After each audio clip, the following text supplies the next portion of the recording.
Nothing is faster and more exhilarating in chess than a bullet game. It's all about quick thinking and taking advantage of every opportunity when it comes. Blink and you'll miss it. How did he do that? Despite its popularity, bullet chess only has one annual championship tournament. And now, entering its 5th year, the Bullet Chess Championship is stronger than ever. 3-time champion Hikaru Nakamura again looks to defend his title and add to his impressive trophy case. A brutal finish. Nakamura officially has won. The only player who has ever stopped Nakamura in this event also returns to take another shot at it. 2021 champion Alireza Firouzja. That's it? Competing with these champions for the first time in the format, the best all-around player in the world.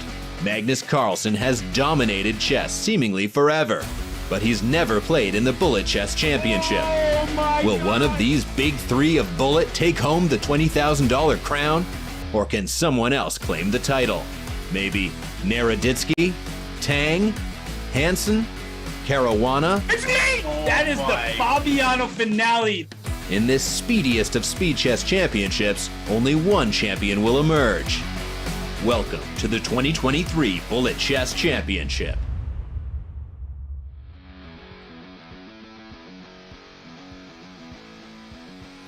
Happy International Chess Day and welcome back to the Bullet Chess Championship 2023. I'm Grandmaster Robert Hess. Alongside me is, once again, Grandmaster Simon Williams. Simon, we missed you yesterday. Hope you had a nice day off. What'd you get up to?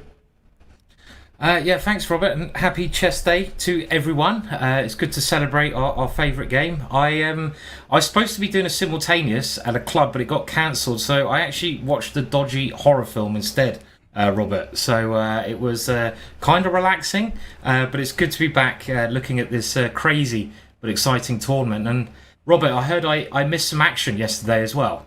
Oh, you certainly did, and I'm a fan of horror movies as well, so no need to be ashamed. Don't judge us, everybody in chat. But yesterday, there was a bloodbath or two at the Bullet Chess Championship. So let's look at the bracket, remind you of what happened yesterday. That bloodbath was Andrew Tang taking down Eric Hansen by a score of 14-3. That was a very one-sided matchup. Andrew Tang, of course, he is known for his bullet chess prowess. There was a DQ, Amin Ohanian, he couldn't make it. He was in transportation, so Bortnick moves on. Paravyan, I think he's been the underdog story of the event. He beat Min Lei, who took Magnus Carlsen to task a day before that. And of course, Jose Martinez, he beat Denis Lazovic. While in the winners semifinals, that's where much of the excitement was at the end of yesterday's session. Nakamura takes down Naroditsky, and we had a really hotly contested match between Firouzja and Carlsen. The youngster, now playing for France, he took down the longtime world number one. So Simon, that sets us up for a fantastic day of chess today. We will start in the losers bracket before eventually going up to the winners final. But so many big names remain in the field, and yet we had to say goodbye to a bunch as well. Yeah, it was a fascinating day. I mean, I was checking very briefly when the film got a little bit too scary for me. Actually, I don't really get scared by horror films, but I was cheekily checking my phone because it was such an exciting day of chess. But we got another one today, as you mentioned, Robert, and we do start with the losers bracket, and that means that our first matches today, I think it's our first 4 matches, are all death or glory. If a player loses, they are out of the competition, and that is extra pressure, extra tension, and it's going to be a great day of chess. We're also here for a while. I think we're here for about four or so hours, so you guys at home, you can settle in, get the popcorn. You know, save your horror films for another time because you got me and Robert to keep you happy. Yeah, they definitely do indeed, because it's going to be a great day of bullet chess. As you mentioned, we will start in the losers bracket with that matchup between Bortnick and Paravyan. And we should talk about Bortnick. He didn't actually play yesterday. He made it through via disqualification or forfeit, walkover, whatever you want to call it. That's what happened. And he is a star. 3367 peak bullet rating on chess.com. He also can dabble over the board, winning the 2023 Charlotte Open. And I think what made him more famous in the chess world was in 2019, he took down Alexander Grishuk and Maxime Vachier-Lagrave in the Bullet Chess Championship. He lost to Hikaru Nakamura in the final, but that is when Danny Wrench, he named him Bortnick Strong, the flex of the muscles, and Bortnick made it all the way to the final. So as we catch him on camera now, Simon, He does have a tough match at Paravyan, but we know what this man right here is capable of. Yeah, 100%. Bortnick has proved himself time and time again. I mean, he's a great player at all time limits, but the shorter the time gets, the stronger he becomes. He's proven that just before, So it's going to be a very tough match for David. But David has been, I think, shocking some of us, shocking me at least, with his victory over Min Lee yesterday. Because we have to remember that Min nearly knocked out Magnus Carlsen, but David destroyed him. So this one, I have to say, Bortnick is probably the favourite going on track record. But if David plays the way that he has been, it could be a very close match. David's peak bullet rating above 3,200. If he's going to beat Bortnick today, that peak rating will get even higher. But he has had some great successes of his own. Not only did he qualify for this event, I believe he and Jose Martinez, the last two qualifiers standing in this field, he beat Grishuk and Lazovic along the way. But Simon, you were there 2020 in Gibraltar when he won the most prestigious open event in the world. That's right. I commentated over in Gibraltar for a long time. It's one of the strongest open competitions. Incredibly difficult to get in the prizes there, let alone win the competition. And that just shows the strength of David and what he's capable of doing and his skill. He's not your average grandmaster. He's got a lot of talent. And clearly when the pressure is on, he performs better. And he's going to need to use that pressure today because if he loses, he's out. But the same goes for Bortnick. And I guess, again, how the match starts is going to be so important in that one. Yeah, as you're saying, Bortnick the favorite, but in 30 minutes of bullet, really anything can happen in a matchup like this because Paravyan is that strong, and there is a lot at stake. So sometimes players, they rise to the occasion. Others, unfortunately, collapse under the weight of that burden, that pressure. And the winner makes it through to the losers' quarterfinals where Daniel Naroditsky awaits. That's not going to be an easy matchup for the winner here, but they're guaranteed a cool 6K. That is the good news. The loser, they're out of the competition. They still get $4,000 for their efforts. That's good prize money, but they want to keep on in this event. They want that chance to play against Danya.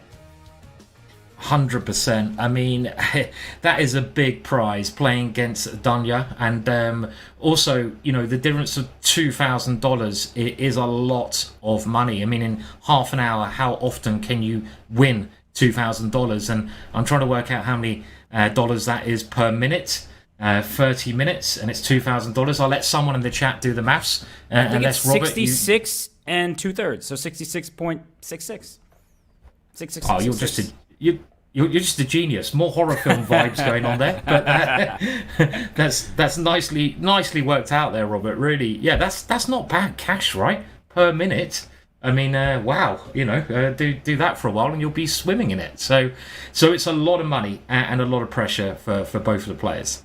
But Bortnick, he seems pretty calm right now. I mean, he is the favorite in this matchup. He has that experience that we were talking about. The 2019 runner-up to Hikaru Nakamura. He beat Grishuk and Maxime Vachier-Lagrave along the way. These are two former number twos in the world. So some of the best players in chess history went down at the mouse of Bortnick. And I say mouse for a reason. When he gets in the scrambles, Bortnick is so fast. And Paravyan, he's proven himself along the way. He's taken down Super Grandmaster Dmitry Andreikin and then Min Lee, who gave Magnus Carlsen all he could handle. So Paravyan is not somebody that you should underestimate ever again. 100%. And we mentioned David's victory yesterday against Min Lee, and the other thing we've got to bear in mind is that Bortnick didn't have the match there yesterday, so there may be that extra form that David's had more games, he's on a roll, could play in his favour, and again, he is the underdog, I'd say, just going on track record, but he's going to need all that like luck of the roll, using the pressure well, and his past great results from yesterday and the day before to carry on in the match that's going to happen very shortly. I think it's a good note, though, that Bortnick didn't play yesterday. And sometimes, okay, it's one day, you're not going to be super rusty. He's a streamer, he plays all the time. But you want to be in the flow of the event. And Paravyan, he's not just in the flow. I mean, he's flowing. Those victories were flowing in the last couple of matches. So I feel like Paravyan's in really good form right now. And it's accumulated over the last couple days. First, he lost to Daniel Naroditsky. Everyone loses to Daniel Naroditsky unless you're Magnus, Hikaru, and Firouzja. But it was giving him a fight. So Paravyan, he's really proven himself over these last 3 days. And why not a fourth good day of action from him? 100%. And the game seems to have started, which is great. As before, I think it's going to be very important how the start develops. And this position here, I'm happy to see black playing h5, stopping white pushing the h-pawn. I actually lost the game very quickly in nearly exactly the same opening against David quite recently, and he knows this very, very well. So we saw even Fabiano getting a lot of problems against his Jabava London system with the black pieces.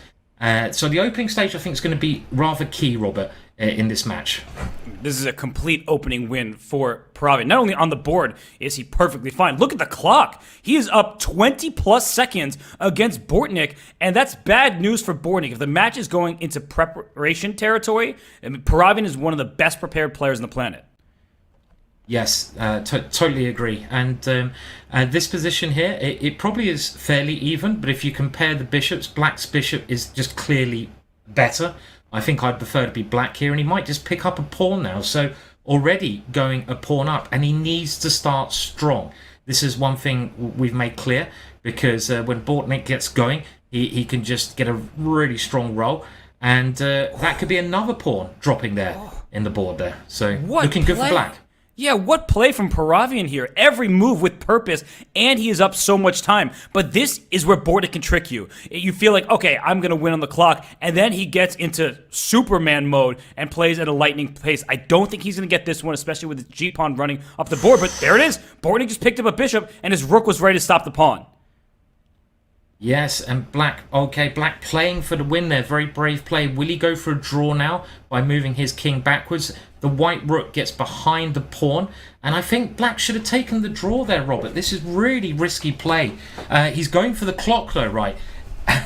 2 seconds is enough time for white.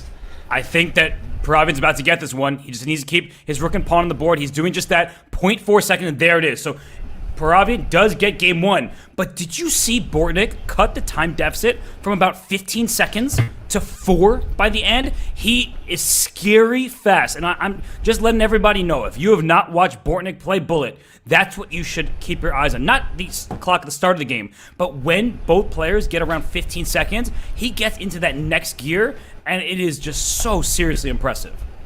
Yeah, he's got the turbo gear charger. It's like if you've seen Fast and Furious, when they put that stuff in their engine and they press the button and they take off, and that's the turbo gear button you need. The one danger I would say for Bortnick is maybe his openings a little bit. They're quite predictable. He's played the Alakine here. Actually, he's got a perfectly good position as black, but the Alakine does have a rather dubious reputation, and surely David has done some good preparation.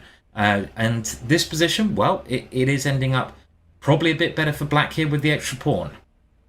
Yeah, completely agree that black gets to keep this c-pawn. It doesn't look like the best one, and now it's... Wait, what? That was just a loss of a piece. And it's so funny how engines are, right? So I mean, this is equal, and I do believe it, because it's only a knight for a pawn, but not many pawns remain, and they're all on the same side of the board here. White's not going to lose it. But when you look at this position, you're like, yeah, black should win this most of the time.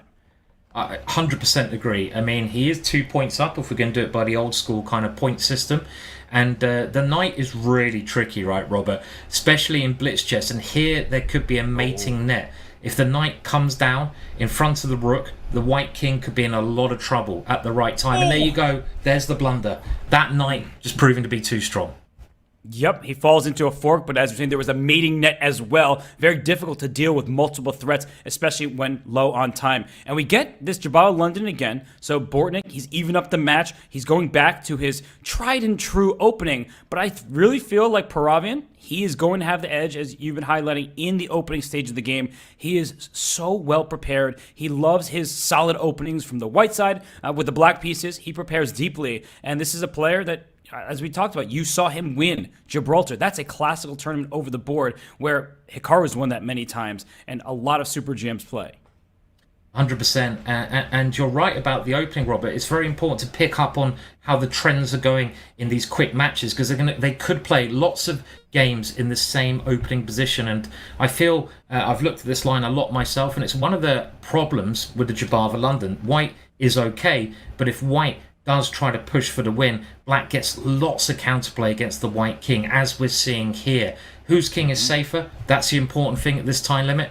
And I think it must be Black's king, which is, well, much safer in this position. What a decision by Bortnick to take on a3 with the pawn. I think he didn't want to give up the g2 pawn, so that's why he ruined his own pawn structure. But Black's king, safe and sound, tucked away. Who cares about that extra pawn? No one's counting the material, but actually, I'm about to look for a checkmate over here, but c2 is hanging. And that may ensure, I was going to say a draw, but he blocks it. He wants a win, does Bortnick. Does he want to win? Yeah, I mean, that's a very brave decision. The queen comes back, stops all the checks, and it still looks like Black should be doing well here with that pin on the white rook. Black putting the pressure on there. It's equal on material, but again, it's the white king which is in more danger. That's very important at this time limit. And what a move there. Checkmate on the board. And that gives David a lead. I think the opening could be so important, Robert. Yes, it will be. And Bortnick, he's played so many games because he's a streamer, he's playing all the time, but Paravyan is so well prepared. You really can't say it enough. It's impressive what Paravyan does. He gets positions he feels very comfortable in. Look at this position. It's just an endgame where equal material, but you look at the light square bishops, it's kind of like a French for Black, and that bishop on d3, it defends everything. It also looks into, it peers across the board into Black's position. I would say that White typically has a slight pull, but bishop b5, playing a4 to a5, I didn't like that decision from Paravyan, although now that I say that, the rook on b5, it may have a little bit of trouble getting back in the game, but it doesn't matter when you're picking up all these pawns. Yeah, I mean, it happened so quickly yet again, and the one problem Black has here is that rook you've pointed out, and he's now trying to get that rook out of danger, and it should be a safe extra pawn for Black. White's pawn in the middle of the board on e5 is also a big weakness. You can see that one getting rounded up as well. So in this position so far, Bortnick has a great chance to level the score. I think we're going to see a very close match though, which is what we want to see, isn't it? Close match. Oh, we definitely do. And also we're seeing, if this game concludes the way it looks like it will, a fourth, and it has concluded, a fourth consecutive win for the player with the black pieces. So it goes Paravyan, Bortnick, Paravyan, Bortnick. One of them has to stop this trend if they hope to win this match.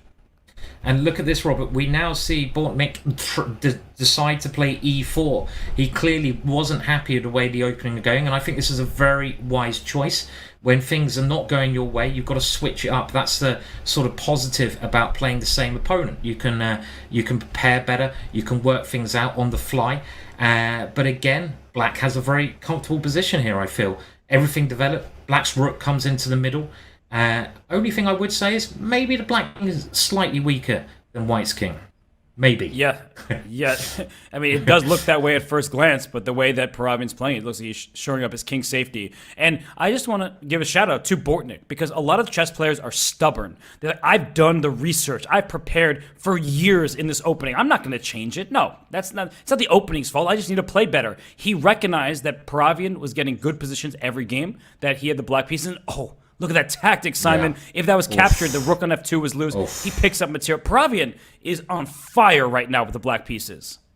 He is. That was a brilliant spotted tactic. And you can see on the camera, Bortnick very disappointed with missing that move. And here, well, obviously Black has the extra queen. He's using Harry, and his pieces are coordinating so well. The white king is just too weak here.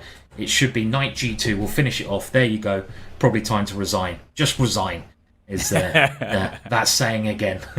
It's time. The first one of the day, I get the feeling it will happen more than once, especially because you need to have the gamesmanship down. You need to know when to resign early or when to keep fighting. Yesterday in the second game against Hikaru Nakamura, Daniel Naroditsky saved a lost position down a piece by playing on, and he played it forever, but that was early in the match. It's still early in this one, over 20 minutes remain, but I think for Bortnick, he's just not feeling comfortable yet, because Paravyan, he has this good opening preparation, and he's not letting Bortnick off the hook when Paravyan has the edge. 100%. And as you said, it's now 5 wins in a row for the black pieces, which is very peculiar normally at this level in chess.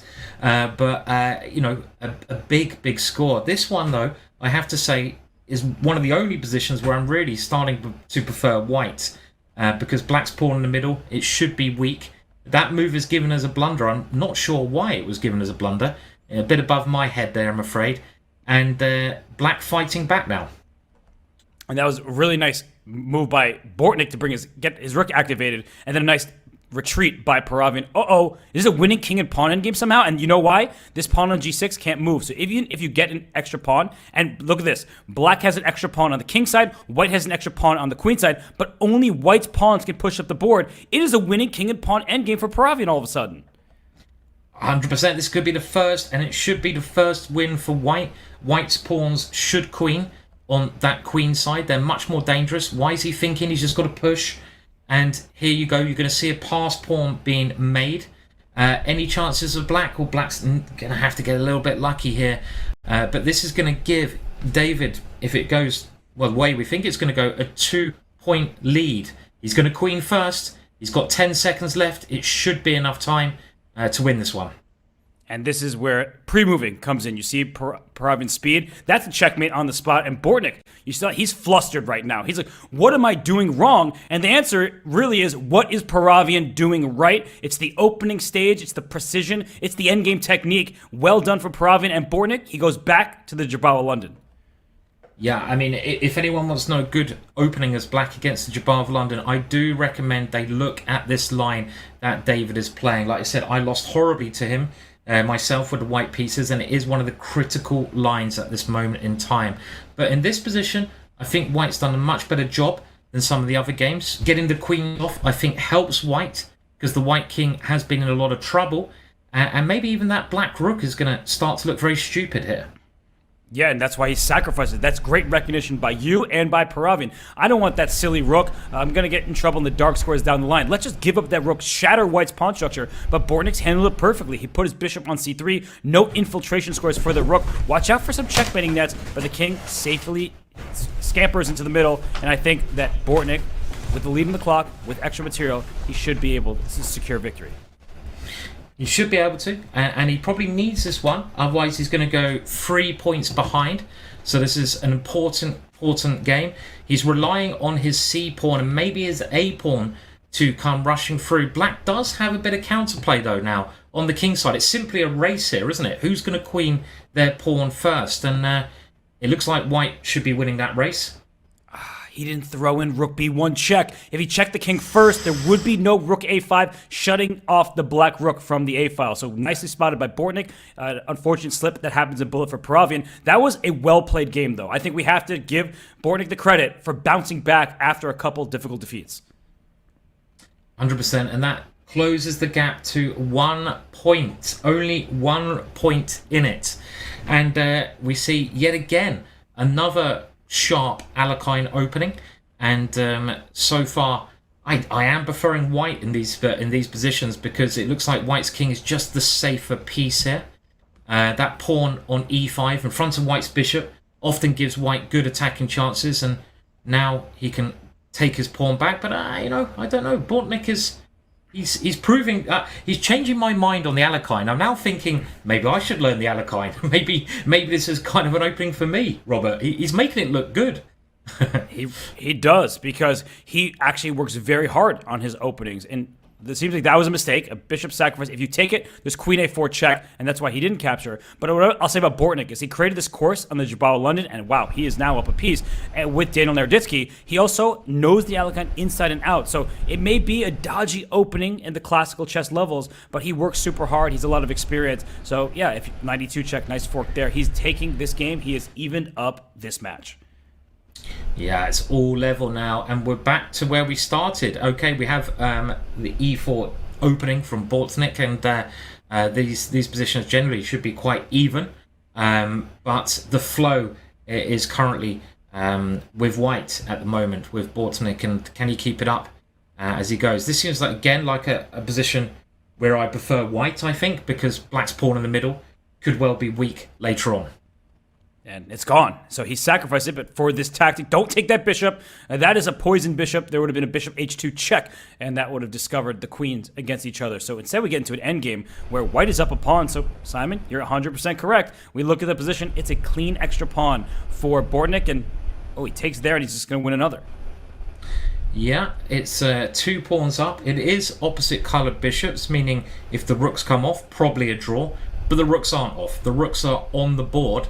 And also, white's rook is doing a great job of stopping the black king moving towards those passed pawns. So, very difficult position of black, probably losing. Now white is getting ready to support his pawn, support the advance of that pawn, but he's just improving his pieces as much as he can first. And I think that b pawn is going to be a winner here. It's running up the board, and as you said, opposite colored bishops often give drawing chances, even down a couple of pawns. But this is probably lost in classical chess, and it's likely lost in bullet, except for the clock. I'm looking over there, and it's Paravyan who's up about 6 seconds, and Bortnick's trying his best, and maybe there's something here for him. Oh, he can sacrifice a piece because the b pawn was that good. And he's fighting back a bit. I mean, there's not much. Oh, as soon as I say that, the rook drops and white takes a very important win there. You can see David laughing on the camera there, but he's probably crying inside there a bit. And I think this Alekhine opening at the moment, like I say, Bortnick is making it look pretty good. Black's positions are not as bad as I thought they would be. No, and this looks like a Scandinavian all of a sudden. So it looks like he learned from Min playing the Scandi structure. David Paravyan beat Min Lei yesterday. That was an upset. And he wants to land another one in this match against Bortnick. And I feel Bortnick gaining that confidence. He started off, he lost game 1. They were going back and forth. Then Paravyan won 2 in a row. But suddenly, I'm sensing Bortnick recognizing, I've got this one. Agreed, and he is gaining confidence. His play is getting better and better, and you can see in this position, if anyone has the advantage, it must be black, because white's pieces on the queen side, they're sleeping. You don't want to have sleeping pieces, and that's why black is now playing for the win, not taking a draw. Extra space of black, and look at that open file as well. That's a very big open file, and now a pawn to boot. What amazes me, Robert, is just how accurate these guys in this competition they perform.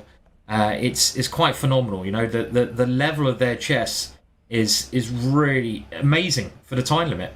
It's incredible.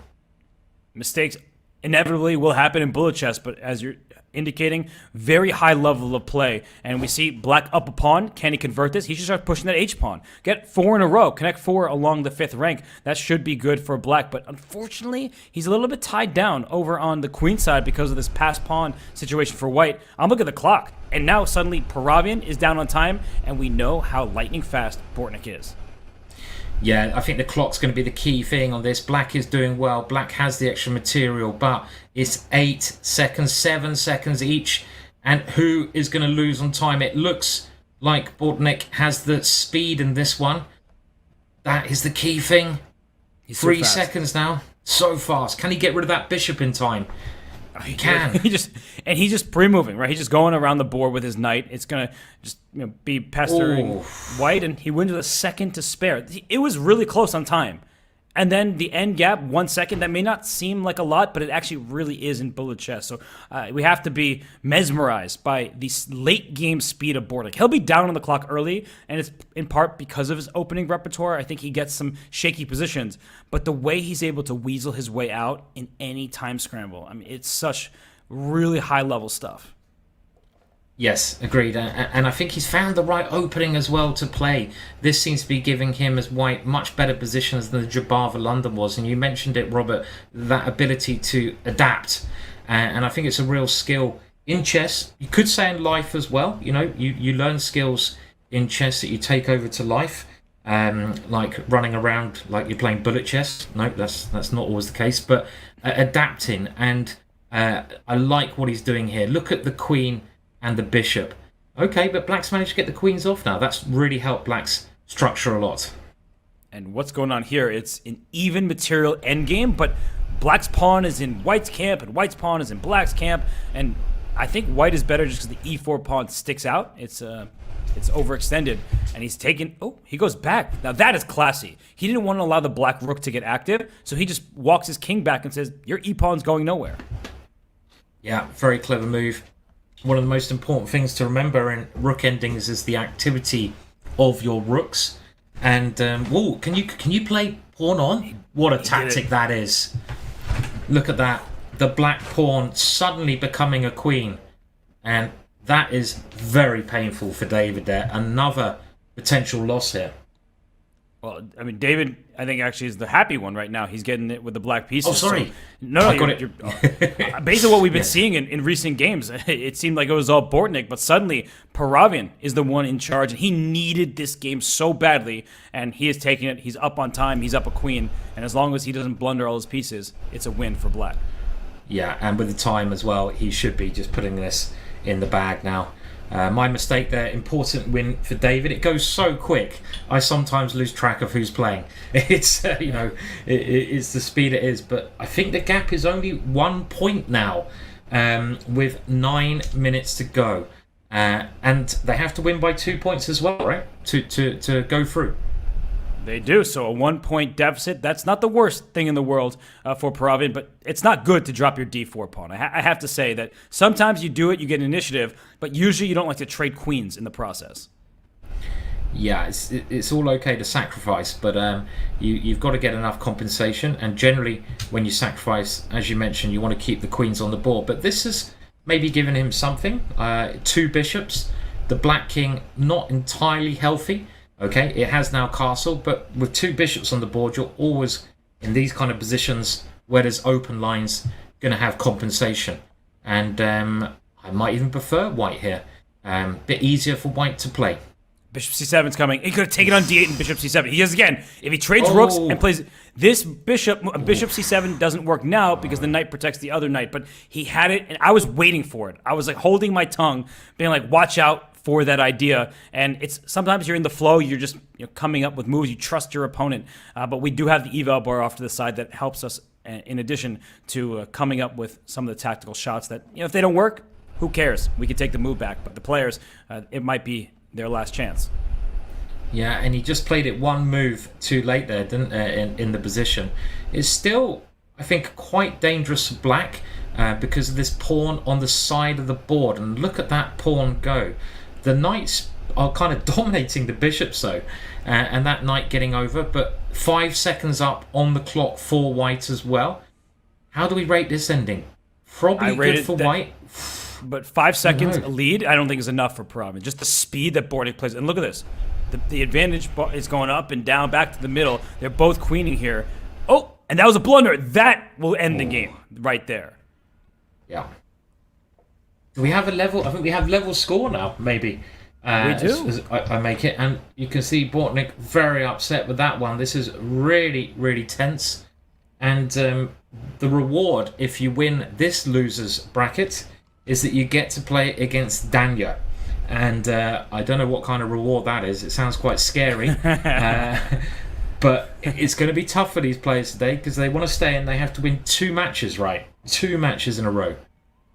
And, that sounds more like a punishment to me. I don't want to be playing Danya in bullet. He's too strong. But both of these players, on a good day, they can take down pretty much anyone in this competition. Okay, Hikaru, Magnus, Firouzja, they're always going to be difficult to beat. But Bortnick and Danya have played each other so many times. And in this game, Bortnick seems to have the upper hand. He's going for checkmate. The side with the safer king usually is doing well in bullet chess. The king on g1 is tucked at home. This king on g8, there's a lot of weak squares in front of it. But that apparently...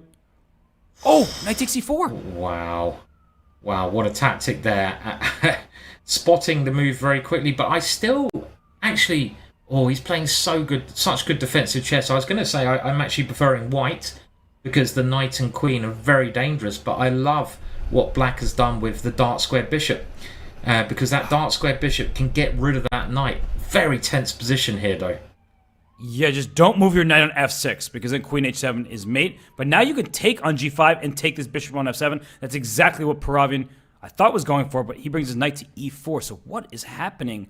The white bishop escapes, steals this g6 pawn, but suddenly black is winning according to the evaluation bar.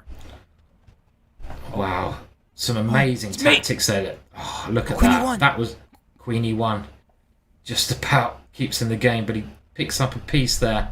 Incredible tactics. Black doing very well on the clock and on the board. And this is going to, I think, and it does, give Black the lead in the match. Could this be an upset in the making? David taking the lead. I think one of the, well, certainly at this point with 5 minutes to go, very critical. Bortnick needs to crunch back now. If my numbers are correct, Paravyan won 2 in a row. Bortnick then bounced back with 4 straight wins, and now Paravyan has taken 3 games in a row. So they're going on streaks. Bullet often is a match of streaks, and we see in this game that Bortnick, he's back to his Alakon. He's getting active with the queen, bouncing around the board, and, well, it looks like a fine opening. It hasn't gone badly, but the clock situation. Paravyan is over 15 seconds ahead, and Bortnick, as we've seen, is super fast, but he can't afford to be down this much time. No, time is so important. There's probably some formula out there at this level which gives you a pawn is worth like 5 seconds or 10 seconds. And what is this move? He's gone for a crazy sacrifice there. That doesn't look entirely sound, but we've mentioned this time and time again. The side who is attacking often gets the win because attacking is so important at this speed limit. But Black has back rank threats as well here, Robert. Queen D1 right now. He almost pre-moved that. And there's one check on C4, but Rook D5, the knight defends it, and that blocks the check. That was amazing vision from Bortnick. Brilliant defense there. I would never have seen that myself. And Black is now serious material up. He's got 12 seconds. It's probably enough for these two at this speed limit. And look at that, a beautiful back rank finish to win the game. And that levels the score again. They are neck and neck. What a match to get us started. You cannot tell the difference between these guys at the moment, right? We're completely spoiled. This match has been stellar, and it's 3 minutes plus to go. So if somebody can win this game and win the one that follows, they may win the match in regulation. But it seems, based on the back and forth nature of it, that extra time is likely. And apparently that was a blunder. I think there was bishop takes f6 there. A pretty elementary tactic if they had more time to sit and calculate. But you have to be very careful here not to blunder something because you'll only have one game after this to make up the deficit. Ooh. I love what Black's done with the knights there, but maybe that last knight move was a little bit too much and very aggressive play from Black. But you open up your own king as well. Whose king is weaker? Again, this important idea. Maybe Black's getting ready to sacrifice in the middle. That could be interesting, and he does. He sacrifices for what he hopes is initiative. But look at the Black king. The Black king is actually now proving to be, I think, the weaker one. Maybe just rook takes knight. The Black king is in so much trouble here. Although, good on Paravyan to make this only a 1-pawn deficit. He encouraged an exchange sacrifice in return. So it is better for White. Right now, it's about 7-second lead for Paravyan, but we keep seeing that Bortnick, he's down on time, and then he just pre-moves everything in the scramble. So King F3. I guess the queens are being traded, but that was not on my radar. Yeah, it's a hard move to play when the queens are still on the board. But White is trying to get ready for the ending, and there's good chances that White can get the win here, get the rook active, take some more pawns. Is there any drawing chances of Black? Well, it's a lot of pawns here. This should be a White win. Keep an eye on the clock, though. It's going to be an important factor. That's exactly why I think Bortnick is going to win this game. I'm looking at it. He is just pre-moving left and right. Every move seems to be pretty strong. Paravyan actually is taking the lead on the clock. Maybe I'm underestimating how quick Paravyan is, but there's a queen. It is landed, and 2 seconds. Does he have enough time? Oh, he's barely getting the moves up. 0.5. I think he got it. 0.3 seconds left for Bortnick. Wow. What a win that was, taking the lead. And this is a massive game. If Black wins this game, it's very likely that Bortnick will be playing against Danya in the next round. So it is so important that White just doesn't lose here. And this is the key game. Yes, and Bortnick down a few seconds in the opening. That is par for the course in this matchup. The knight on e5. So Paravyan, he's throwing his pawns forward like he's been wont to do. And I have to say, I really like White's position. I like what White's doing. Going for the attack, G5, brilliant move. The Black King looking, well, very exposed here, with the White Queen about to jump in. So Bortnick is trying to sacrifice to take some of that pressure off his king. Maybe a good practical decision. And I love that move as well. F5, what a brilliant move, Robert. Trying to open up the Black King even more. Getting ready for the bishop, the only bishop on the board to fly in. This is looking good for White, but he must get a result here. If somehow things go wrong, he's out. Yeah, if he loses this game, he is out of the competition. That would be David Paravyan. But right now, he is up a piece. He's going for checkmate, but he gives away the d4 pawn. That's not mate.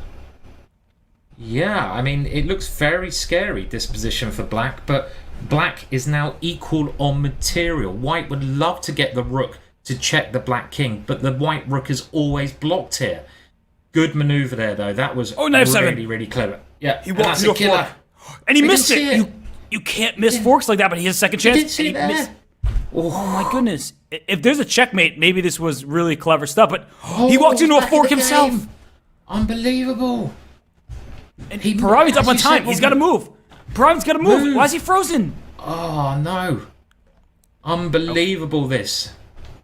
And Paravyan, he is slightly... No, he's using his time a little bit too much. He needs to move more quickly. He's losing on time. He's only got a second left. He's got to move quickly. He's got to pre-move. And he fell for that trick. And he's out. And he loses. And we have a winner. Bortnick has gone through in a game that he should have lost. White. Oh, there's another game. Is there another game? No, I think that they're just so used to pressing the rematch button. But Bortnick, the person you see on the screen in front of you, he moves through to face Daniel Naroditsky. What a game that was. It should have been Paravyan's game. He had the lead on the clock. He was up a piece for some pawns. But Bortnick, he just does it so often. He comes back, he stares defeat in the face, and he steals victory from the jaws of defeat. So Bortnick moves on. That was an pretty close match. I mean, that went down to the wire, but when all is said and done, Bortnick proves why he's so highly rated on chess.com. Simon, for Paravyan, though. Yeah, I mean, that really didn't deserve a loser, that match. I mean, they were both neck and neck, and that last game, the pressure got a little bit too much for David there, and he missed this knight fork. He could have just won the rook and won the game, bringing it to a tie-break situation. But I think the fighting spirit from Bortnick, that was what won him that match. And also, it won him an extra $2,000. $66 a minute we worked out, Robert. Or you worked out, should I say. So, good work there. Well, great work from Bortnick. That was so close. It went down to the final game. But he wins. It doesn't matter how he got it done, just that he did so. He gets to play Daniel Naroditsky a bit later today in the losers quarterfinal. So Bortnick moves on. Unfortunately for Paravyan, that's the last we'll see from him in the 2023 Bullet Chess Championship. But we have so many great matches ahead. Andrew Tang against Jose Martinez will be the next match we cover. But first, we're going to head to a break because when we return, we'll bring the man you just saw deliver victory, Alexander Bortnick. We'll interview him. We'll hear his thoughts. And I certainly can't wait to hear how he feels after that fantastic match. Stay tuned, everybody. We'll be right back.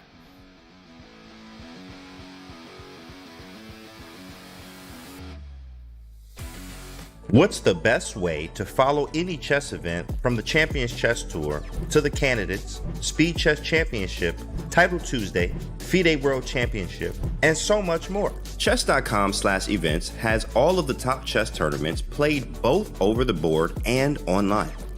Analyze and review games from the world's greatest players with live commentary, cloud analysis, opening explorer, and table bases.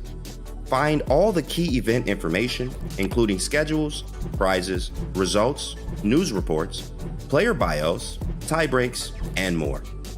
Even compete by voting for your predicted results. Explore chess.com/events today on web or with our iOS and Android apps and experience chess like never before. Chess Kid is fun. Chess is great for the brain, but it's also fun to play. And Chess Kid makes it easy to have fun. Whether your child is a total beginner or a prodigy, they can hop on and find a well-matched opponent from around the world at any time. Chess Kid is the safe, parent-approved way for your child to play chess online. Chess Kid is educational. To kids, it feels just like playing, but chess is a great way to learn patience, strategy, and critical thinking. Chess Kid features a comprehensive training program that guides kids to level up on their way to mastery. There are more than 50,000 chess puzzles and a whole library of entertaining videos that teach strategies, tactics, openings, and endgames specifically for kids. Chess Kid is easy. Whether you're a parent helping your child, a coach managing dozens of kids, or a school of hundreds. Signing up is free and easy, so what are you waiting for?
We are glad to be joined by the winner of that very tight match, Alexander Bortnick. Sasha, congratulations on what was an awesome match to watch.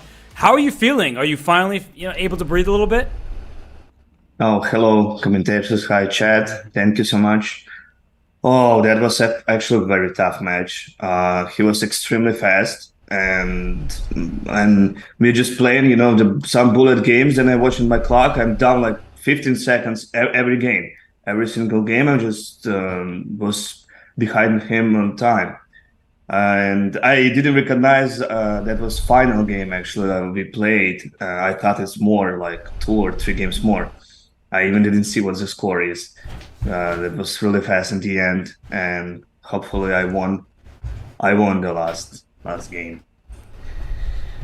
Yeah, it seemed like a very exciting match. It was very close. You seemed super focused there, and we were talking about your openings a bit and the use of the Alakine as black, and obviously the Jabava London. We saw you switch the Jabava London out there.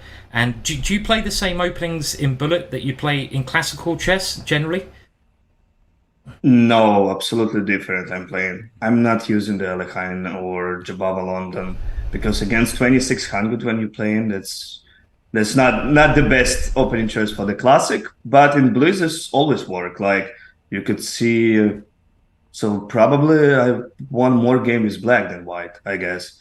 And why I switched the opening, because I just forget my own course. That's like always when you're working a lot, you're just forgetting the line. And I remember that's good position for white, that line he used, but I don't remember the move. And in Bullet, we don't have a time, recognize exactly what's the move. And after the first game, when I got the losing position from the opener, I said, okay, need to change my opening for sure. I've just had something there. I know exactly the feeling when you make a course and you forget about it. I've had the same problem with the Jabava London as well. It's an easy mistake to make. We read your book, actually. Oh, look at this, Simon! You've been an influence for Sasha here. Well, it depends if he liked it or not. So, but it's thanks for reading it anyway. So, but yeah, very very exciting match though. Yeah, and Sasha, a question I have for you is: you started out by each winning a game with black. It went, he won, you won, he won, you won, and then he won 2 in a row, and then you won 4 in a row, and then he won several in a row. How does that feel? Like the roller coaster of a Bullet match where you're trading off win streaks. Does that ever get you nervous, or do you just think it's part of the game? Of course we are nervous so much. I remember I just lost like 2 games in a row with absolutely winning positions. And I already started to make a little tilt because, come on, I was lead like already +2, and then you just angry on yourself because that's a problem. Actually, you have to be calm during the whole match. When you just calm, like for example, Hikaru, he just every single game, like first game, even if he losing, he can like start. Nothing happened. Let's keep going, just, and that's. Actually very good. I don't know, I need to learn that too because I have some problems with my tilt. So, but hopefully we finish good. It's easy to get emotional, and your win though in that game, you probably know who you're playing next, and you're playing Danya next, and I know that both of you have made this great course on the Jabava London. I'm hoping we're going to see 1 or 2 Jabava Londons in that match. But what are your feelings about facing your friend Danya? I will try to avoid actually Jabava London for sure. Okay. This hard always to play against your friends, especially when you worked a lot with that guy and he knows your weaknesses, he knows your strong sides. But I will not be so upset if I will lose because one of us will go to the next stage. So we'll see. I will try, of course, to fight my best. And friends, chess doesn't have friends, Yeah, and when we play in the board, that's no friends there. Yeah, so definitely will be some dirty flags from him. He's really fast. So rook against rook. Yeah, we'll see. Well, I mean, Sasha, it sounds like you're a good friend that, no matter who wins, you're going to be happy. But you're also a prolific streamer, so I want to give you a shout out for that. Do you feel like, Hikaru often says that streaming, his fans, they give him confidence. I know you're not streaming at this moment, but have you felt that along the way? Because ever since 2019 in the Bullet Chess Championship, when you made it to the finals, it seems like you've just been an online star in all these tournaments. Yeah, I'm not streaming because I think maybe it will help actually in the Bullet. You are more concentrated, focused because people just watching you in the chat and you just don't want to don't wanna. No, need to just find a word. What? Don't wanna look bad, like.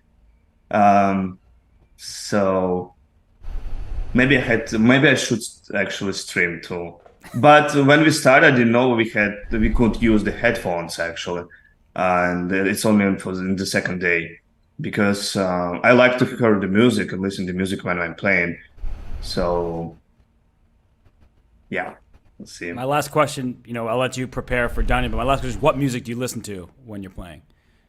Absolutely different. Absolutely different. It's in my playlist. I have some rocks. I have some deep house, even some classic music. So I don't know. I can listen. Just I have to like the music, and that's it.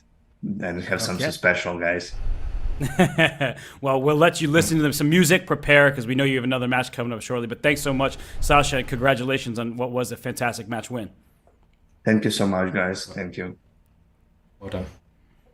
And that is Grandmaster Alexander Bortnick. He beats David Paravyan in a really close matchup in the loser's bracket round 3. He moves on to face his good friend, as somebody he works with, Daniel Naroditsky. But before we get to that match, we have Andrew Tang against Jose Martinez, better known as Jospim, coming up. That should be another exciting bullet matchup because Jospim qualified his way here. Andrew Tang was invited and yesterday looked like the Penguin GM that everybody out there knows and loves. So it depends on what form each player is in, and if the first match is any indication, we should have another barn burner of a match coming up. Yeah, 100%. I think they're all going to be very close today. I've just got that feeling that we're going to see lots of the games come down to the wire. And the other reward that is going to be offered in that match to the winner, not just an extra $2,000, which is a tremendous amount for half an hour of chess, but the winner of that match gets to play against Magnus Carlsen. And I know all these players really want to play Magnus because he is a legend. You get a chance to play a legend, and that's a really cool prize, right, Robert? Playing Magnus. I think everyone they relish the opportunity to play Magnus. And Andrew Tang is somebody who is very familiar with Magnus's game because they have played countless games over the years in all type controls, especially Hyper Bullet and all that stuff. But he is a 2-time Bullet Chess Championship runner-up. He is prolific in content creation on YouTube. He streams on Twitch as well. He's a recent graduate of Princeton University. He talked about his trips with his friends, but right now he is going to sit in that chair and play Bullet for 30 minutes because he is a tough opponent in front of him in Jose Martinez. Yeah, it's going to be a very close match, and we know how strong both of these players are. How quick they both can be, and who are you going to pick, Robert? I mean, I'm going to go for Andrew. I'll put my neck on the line there, but I also have a feeling this is going to go to tie breaks. Okay, so Simon calls for tie breaks, and well, the person who may help determine that is Jose Martinez, because we know what Tang can do when he's at his best, and that is often. But at his best, at his peak, Jose Martinez has been over 3,200 in Bullet on Chess.com. He won the Under-18 World Championship. That is a huge accomplishment for any player, and he won the first qualifier. He beat Suleimanli, the Azeri Grandmaster. He beat Emin Ohanian, who we saw earlier in this competition, beat Anish Giri. Emin Ohanian, an international master from Armenia. And there is Jose. He's from Peru, but lives in Mexico, and he looks cool in that jacket. Yeah, he does, and I would not be surprised at all if Jose wins the match. He's a very, very strong player. He's very good under pressure. He's proven that in previous matches, and as you mentioned, he plays a lot on Chess.com. He's a bit of a legend on Chess.com. Everyone knows Jose, and this is going to be another exciting one. But just to remind people, they are playing for a chance to face Magnus. They're playing for an extra $2,000. And the loser is also knocked out. So how much more can you put on the line than those big things there? That's enough, I think, yeah? Don't put any more pressure on them. Yeah, their pressure is on themselves. They just want to win. That's what they're aiming for. The money, they'll deal with it after the fact. Oh, I could have won $2,000 more. But right now, they want to move on here in the BCC to play Magnus Carlsen. I don't even think that's on their mind, because if you're playing Jose, or if you're Jose playing Andrew, that's already a big enough challenge. You don't need to think about the world number one. That's in the future, and you may never get there. So Andrew's the favorite. You said it. It's just true. He is the higher rated player. He has a wealth of experience. He goes toe-to-toe with the best players on the planet. But it depends on which Andrew shows up. And I really mean that. The Andrew that showed up against Danya, I don't think that will necessarily get it done against Jose. But the Andrew we saw yesterday, and in the first match up when he beat Andrekin, that Andrew Tang is scary. 100%. And we'll find out very, very shortly which Andrew is going to be playing. And if you're wondering in the chat, Magnus will be playing later on, so don't worry about that. The best player in the world is due to be playing the winner of this match. And very sharp opening already.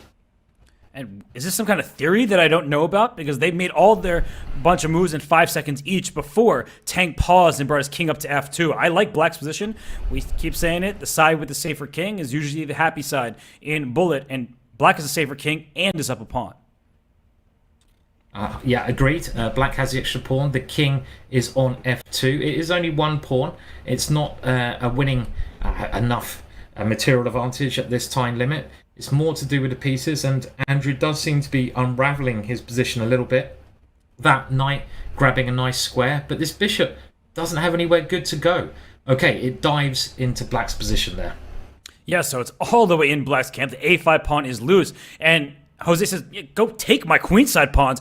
I'm going after your king. I want checkmate. And here go. Now White is up a pawn, but Black's pawns are storming up the king side. They are, and there they go again up the board, and it does seem like Black has some initiative here. And remember, that is the most important thing at this time limit. Get the pressure. That rook gaining a lovely square in the center. Andrew's got to do some defending. If Andrew can defend this, he will convert his extra pawn, and there it goes. That extra pawn, but Black is now threatening checkmate, and just defending in time. He missed mate. If he started with Queen H2 check and then played Bishop A6, Black would have won the game. So he took too many steps before acting, and that is going to cost him, as now suddenly it is White with the attack and the extra material. Very good spot there, Robert. I didn't see that, and you're completely right. He set up the checkmate, but he could have checkmated straight away, and now the game is totally turned around. But Rook G2, what was that move? Was that a mouse slip? I feel that was a mouse slip, but the time...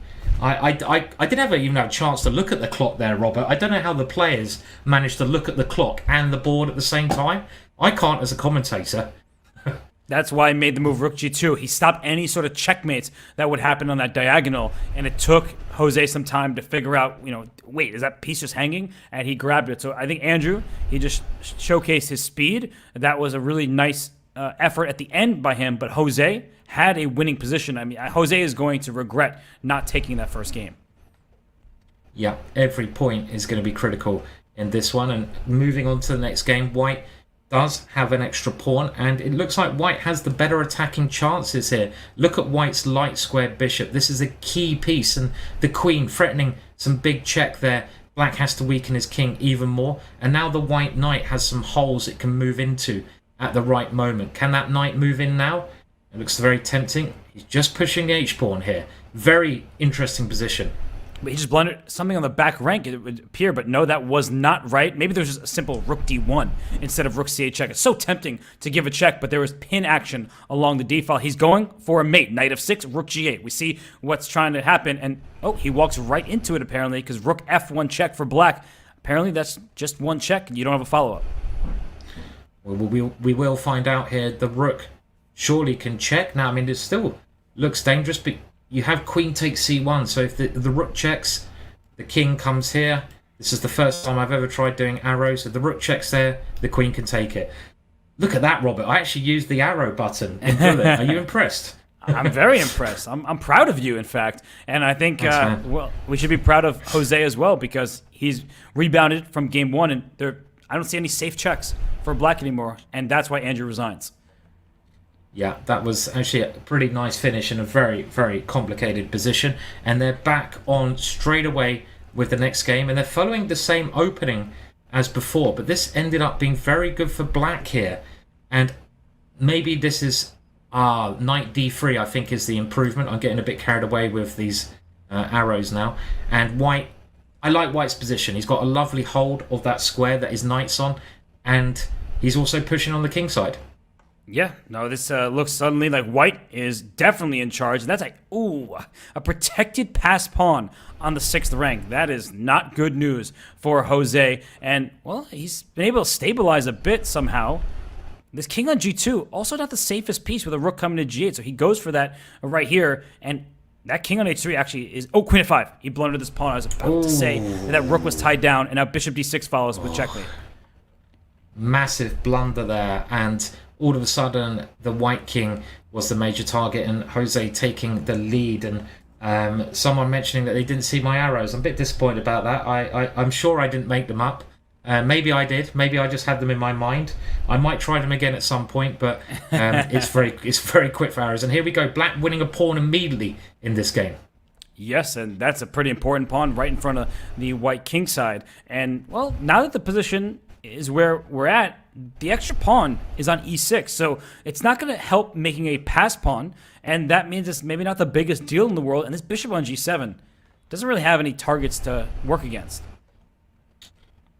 No, I mean, I don't think this position is that bad at all for white. And look at that knight, Robert. That knight has a juicy square in the middle of the board. I mean, you know, that knight is as good as any piece on the board. And in actual fact, I think I prefer white here. The extra pawn is irrelevant. And who's got the easier play? Oh. That rook can come in with a big check. All the white's pieces just dominating here. But when that king was on d6, he missed knight takes b6. The c-pawn was pinned. It was so tempting to bring your rook into the game. And now that his rook has won the h7 pawn, you can hardly blame him. It just seems like Jose is taking everything right now. Oh, and he wins the b5 pawn? Oh, whoa, the rook on g7 was hanging. Oh, you know what happened there, Simon? He expected knight e8 check, which would have protected the rook, so he pre-moved king back over to e6. That's why it is so important not to be down on the clock in bullet. Then you don't have to pre-move. Yeah, I mean, it's one of those situations where what can you do, you know? You have to pre-move occasionally, and here Andrew loses another game with just missing that opportunity there by pre-moving, and he goes 2 points down in the match. And we get this same opening again. I think white seemed to be doing all right from here, but black gets lots of chances to open up the middle. That's why black continues to play this way. Yeah, bishop takes e4, and he doesn't even take the piece, because after knight takes e4, maybe there were some complications. He said, I'm just going to open up the center, and this looks great for white. If you take on b6, the pawn takes back. That is another healthy pass pawn, so he gives up the exchange instead, but this is clearly good for Andrew Tang. Yes, got the rooks look very good. Rooks work really well on open lines, and both of the white rooks are on open lines. There's an extra white rook. So white should be getting 1 point back here. This is a game I think Andrew must win. He doesn't want to go 3 points down in this match. If he wins this, there will only be 1 point down with plenty of time to go. So Jose's got to keep trying. Andrew's just got to keep his head in a sensible place here and maybe get the queens off there. He could have gone queen in. I'd be wanting to get the queens off if I was white. Yeah, I'm with you. Rook takes e6. That's why I kept the queens on, because he was waiting for a tactical shot, and that's resignation from Jose. That means 3-2 lead for Martinez still. So Jospin, was a rough one for him, but for Tang, he needs another victory to even up the score. Yes, we saw this opening before where black did manage to get a tactic against the pawn on h3, so it seemed to work out opening-wise quite well for black. But a very sort of equal position in the middle here. Black's double pawns can be a strength. And there goes a pawn. I think Jose just blundered that pawn, but it's not so clear because white wins a pawn back in the middle there. Yeah, Jose has blundered a knight pawn in consecutive games of the white piece. He blundered the g pawn, now blunders the b pawn, and he's trying to bring his knight into the game, but that d5 pawn, it's isolated up there. So it seems that, nice move, knight c3. This d5 pawn is a goner, and that should leave black much, much better up material. I like what White's done though. Rather than trying to hold on to the pawn, he jettisons the exchange, and it's all about trying to remain as active as you can. And the White Knights are a little bit tricky here. Black should of course be winning this position, but you've got to watch out for the Knights. And I like what Black's done, closing it down in the middle. But Jose creating idea after idea. And look at that. He gets the trick in. Wow. What a find from Jose there. I actually did not like Andrew's decision to play c5 and allow White this pawn on d6, but it seems like the b pawn, that's the strongest piece on the board. Not the strongest pawn. That one's running to the other side. It is, and it has touched down and become a queen, and this means that Andrew should certainly be leveling the score now. He's just got to stop those pawns. Great technique there. Give up a rook for one of the pawns, and it's now all even. The matches are just so close today. They could not get closer. It's what happens when you have these superstars of the bullet chess world. And this opening that we keep seeing, I've never seen it before. So I am actually receiving a lesson. Thank you to both of the players. I don't really like this position for Black. I liked it in the first game because White went wrong. But I love this position for Andrew. The C-file is semi-open, and that's good news for the rook. And the king, especially after G5, that king is exposed.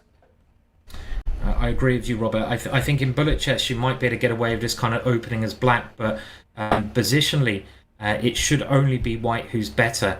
But again, Jose creating chances. He's a very brave player. This is what I like about Jose. He will grab a pawn even if it looks scary, and he's grabbed those pawns there, and now he's able to swap the queens off. But White getting active with the rooks.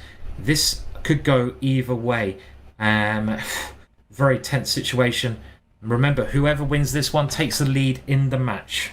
Wow, how many passed pawns does somebody need? Black has 2 of them and a third of the A pawn if it can get running. But I like what you said there, because I didn't even see that A2 pawn was hanging when Jose took it. But he has this full board awareness and that bravery, that courage to steal a pawn and then bring his queen back. And now he has all of these passers. He is down a couple seconds. That might, in the back of his head, worry him. And suddenly, this king on H8, it's not very safe anymore. Oof. I love what Andrew did there. I mean, he had a very bad position, but he kind of tricked Jose. And this is now the seesaw. I love the seesaw. And look at that, seesawing its way to victory. There's a checkmate with the rook coming in the corner. Brilliant bullet play from Andrew there. He shouldn't be able to defend against those pawns, but he tricked Jose in a very nice style. What a game that was. Topsy-turvy. Jose probably quite upset because he was leading this match by 2 games. Now he is trailing by 1 after Andrew's latest victory. And what is this? Some kind of temporary peace sacrifice. They're really showing me openings that I know nothing about. So I'm appreciative of these players. Yeah, I mean, they're both... this 4 nights we're seeing quite a lot, and their understanding of it is quite phenomenal. They seem to be getting very equal positions out of the opening. But Jose is in a bit of a dangerous situation here because I feel he's worse here. The 2 bishops look good. Black's majority of pawns on the king side also look strong. And if Jose loses this one, he's lost, I think is it 3 or 4 in a row? And that's when it starts to get really bad because Andrew will grow in confidence and grow on the scoreboard as well. So what is happening here? Is White fighting back? I think Jose's fighting very hard here, doing a great job. Yeah, it looked like a Sicilian all of a sudden, and now it looks like great knight against not so great bishop on f8. And that move, rook d4, he's allowing bishop g7, but he's just... Wasn't there knight a7 over there? That was a fork. Oh, wow. Well spotted. Knight a7 would have won material. That would have been a great move. This position's still very unclear. Black has the extra exchange, but I love the white knight. And to my eyes, the white king looks to be a lot safer. So can the white knight and queen get in? He's going for it. Beautiful idea. Wow. And rook d7. No, throw in rook d7. He had rook takes d7 check first, and he would have been up a queen for a rook. Instead, we have 2 rooks against a queen. That was a huge mistake from Jose. And I look at the clock, though. He actually has it on time. I didn't even look that way. It's so hard to keep up with these players. It is, and again, you just don't have time to look at everything. Surely, I don't know how they do it. I've said it before, but Jose wins a very important game there in a position where it wasn't so great, and it's equal again. They have 16 minutes to go. 4-4. This match is knotted up once again. And, ooh, look at this position. I mean, white just has the advantage very clearly. You have so much more space. Is that really a bishop on h7? It's not doing much of anything. And here comes the pawn storm. Yeah, the pawn storm on the king side looks much more scary. To black's credit, black has created some counterplay on the queen side. You look at white's pawn on b3 by the bishop. Maybe that could be taken. Quite risky taking it because you could walk into a pin. Jose's trying to work out if he can or not. But white's striking first with that g5 move. And I think you can take with either piece, but taking with the bishop seems smart to me. The f5 pawn, that's the only square where black can put pressure on. And f6 is hanging, h7 is hanging. Is king g7 the only... He gives up the house. Oof. Okay, so what's happening here? I mean, the black king seems to be in serious trouble. Can you get the rook in? This move looked natural, but the evaluation bar does not like it. White goes a rook up, but is the black queen getting enough checks? Apparently there was something there that allowed black to survive. I'm not going to pretend like I could see that. There was probably one move only that allowed black to keep the balance. But now we're here where the white king is looking very safe. All of white's pieces are surrounding it. And, okay, there are no more attackers to work with, so Jose resigns. And Andrew takes the 1 point lead. And here, actually, this opening, I would have been very tempted after g6 to have taken on e5. That could have been a very interesting opening idea, but we don't really have enough time to go into deep opening analysis, I feel, Robert, in this bullet competition. No, unfortunately not. I'm trying to learn, but they're moving so quickly that I can barely see. Okay, that move was played. Okay, that move was played. And here we see pawns are going up the board for Jose. He likes his pawn storms, and it's connect 4. He won. He made the connection first, definitely. Black does get his knight to a nice square, though. It's always a bit dangerous to the white king with a black knight hovering around it like that. And I like what Andrew's done, creating counterplay. Another good move from Andrew. He's ready to strike on the king side. White's completely dominating on the other side of the board. But king side attacks are much more dangerous than queen side attacks because the king is over there. And if you break through, it will be checkmate. My head has been on a swivel, looking at the queen side, looking at the king side, looking at the queen side, the king side, and the eval bar is now seesawing back down. Apparently, queen takes f3 was better, but that might have included a queen sacrifice with the rooks looking down the f-file. But this still looks unclear to me. I see the eval bar saying that black is much better, but it's a situation where the black king is... Okay, well, that gives up an exchange. He doesn't even capture it. It's changing so quickly. Now it's the white knight which seems dominating, and white's pieces suddenly creeping into the position. It has been about the power of the knights today in these matches, and this could go either way. This one, this could be a key turning point in the match. Let's remember Andrew is 1 point up, and it seems like he's going to win this one and go 2 points up. Big game for him. I think Jose pre-moved rook f5, not considering queen back to f7 to block the check. So Jose was trying to pick up the pace, but unfortunately for him, he was not able to see everything that was happening over the board, and when you're pre-moving, that often happens. So it's a win for Andrew. Now with the white pieces, it seems like he is a very solid center, and that c4 pawn is overextended, and now the black king also feels vulnerable. Yeah, I really didn't like the g5 move that black played, because we're talking about king safety, how important it is in bullet chess, and you only want to expose your king by pushing the pawns in front of your king if there's a good reason to do so. A bit like classical chess. Your king, you have to be very careful about its security.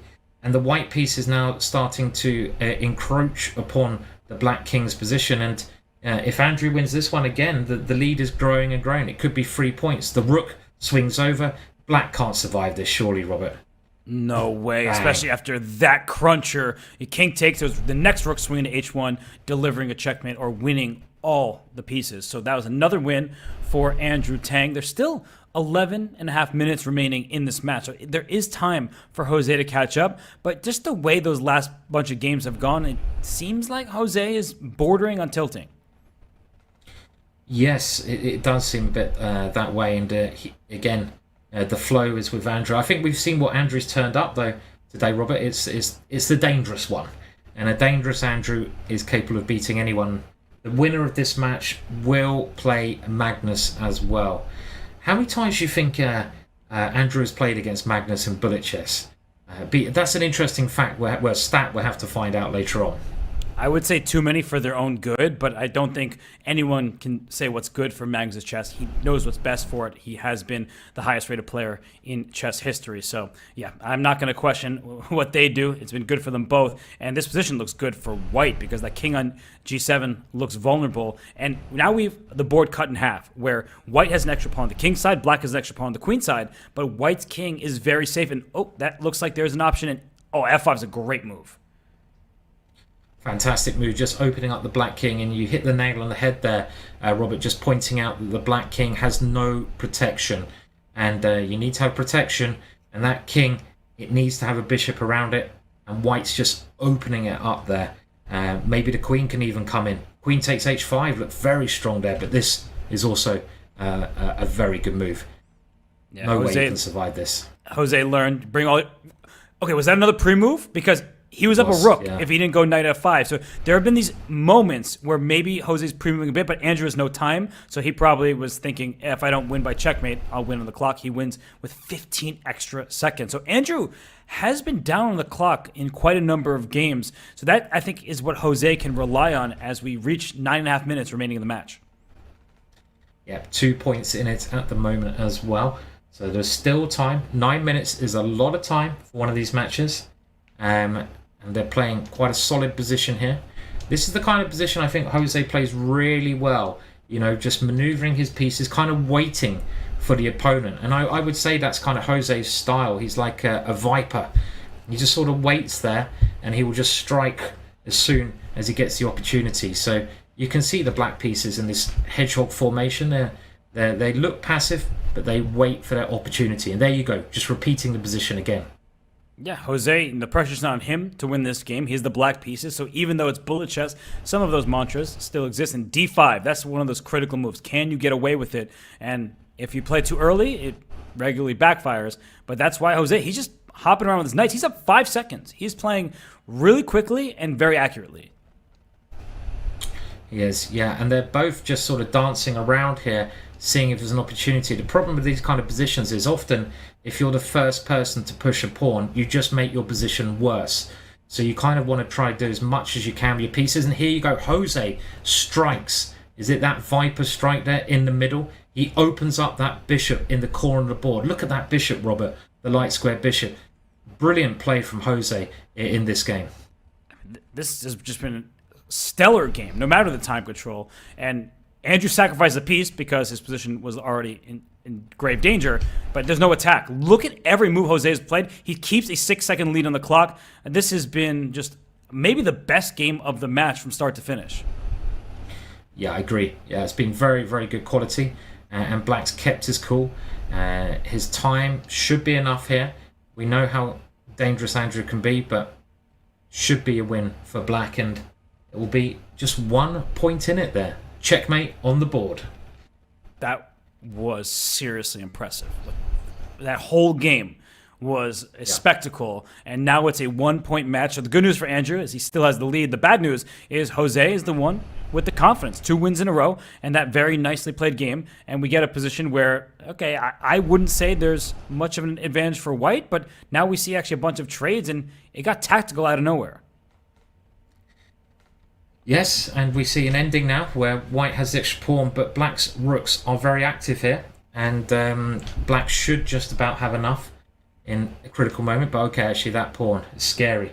Scary as anything. I saw a couple of people in the chat, and hello to the chat, asking what was next, and we're still in the losers bracket, but we go up to, I think it's, let me get this right, is it the quarterfinals or the semi-finals? The next round anyway, just as I'm not sure.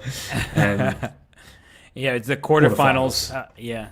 So Bortnick will play Danya, and then the winner of this match will play Magnus. And for a long time, at least for the last stretch, it felt like it was going to be Tang who was going to move on. But suddenly, in this endgame, the advantage was really high in white's favor, and now it's back to drawish territory, and he doesn't have enough time. Look at Tang ahead on the clock. It's a change of pace for him, and now he's winning. Wow. King and pawn endings, you would have thought they're quite easy, but in actual fact, They are so complex, and I would recommend to anyone, if you want to improve your calculation, start with king and pawn endings. It's the purest kind of calculation you can get, and this should be a draw, but black has a bit of a time advantage, so you might as well try and win here with the black pieces. Yeah, it's one of these situations where as white, and I can block with check, and then he trades off the queens.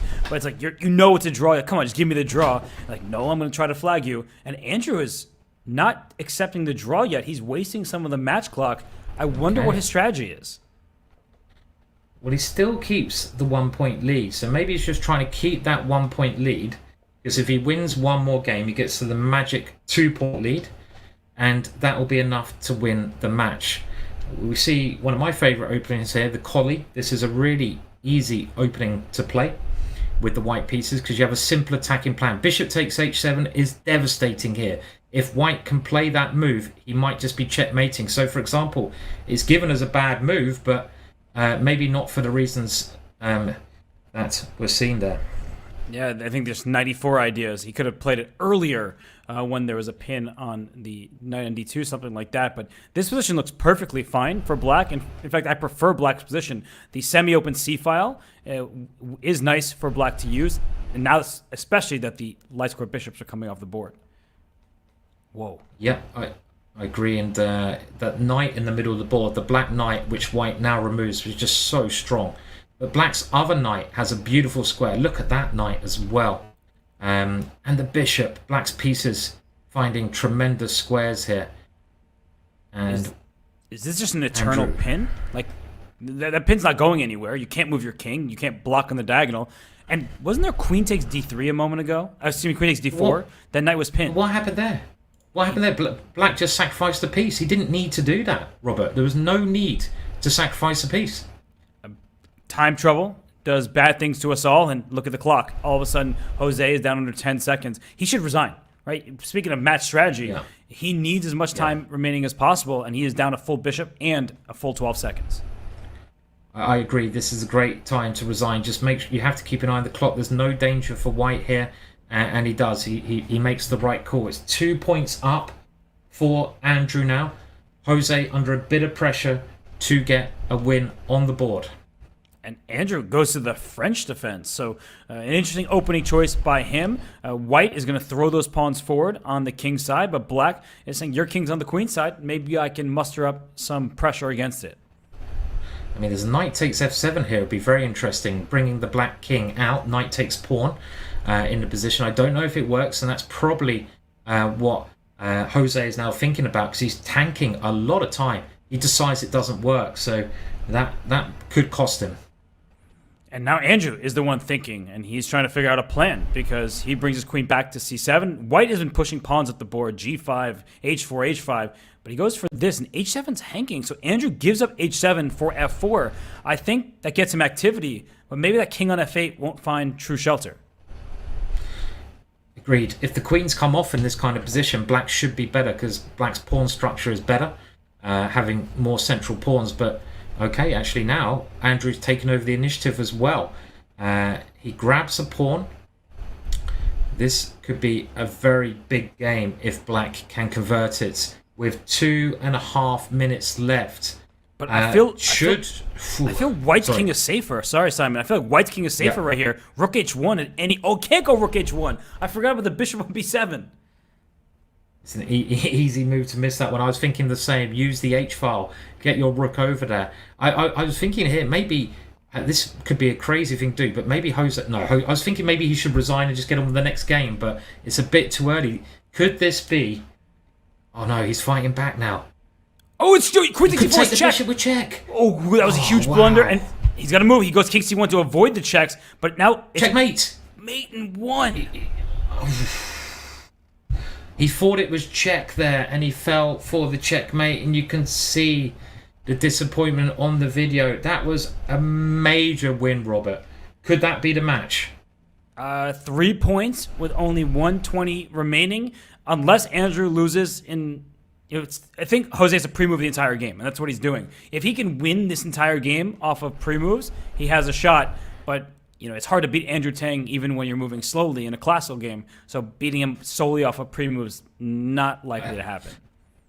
I love that idea though. Winning a game of chess against someone as strong as Andrew Tang by pre-moving the whole game. I mean, that would be quite legendary.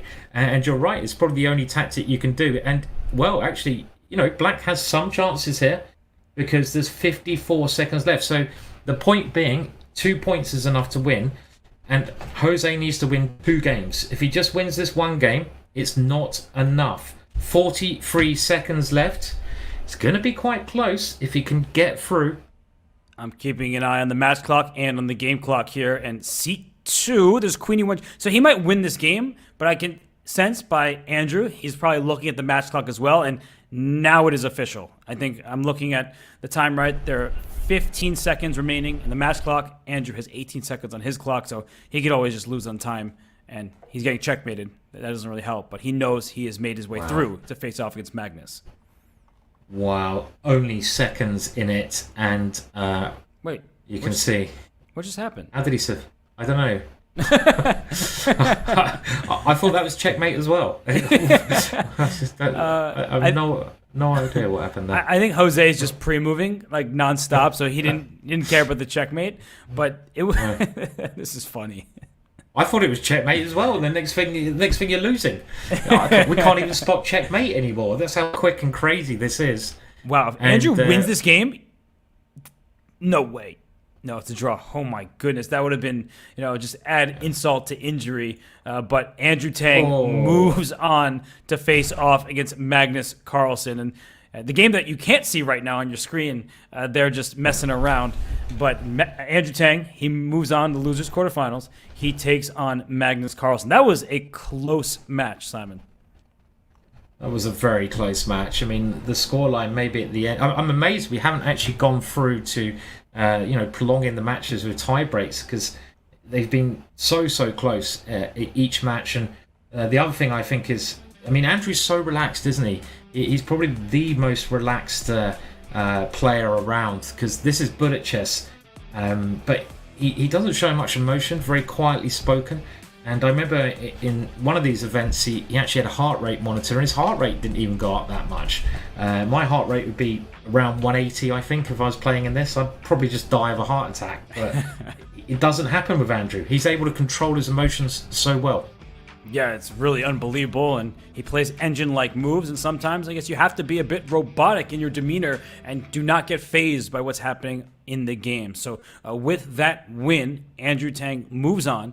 As we talked about, he gets to face off against Magnus Carlsen. I'm not sure still if that's a reward, if that's a punishment. We know he'll be rewarded with a minimum $6,000 prize, as Jose Martinez leaves with a $4,000 prize. But coming up next, we will have Daniel Naroditsky against Alexander Bortnick. And we will also then get Magnus Carlsen against Andrew Tang. But before we get to the next match, we will have a break in an interview.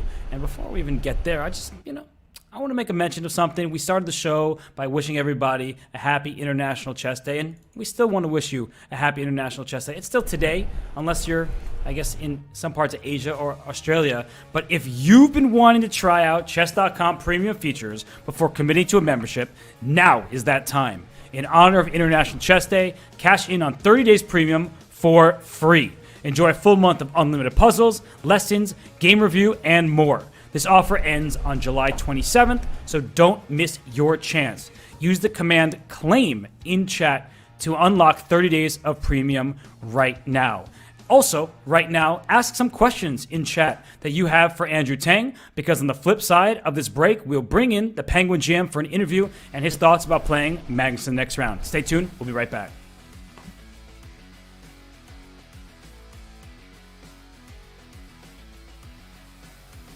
Your subscription makes shows like this possible, which is why our Twitch subscribers will never see ads on chess.com. Connect your chess.com account and Twitch account at go.chess.com/connectaccounts, and bang, boom, voila, you're done. 100% ad-free bliss forevermore.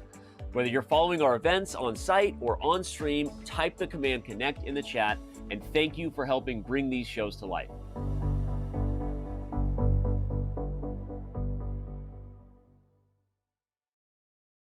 Interested in becoming a chess streamer like your favorite creators, such as Hikaru, Gotham Chess, and the Botez sisters? Come on! Look at this! Woo! The Chess.com community streamer program is growing every day. Whether you're just getting started with streaming or already established and looking to expand your audience, you can now connect your account to Chess.com and have your stream promoted on the game's largest platform. Simply link your account at chess.com/settings/connected accounts, set your category to chess on Twitch, and start streaming. You'll get an ad-free experience on chess.com. You will pop up on our list of live streamers. Your chess.com profile will feature your Twitch stream, and your stream will be linked to your games on our Play server. Type Command Community Streamer in chat and start growing your stream today.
It's always awesome to be joined by the Penguin GM, none other than Andrew Tang. Andrew, congrats. That was a very close match. How do you feel that it went? Yeah, I think I started a bit slowly. Actually, today I felt a little bit nervous for once. Maybe just because I already lost once, and Jocelyn's not somebody I have the best record against, actually. So I was definitely feeling like I had a slow start, but after that, I think I played pretty well to close out the match. Andrew, you never come across as being nervous. You seem to be the most relaxed player I think I've ever met. Do you have like anything? What helps you relax? I mean, I need to get some of this magic ingredients. I don't know. I just drink some water, try to clear my mind, and usually that works pretty well, but no special techniques really. Well, you said you got off to a slow start in this one. How do you feel you were able to change the trajectory of the match? Do you feel like it was just getting warmed up, or what did you do differently? Yeah, I was partly getting warmed up, I think. Also, sometimes, yeah, at the start of the match, I'm not like able to be fully focused sometimes. I feel like that was kind of the case. I was playing a little bit slowly at the beginning, and once I get into the match, I feel like I just tend to play better in general. I take a long time sometimes. Yeah.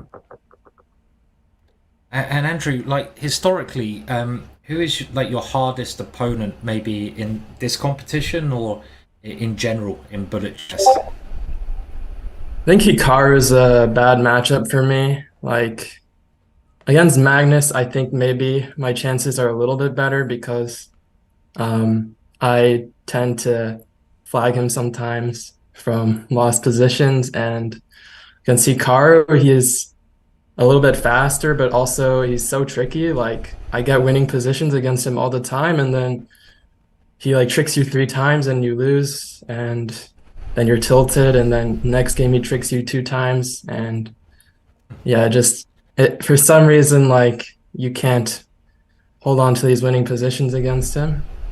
And then it's also hard to flag him, so I don't know. Yeah, I think nobody has the exact solution on taking down Hikaru, but you did just beat Jose Martinez. You are going to face Magnus in a little bit, and we have a featured chat question from EPAsk91 saying, do you prepare differently when you have 2 matches on the same day? I mean, I prepared a little bit for Jospam, and I didn't think about Magnus at all. I just focused on the first match, and I figured maybe I can prepare a little bit for Magnus before the match right now. But yeah, I don't know. I try not to tire myself out too much, especially when it's bullet. Like, as long as I play well, I think that's more important than doing a lot of preparation. We better not keep you too long then, Andrew, because you know it probably takes a while to prepare something against Magnus. I mean, I don't know how you can predict any openings he will play, but we do have a question from the chat, and this was the question was, how would you rate your play out of 10 at the moment? I guess based on that last match. I don't know. I think probably like a 5. I feel like this was pretty much approximately what I expected from the match, so I'm not too happy or too unhappy about how I played. Hopefully I can play better against Magnus, but definitely need to play a little bit better to have a good chance against Magnus. Well, the fans are never displeased to see you play. We're always appreciative of your time. And we're going to let you go because you are facing Magnus later today. And good luck in that match. And congrats once again on beating Jospam there. Thank you. And that is Andrew Tang, who moves on to the losers quarterfinals. He secures himself minimum $6,000 in prize money, and he faces Magnus Carlsen later today. But first, we do get the sensei, the prophet, Daniel Naroditsky, taking on his good friend, somebody he works with courses on. And works on courses with. I can't even speak. We've seen so much bullet. My head is in a whirlwind. But Simon, Danya versus Bortnick. We heard Bortnick's thoughts. Do you think Danya will be prepared, and will he be rusty at all? Because as Andrew just told us, sometimes it takes a bit of time to warm up. It does, yeah. Especially at bullet chess. I mean, even if you're like a couple of percentage off your mouse speed or your tactical ability, it costs that little bit more, that much more, because you know it's quick and fast. I expect Danya. He's very experienced at playing bullet. He'll be in a good frame mood, and this match again, like today's, all of the matches, they will be very, very close. It was interesting to hear earlier Bortnick mention, playing your friends is difficult, but he also said there's no friends when you start the game, right? It is just a battle, and everyone at this level has played their friends in the past, and you've just got to fight them. It's as simple as that. So forget who you're playing, play the board instead. And I don't know about you, Robert. Have you ever struggled playing people who are very friendly with you? I just don't make new friends. That way I don't have to say it's a tough time against someone I like. No, in all seriousness, it is difficult to play somebody that you're friends with, and especially somebody that you worked with. I think that changes the nature of the matchup completely, because if they've worked on openings with you, if you've given kind of your secret files and things that you're working on, that could be very difficult. And Danya, we know that he created this course with Bortnick, but we also know that Danya has been rated over 3550 in bullet chess on chess.com. He's been in third place in the last 3 years in the BCC. His YouTube viewership goes up every single day, and he was the 2022 chess.com commentator of the year. So, friends or not, Danya is a powerhouse in bullet chess, and I think he will also be able to put the friendship aside for 30 minutes. 100%, and I must say to anyone in the chat, if you haven't checked out Danya's YouTube channel or subscribed to his Twitch channel, then shame on you. You've got to do the walk of shame, because it's very educational and a lot of fun, both of his channels. So you can check those channels out. And Bortnick as well has his own Twitch channel. So one of the great things about modern chess is you can follow your favourite players live. Predictions. I think we need to put our neck on the line. It's only fair. And obviously for that reason, I'll let you go first, Robert.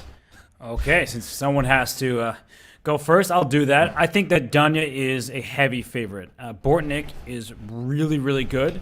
And what we saw earlier today, there were some great moments from Bortnick, but I just think that match was much closer than the match that Danya had against Paravyan. And also, no one is happy when they lose a match, but I think Danya can be pretty happy with how he lost that match to Hikaru yesterday. There were some fantastic tactics in all those fireworks. He was able to come out on top in a bunch of games. So I do think that Danya is the favorite and will get the job done. And Simon, I know sometimes co-commentators, they like one person picks one player, the other picks the second. Don't tell me you're going to pick Bortnick just to disagree with me. Well, I'm going to pick Bortnick just to disagree with you, Robert. And I say that in a little bit of jest because Danya is just he's got more experience. He's a little bit more trickier, but they're both so fantastic. And I think in a short time limit like this, only half an hour, the difference is less. I think the underdog can win. So let's make it interesting. I'll go for Bortnick. Just to spice it up a little bit. Don't tell Danya that, though, if he wins, okay? You promise? I won't tell him like you told Danya that I put my bet on Tang. So there's a lot of stake in this match. Sorry. I'll forgive you eventually, Simon. Not having the goldfish short-term memory loss. So here we see the winner is guaranteed $8,000. The loser is awarded $6,000. So a $2,000 difference once again. Bortnick doing this for the second time today. And the winner advances to the losers' semis. Well, they'll await some very tough competition. There's no one easy left but the winner of Carlsen and Tang. So Bortnick, you predicted that he can make this upset happen. He was a finalist in 2019. He lost only to Hikaru Nakamura after beating Alexander Grushuk and Maxime Vachier-Lagrave. I agree completely that in shorter amounts of games, in 30 minutes of bullet chess, that the underdog does have a chance. But Danya Naroditsky, he has been in great shape throughout the entire BCC, including yesterday's loss in the match against Hikaru. He beat Tang in a very one-sided affair. I just feel like Danya wants it, and he is proving it over the board. Yes, he does seem really motivated, and he's going to be he's always a very tough opponent. This is going to be a big match. Let's remind everyone, again, they're playing for that difference of $2,000. It's big money at stake, and it's also one of the last losers' games. The loser of this is knocked out of the competition. You do not get another chance. So nerves, they could be playing a part of this match. Yeah, and even Andrew said that he was nervous against Jose because it was his last life. So if Andrew Tang gets nervous, you know that the other players are likely nervous as well. And I cannot wait for this match to begin because Bortnick, he and Danya are good friends. They play against each other all the time on stream. I know that in person they hang out quite often and play marathon blitz sessions. So we'll see. Will friendship prevail? Will they still be friends at the end of this? I think the answer is yes, but they will not be friends during. And we have some moves already. So again, the opening stage of this match I think is going to be very interesting because they both play quite similar openings. They both have worked on the same opening, so they might have some surprises in store. And who's going to get the edge in the opening? We'll find out. And, well, who's better here, Robert, do we think? I typically like not having double pawns in a bullet chess or blitz chess because I feel like sometimes they're vulnerable. But here, I definitely love having a knight. And that knight is stationed on d4. It's an outpost. But Simon, I'm looking at the king march for white. Is this king just trying to go this way, go to b2 at some point, and go after the a5 pawn? I guess it's a little too late. You just dropped h2. Yeah, but is the knight getting out of jail? I mean, you have to go h5 and bring the knight out, and maybe your king march works there. I mean, it's very interesting. We could see if you take the knight and now march your king towards, even though you're a pawn down in this ending, okay, he's trying to lock things up instead. So white's strategy is not going to allow the black king in, and I'm just going to hold the draw in this position. Black, though, has g5, and to my eyes, this is just a winning plan. And black does take the first game. Danya 1-0 up there. Yes, and so Danya takes that first game there. He should be quite thrilled. Bortnick takes that. And so, yeah, it's good news for Sasha Bortnick fans and good news for you, Simon, who predicted that Bortnick will take this match. Aha, okay, yeah. And I like his opening he's played here. This is another one of... I've done a chessball course on this, can you believe it or not? This bishop e2 move. And it's a really sly variation where white just tries to build up the centre against the Sicilian. And white's got an ideal situation here. He's got the good centre and he's got chances to attack black. So I got my colours mixed up there. I apologise in the last game. It does get a bit quick, even for me. And it must be white who's better here, surely.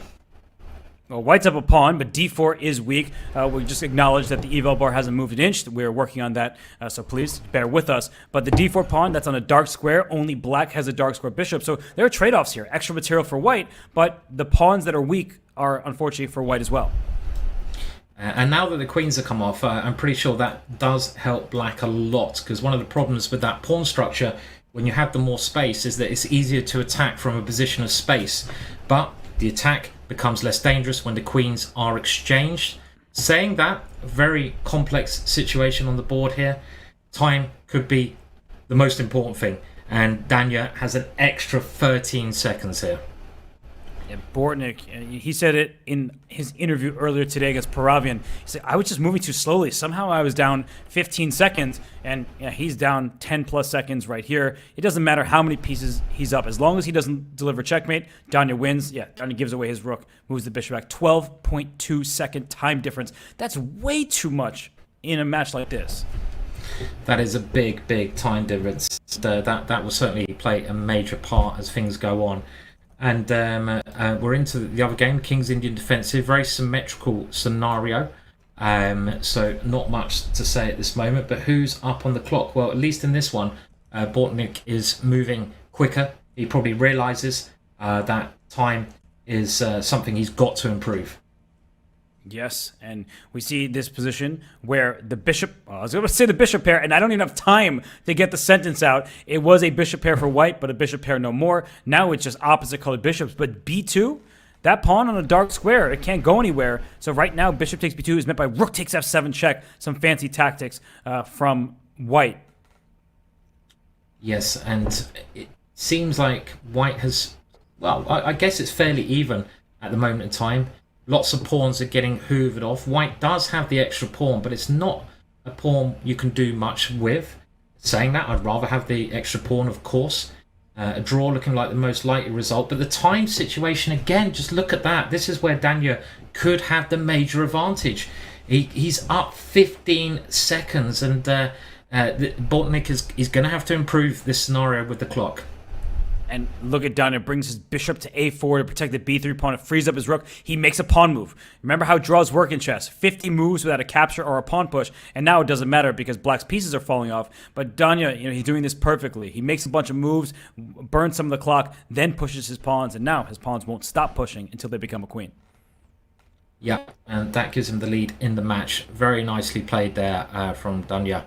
And they're into the next one. This bishop e2 move is actually quite a good little opening system, this. It was favoured by some English players who started playing it about 15 years ago, and some other players, a Belarusian Grandmaster as well. And it's like a reverse Dutch opening, but has white fallen into a bit of an uncomfortable pin there? Quite possibly. You don't really want to double your pawns like this. The reason white plays this opening is because of those two pawns you can see there, but things going a little bit wrong for white here. Yeah, what just happened? I feel like so many pieces were captured in a row, and suddenly it is black who's not even up a pawn. It looks like it because white has these double pawns and also these isolated pawns on the queen side, but it's white who's up a pawn, not caring about the back rank. The king is not going to get checkmated over there. So some brave play from Bortnick. Yes, and it seems like this is going to be his opening choice for the match, which I'm happy about. Saying that, black's rooks, look at them. They're now coming straight into the position, and black has picked up a piece there. A big blunder from Bortnick in there. Quite a good position there. Yeah, Bortnick needed that one to tie the match up. Now Danya has a 3-1 lead, and he should be very happy to pick up a piece thanks to a knight fork. Danya's putting pressure on the clock, and that's been really bad news for Bortnick. This is a miserable opening as well for black. I mean, if you're going to play this system, which is called the English defense, you can't play as passively as this. You have to play a bit more active. The black king, well, if it can get castle, black will be okay, and it looks like that might be possible, right? It has. It's castle. Black is okay now. Yes, and he just went c5, allowing white to keep a passed pawn in the position, and Danya coming up with tricks, right? If you took the pawn, knight e7 check, suddenly your rook on d6 was loose. So Bortnick, some brave decisions thus far, and they really are paying off. Yeah, and he's getting very active with his pieces. He's now threatening a bishop check. That bishop check will be a major problem for white here. So white has to give his king an escape square. And look at black's pieces. They're flooding into the position. Ooh. And it should be really good for black, but again, the time, do not get behind on the time. You're up on time, Bortnick.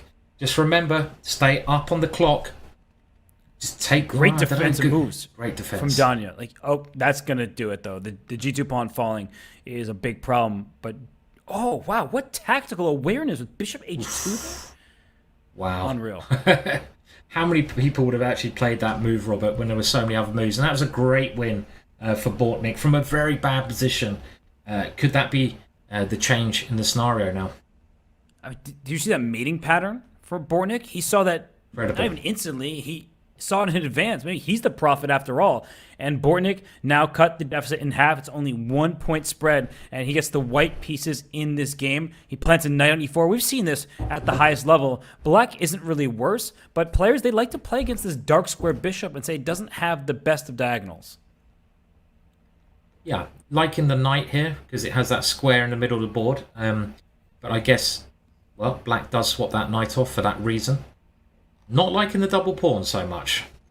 Nobody really does, especially when they're isolated in the center like this. And keeping the queens on the board is, of course, smart because Danya is up a lot of time, and he has the attacking chances as the dark square pawns and the black dark square bishop. That's the same color, and white, on the other hand, can't get that bishop active. Yeah. And he's picking up pawns now as well. And look at that, the black queen swings in, and this is going to be really bad for white. White now 2 pawns down. Even if the queens are exchanged, it could be a winning position for black with those connected pawns, but Daniel deciding, I'm going to keep the queens on because your king is weaker than mine. That's a very instructive thing that he's doing there, only swapping queens when he has to. Now, does white have any drawing chances here? I think now he's got a blockade. There are drawing chances. Well, the reason there aren't is just the clock. Is I'm looking at the time and Danya's ahead, and if I see Danya up, that was a bad decision though. Now, actually, it's very easy for white to pre-move. Yeah.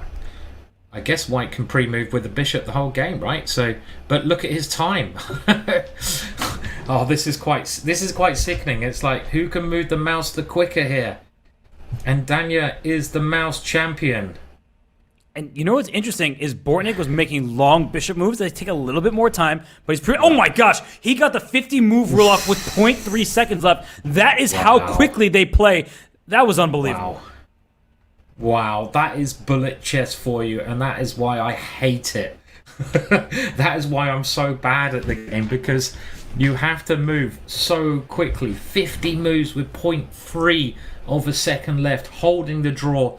And this match is maybe closer than people had assumed it would be. There's only 1 point in it, and I have to say black's position here looks quite nice to me. I prefer to be black, open file, winning a pawn, could be a chance to equal the score.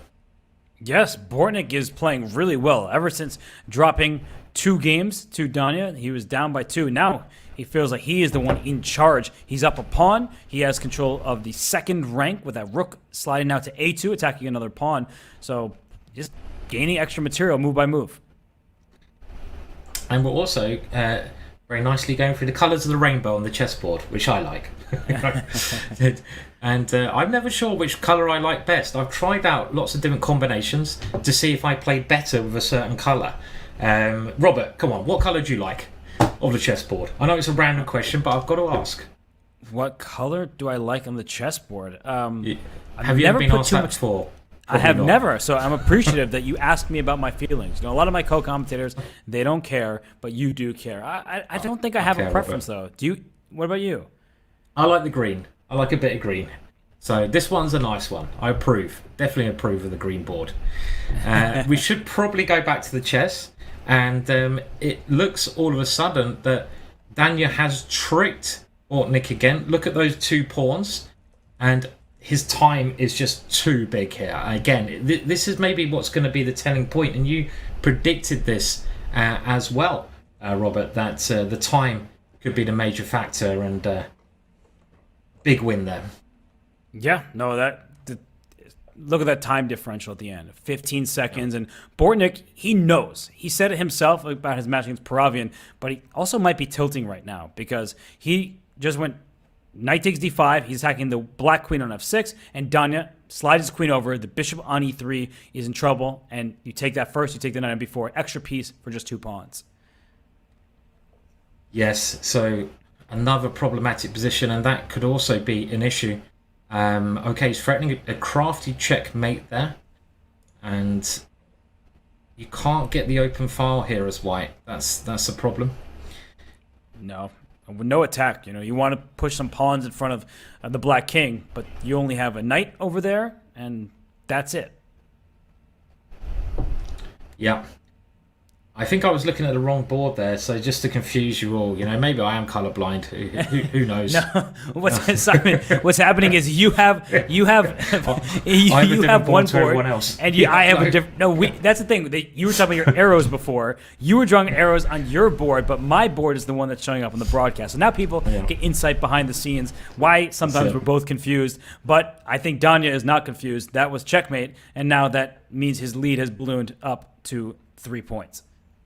3 points is a big score to come back from. I mean, there's still time, but you've got to get rolling now. This is the moment. If you go to 4 points, it's not good. Black's position here, I think I prefer it. You want to have the attacking chances. maybe swing the rook around, get that knight into the center. Yeah, no, this outpost on d4 is very valuable, and Bortnick seems to like this structure. He doesn't care about the double pawns, but e5 thrown there to shatter the pawn structure for black, but it costs a pawn, and I don't think you have sufficient play for it. No, it doesn't look like it. This has to be... Black, I think, has to get this one. Black has to get this game. He's got the extra pawn. Okay, it's not a great extra pawn, but it's still a pawn. Your rook is much more active. Great defensive there, though, from white. The knight finds a beautiful square. The white knight defending everything. And now white's rook goes active at the same time. This ending, well, okay, good winning chances. You've got to move your king in at the right time. And here comes the black king. Should probably be winning for black. Time, though. Time is also good. You've got to win this game with the black pieces. He better not get a repetition. Now I push the pawn. That starts the counter all over again. And he can just bring his king up. I think he's a little bit nervous about that. But he can try to win on the board and also try to win on the clock, because Danya, for a change, is the one down on time. Yeah, get your rook off the c1 square. That is the way to do it. But this is maybe not the way to play, because now your king has no escape square. I think black may have thrown away the win.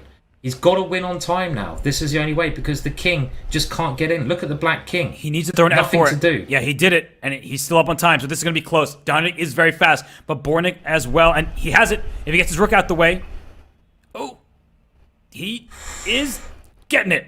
Bortnick gets it done. 0.9 seconds remaining.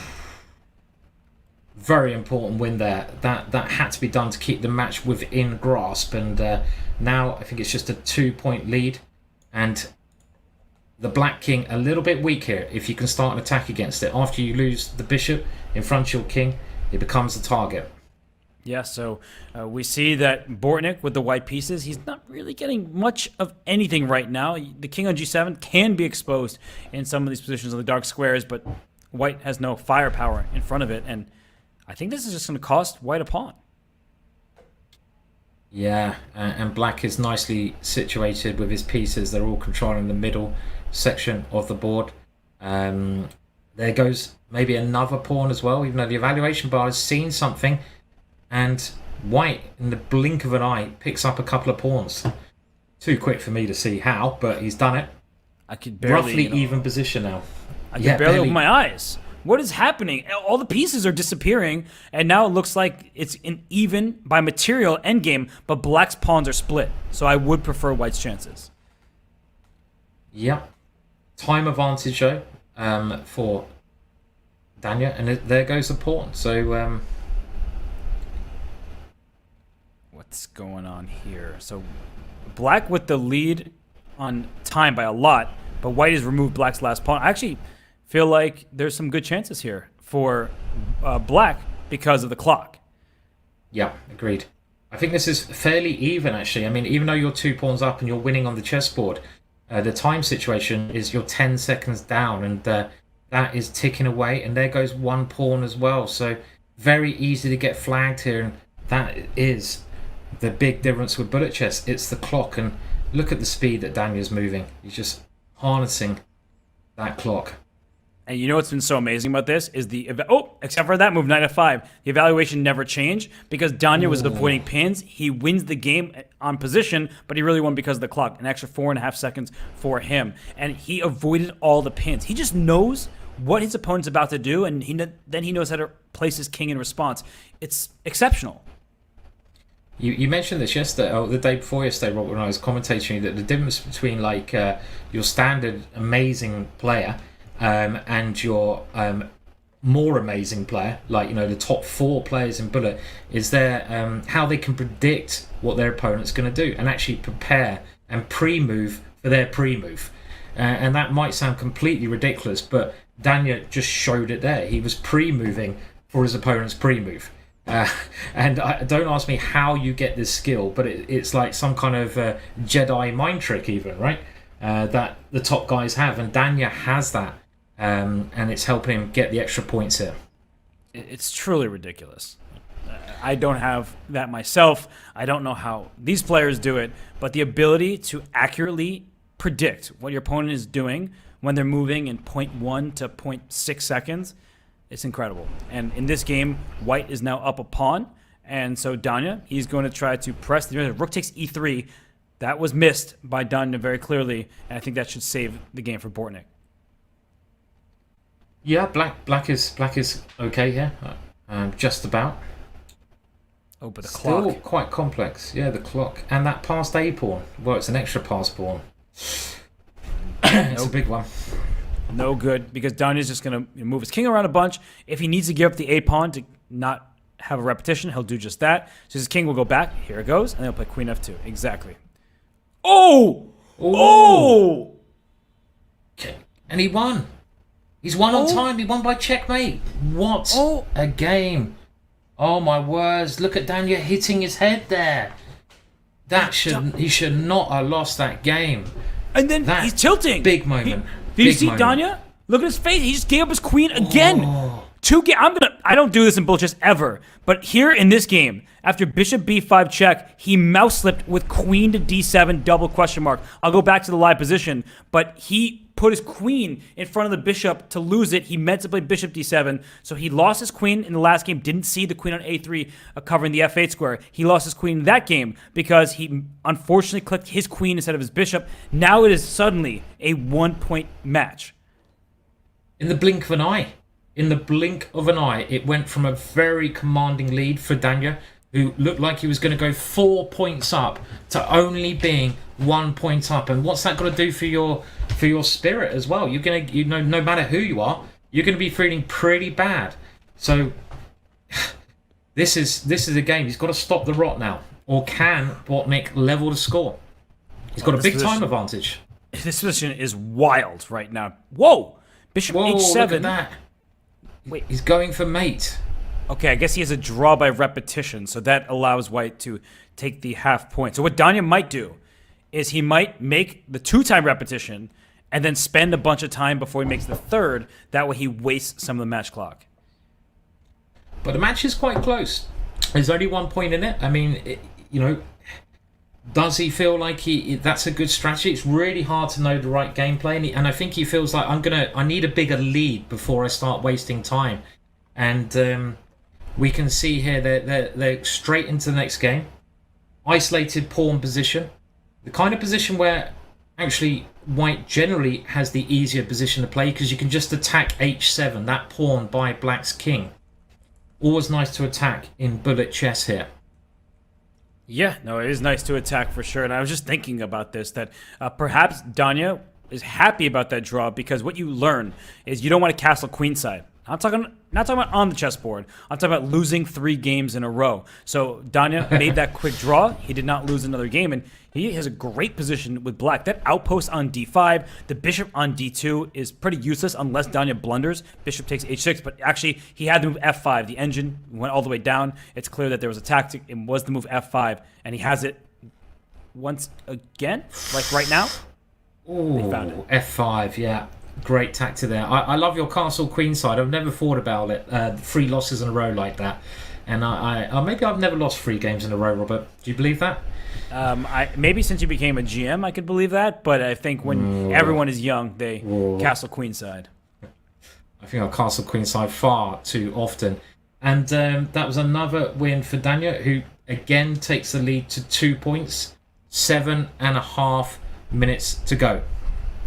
Yeah, 8-6 lead for Danya, and that was really a needed win, I think, for his morale. And in this game, he's up a pawn, and I'm not seeing how black gets that back on e5. Disgusting position for black, this one, I'm afraid to say, for Bortnick fans, because it's not just that. Okay, he does get the pawn back, but it seems like white's pawns on the king side are going to rush up the board soon. The white rook penetrates into the position. Maybe f4 even here is a move, and he plays it. Black is just so passive. Black doesn't have many active moves here. And look at those pawns now coming up the board. Yeah, and Bortnick tries to attack some pawns with his queen, and Danya says, all right, you attack my pawn, I simply push it up the board. And, well, g4, he wants Bortnick to take on h3 because there's rook h1 ideas, and he's just pushing all of his pieces forward. And black's knight on f8. Normally we talk about bishops not really being a bishop. Is that knight really a knight when it can't get out? Can't move anywhere. I mean, it can try to come round to where the king is, but it's completely stuck. And I can see the white bishop rerouting itself, but a lovely way to break through there. And the white pawns on the queen side look too strong here. That's such a beautiful. sweet move. If that rook was captured, then the c-pawn takes and promotes. Danya is on fire right now. Amazing tactic there, and a brilliant win from Danya there. Just spotting that check so quickly was incredible. And this, okay, how much time do we have? We have 6 minutes. We have, I think it's a 3-point lead. So we're getting to a situation again where Bortnick needs, I feel, to win this game with the white pieces and a position he can attack in. Maybe black's okay here, but the point is the black king has nowhere safe it can really go to. Right, it's a pawn sacrifice, but there's definite compensation. If you castle kingside, you have to watch out for f5 pawn pushes. So that's why Danya keeps his king in the center until the right moment. And he may never castle, depending on what happens in the next few moves. He's doing a good job of defending, though. Even though black hasn't got his rook in the corner out, the rook and queen that are developed are doing a great job here. And somehow white needs to activate his pieces, but looking like black is playing just really well at the moment. Accurate moves. Some attack here against white's king as well. The rook comes to b3 and the queen into g3. He's just inching his way forward here. That b2 pawn is weak. The black king is safe. And for Bortnick, if he loses this game, it's a 4-point deficit. And he just lost by checkmate. So Danya, another kind of borderline perfect game from him. Yeah, that might be the game that has done the job. There could be a chance if you can win a couple of games quickly, but it's 4 games and there's 4.5 minutes. I feel that means Danya has done the job, Robert. So you win the prediction round again. I'm not very good at these predictions, am I? I'm gonna have to improve. I think you let me go first, which forced your hand because you just wanted to disagree with me. Danya is the favorite in matchups against Bortnick, but as you've seen throughout this match, Bortnick is really strong. And another day, another match, it could have gone his way. Here, look at this. Danya has locked up the position completely, and he's just going to make random moves for a while and hope that Bortnick doesn't try to go queen takes g5 and catch him in a pre-move. This is very good match strategy. You get completely locked position. You run the clock down.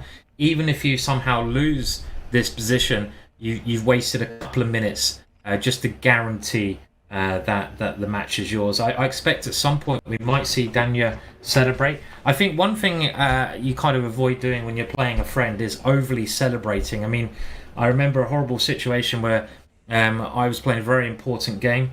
I lost the game.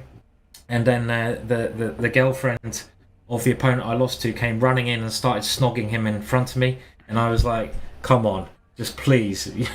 I've just lost a horrible game. I don't want to see that. Just don't do it, please. So I think, the match is effectively over, but we might not see a Danya celebration here. Who knows? Look, this game, you know what move we're on, by the way, everybody? You have no idea. You would think we're on move 35. We're on move 110, and Danya still has 10 seconds left. So I'm just looking at the timer. I see that white is winning. Now black is catching up. I don't even care about the board anymore. We are about to hit move 135. 135 was our final move. They played 135 moves in a 1-minute game. Yeah, that's just too many moves, isn't it? Too many moves to bullet, and again, good strategy, right? Players when you're leading the match, and you can see that both players are relaxing a bit there. It's so tense playing this kind of time limit. The stress just must be immense, and they've got to play on until the buzzer is down. And this should probably be our penultimate game. Black currently down a pawn, but d3 doesn't look like it's long for this board, and now it is scooped up by Danya. So Daniel Naroditsky, he came to play. He means serious business. He wants to improve on last year's performance and the 2 years before that, where he ended in 3rd place. And I do believe that he feels he has a chance against anybody in this competition. Of course, Alireza and Hikaru, they're in the winners final. That will happen later today. But Danya showed yesterday against Hikaru that on his best day, he can compete with even the best players on the planet, and he is taking Bortnick to school right now.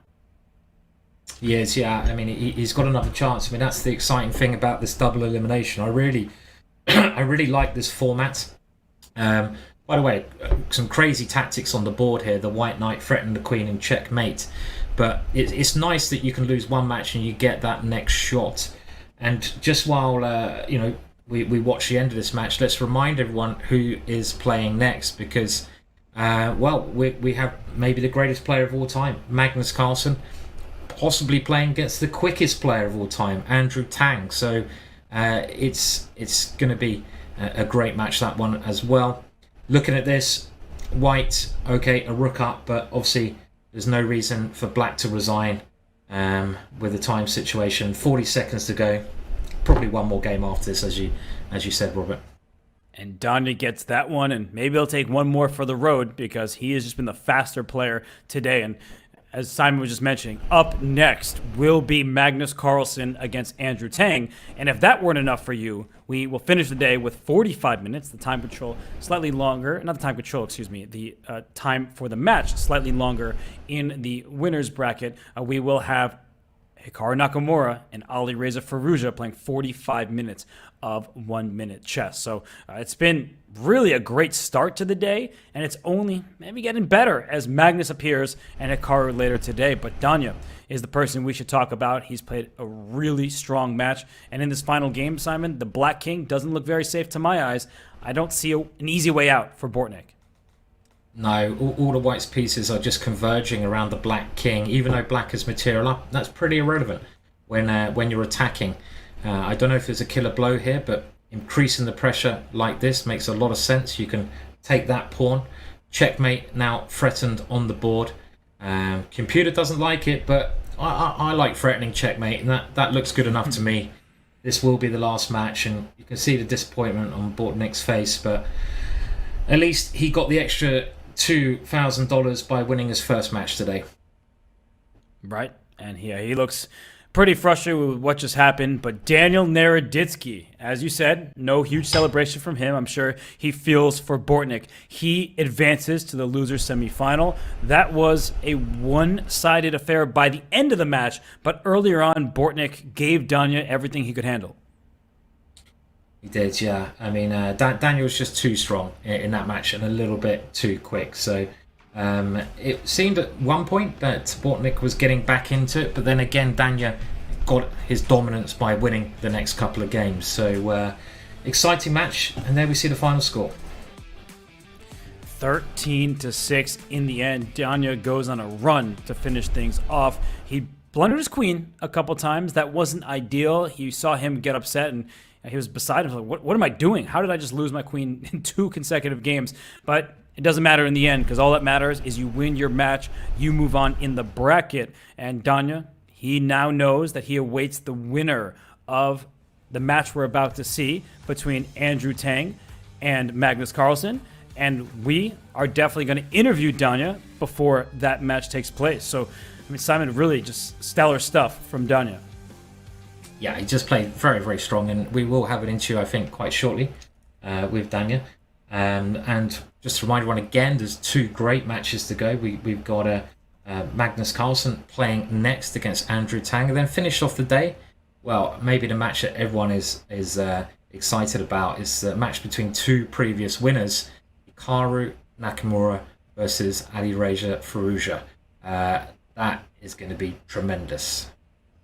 Oh, it certainly will. And for now, we'll head to break. But please leave your questions for Danya. We will feature a few of them. So please get involved. And we will see you on the flip side of this break with Grandmaster Daniel Naroditsky.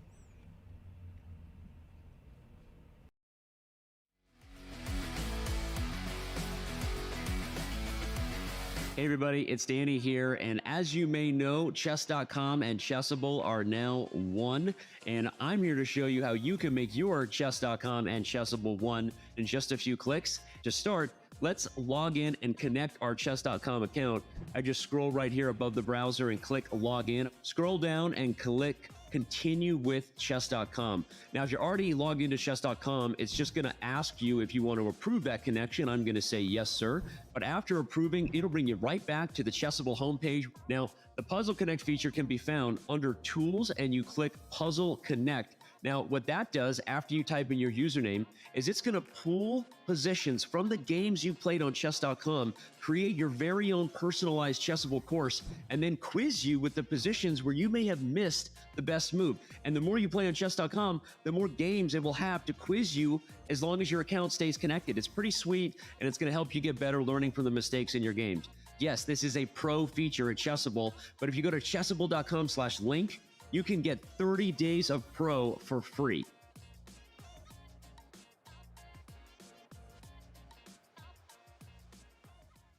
Do you wish playing a chess game with a friend was as easy as sending them a text? Well, good news. Now it is. With Chess.com's new iMessage app, you can start and play a game directly in iMessage. Your friend doesn't even need a Chess.com account. It's just tap and play. Head over to go.chess.com/iMessage or use the command iMessage in chat to learn more.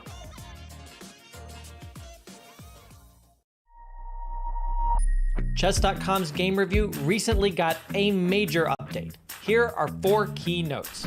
At the end of each game review, you will now see a summary of the game from your coach, your performance rating for that game, and a quick grade for you and your opponent in the opening, middle game, and end game.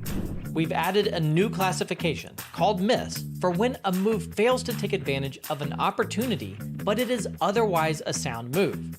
We've also changed the definition of blunder. Now a move will only be considered a blunder if it loses material or allows a checkmate. Coach will now draw arrows and highlight squares when you hover over or click on the highlighted words in the move explanations. This should make move explanations easier to follow. Finally, Coach's explanations will now reference specific pieces and threats in explanations, making move explanations much more intuitive. The new game review experience is available on chess.com right now.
He's a grandmaster who needs no introduction, but he deserves one after that great display of bullet technique.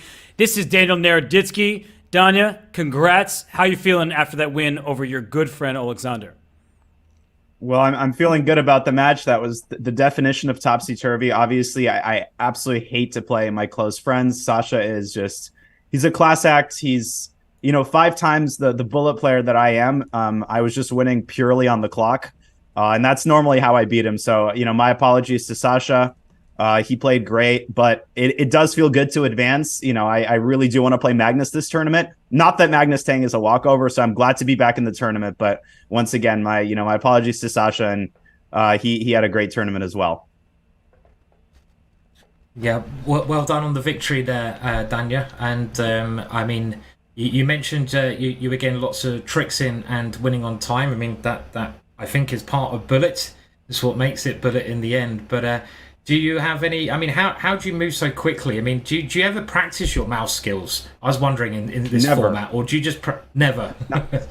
Not once. I've never done, and I know people don't believe me, but I've never done Aim Trainer. But I have done Aim Trainer. It's called Bullet. Aim Trainer is Hyper Bullet. Like, you don't need to do anything, other than play Bullet. I think it's just the amount of games that I've played. You have to develop good aim to play in those time scrambles, and that was sort of my pre-match strategy. I watched Sasha's match against David, and I noticed that Sasha was struggling on the clock tremendously, so I was constantly forcing myself to play even faster than I'm used to in the opening, particularly get that 15-second lead, and then burn that 15 seconds on 2 or 3 critical moments in the middle game. But to circle back to your question, no, I've never done anything special. When I have tried Aim Trainer on stream, I'm pretty mediocre, so I don't know what it is. You don't have to have the knowledge of what it is as long as you get it done, which you did. And I have a question for you about nerves, because we had Andrew on earlier after his match victory, and he said for once he was nervous because it's double elimination, but you're on your last life. Did you feel a little bit more nervous today after yesterday's loss to Hikaru? I felt a little bit more nervous today after I blundered my queen 2 times in a row. I was actually fairly calm. There's always jitters that accompany the first 2 or 3 games. So once I got that early lead, I was actually the picture of calmness. I was like, I got this in the bag. I'm feeling confident. I'm starting to outplay him on the board. Then I play Queen F8, and then the next game I moused up Queen D7, and then all of that calm was chucked over to South Carolina. So that's when all hell broke loose. I mean, it always does in these bullet matches. So the second half, I was a nervous wreck. The first half, I was, a Zen monk.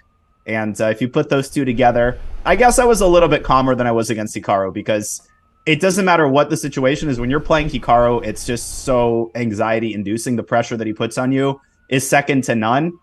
So I was a little bit calmer today. I came to terms with the fact that if I lose, again, it's a win-win for us, because then Sasha goes through and I'd be really happy for him. So I wasn't, thinking of this as, okay, if I lose, I die and the tournament is over. I've done well already. I think I've proven what I wanted to prove.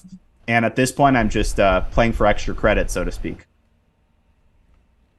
And Daniel, you mentioned obviously Hikaru and how he puts pressure on opponents. I mean, what do you think it is that makes Hikaru that little bit better or that little bit more dangerous than other players? Is it his ability to set tricks, or is there something else there you can pinpoint in his play?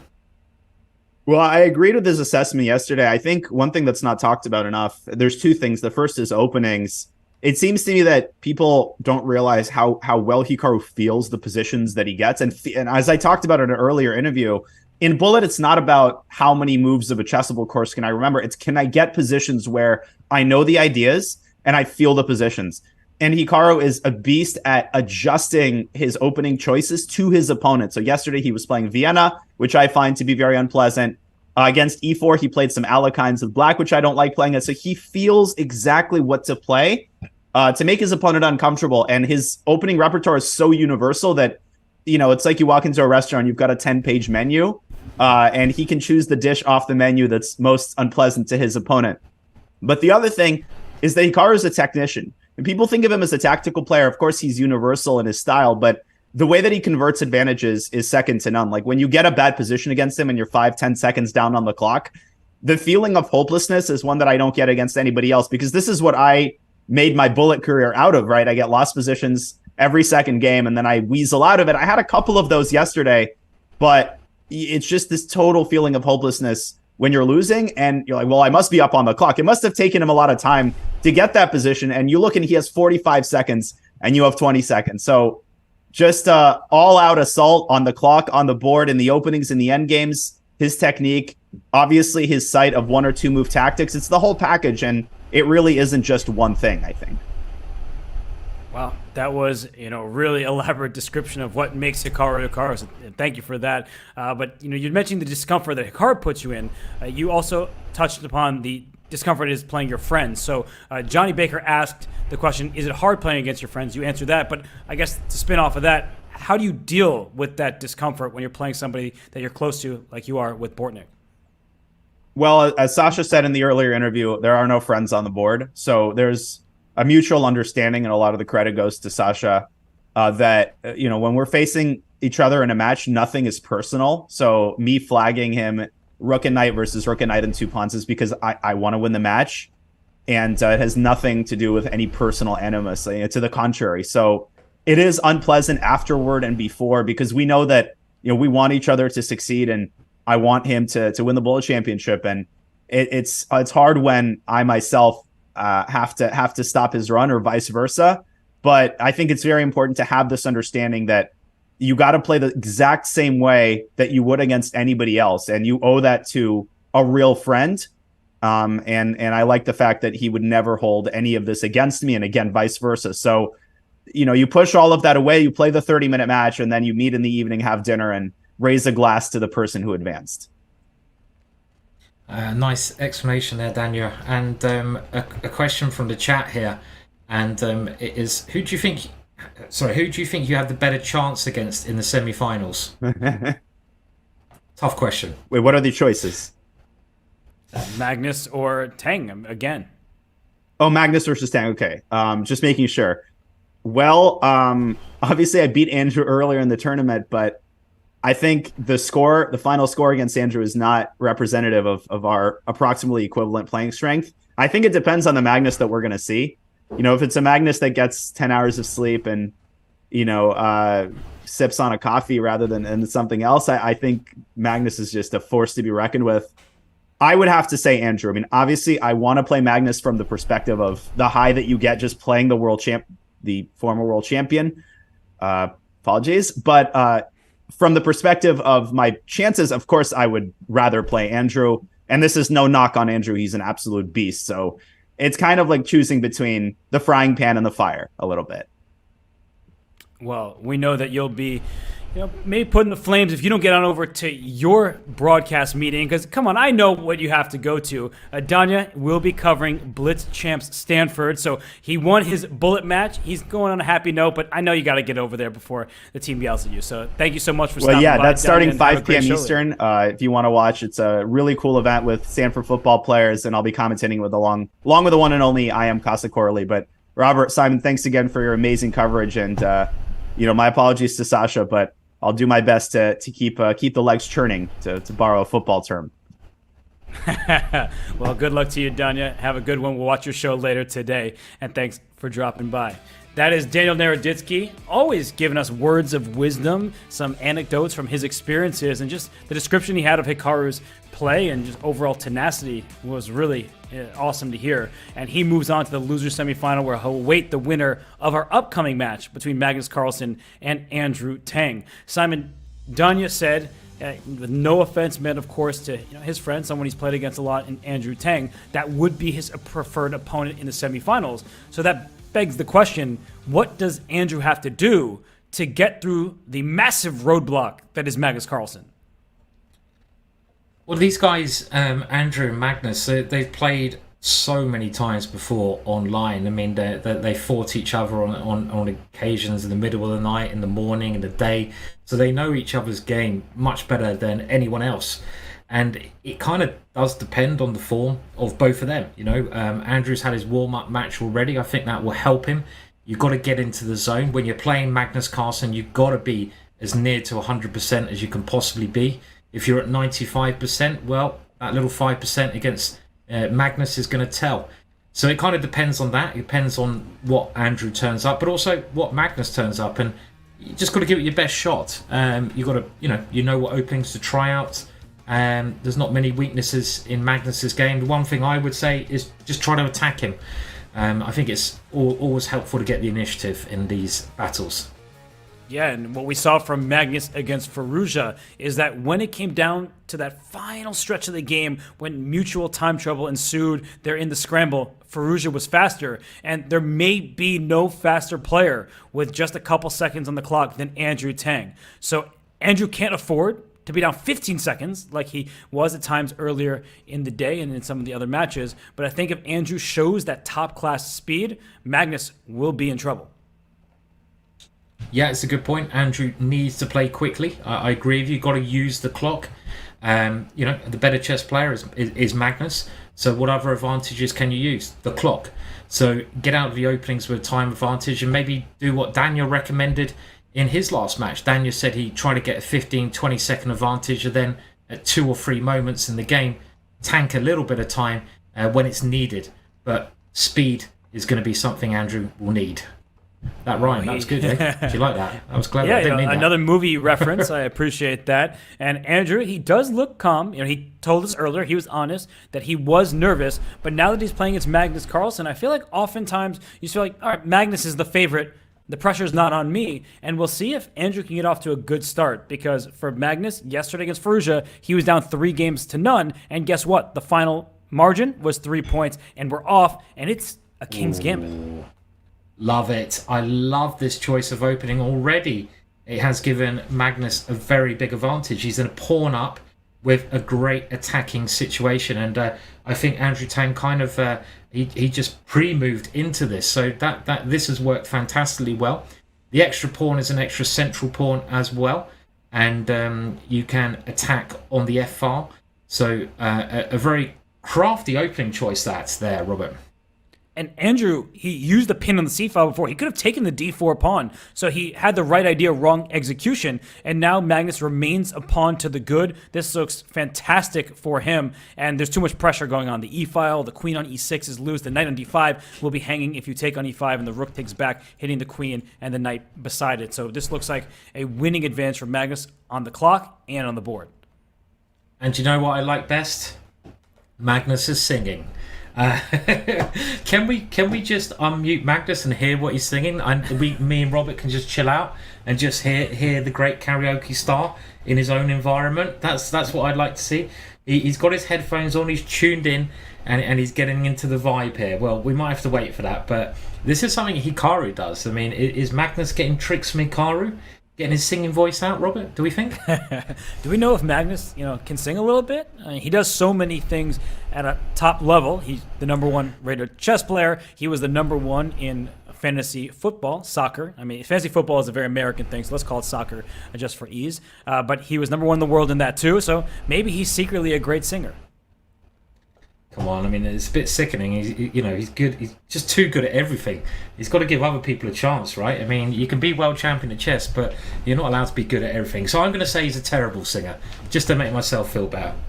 Well, he has a great position right now, so whether his singing is good or not doesn't seem to be that important. And knight d1, that turned it around because the queen and the rook are both under attack. And you can see on Magnus's face, he's like, ooh, what was I thinking there? Yeah, a little bit of overconfidence there, and that has given Andrew a good, decent position. He's the exchange up. 5-second lead on the clock, though, for Magnus, and Magnus' position is quite, well, I was going to say quite solid, but now Andrew has broken through on f7, so really good fight back from Andrew. Oh, what a find, though, by Magnus. He sacked his queen temporarily, and look at the clock. Magnus is up over 10 seconds. He should just flag his opponent. Yes, he's got to. I mean, Andrew's going to try flagging him enough times in this, and not easy to flag, though. Okay. Oh, look at that. Andrew. No. That was, sorry, I got Magnus. That wrong. He did flag him. he stole his rook because Andrew felt like he had a pre-move every turn. Magnus brought his rook back. Magnus was actually going for a draw there. If the rooks were traded, it would have been a draw. So it's interesting to note that Magnus maybe not trying to shamelessly flag his opponent. You have to go for the dirty flag, but he was able to get the job done because of his lead on the clock. He was, and he's played the King's Gambit again. This time Andrew was expecting it, and we've got a pretty standard position in the King's Gambit when you win your pawn back. White has the extra central pawn. Lots of pieces remain on the board. I love what the White Knights are doing here, jumping straight in. But, okay, the computer really liking the 2 bishops here. And there goes 1 pawn. So the King's Gambit, this is Magnus's secret weapon so far. Yeah, Bobby Fischer used to love himself a good King's Gambit, and another world champion. Decades later, Magnus Carlsen says, I'll do the same. We know he's no longer world champion. Danya also was like, wait, former world champion Magnus Carlsen. It's so easy to forget. But, he just forgot that his bishop could be captured, so he didn't win the exchange. And did you see his reaction there? Wow, that was just, that was a big mistake. You can't make too many mistakes like that. And even though you say Magnus is not the world champion, he's won the queen back there, it's all a bit messy. He's kind of like the world champion in our hearts, isn't he? He's the strongest player. I think he might, isn't he still Rapid world champion or Blitz world champion? He's world champion at something. I fail to believe he's not. And the reason why you didn't remember which one is because the answer is both, and he also just won this 3rd game in a row. So he can't stop, won't stop winning. Yeah, of course Ding is the world champion, we know this, and a very well-deserved world champion he is, but kind of due to Magnus not taking part, isn't it, as well? I'd love to see Ding play Magnus at a future moment. Hopefully that will happen. But Magnus is the speed world champion. Okay, so he's got a nice lead, a massive lead. Is there any way that Andrew can come back from this? Yes, definitely. Like in the overall match, I definitely believe that. You hesitated. The reason is because I thought you were asking me about this specific game, and I look at this position, and this looks like a King's Indian gone completely wrong for white and looking great for black. And you see the capture on g4, it leaves the e4 pawn hanging. Yeah, this is a dream come true for Magnus. Yeah, this is a beautiful position. Completely agree with you. Look at black's pawns piling through, and the white king incredibly exposed here. At the same time, I mean, still just about hanging on, but that F pawn is getting very close to becoming a queen as well. Queen's off the board, still hanging on. There's a nasty threat of a rook swinging over in some positions here as well. I don't think there's anything that can be done. And another win for Magnus. He seems to be on good form. Scarily good form.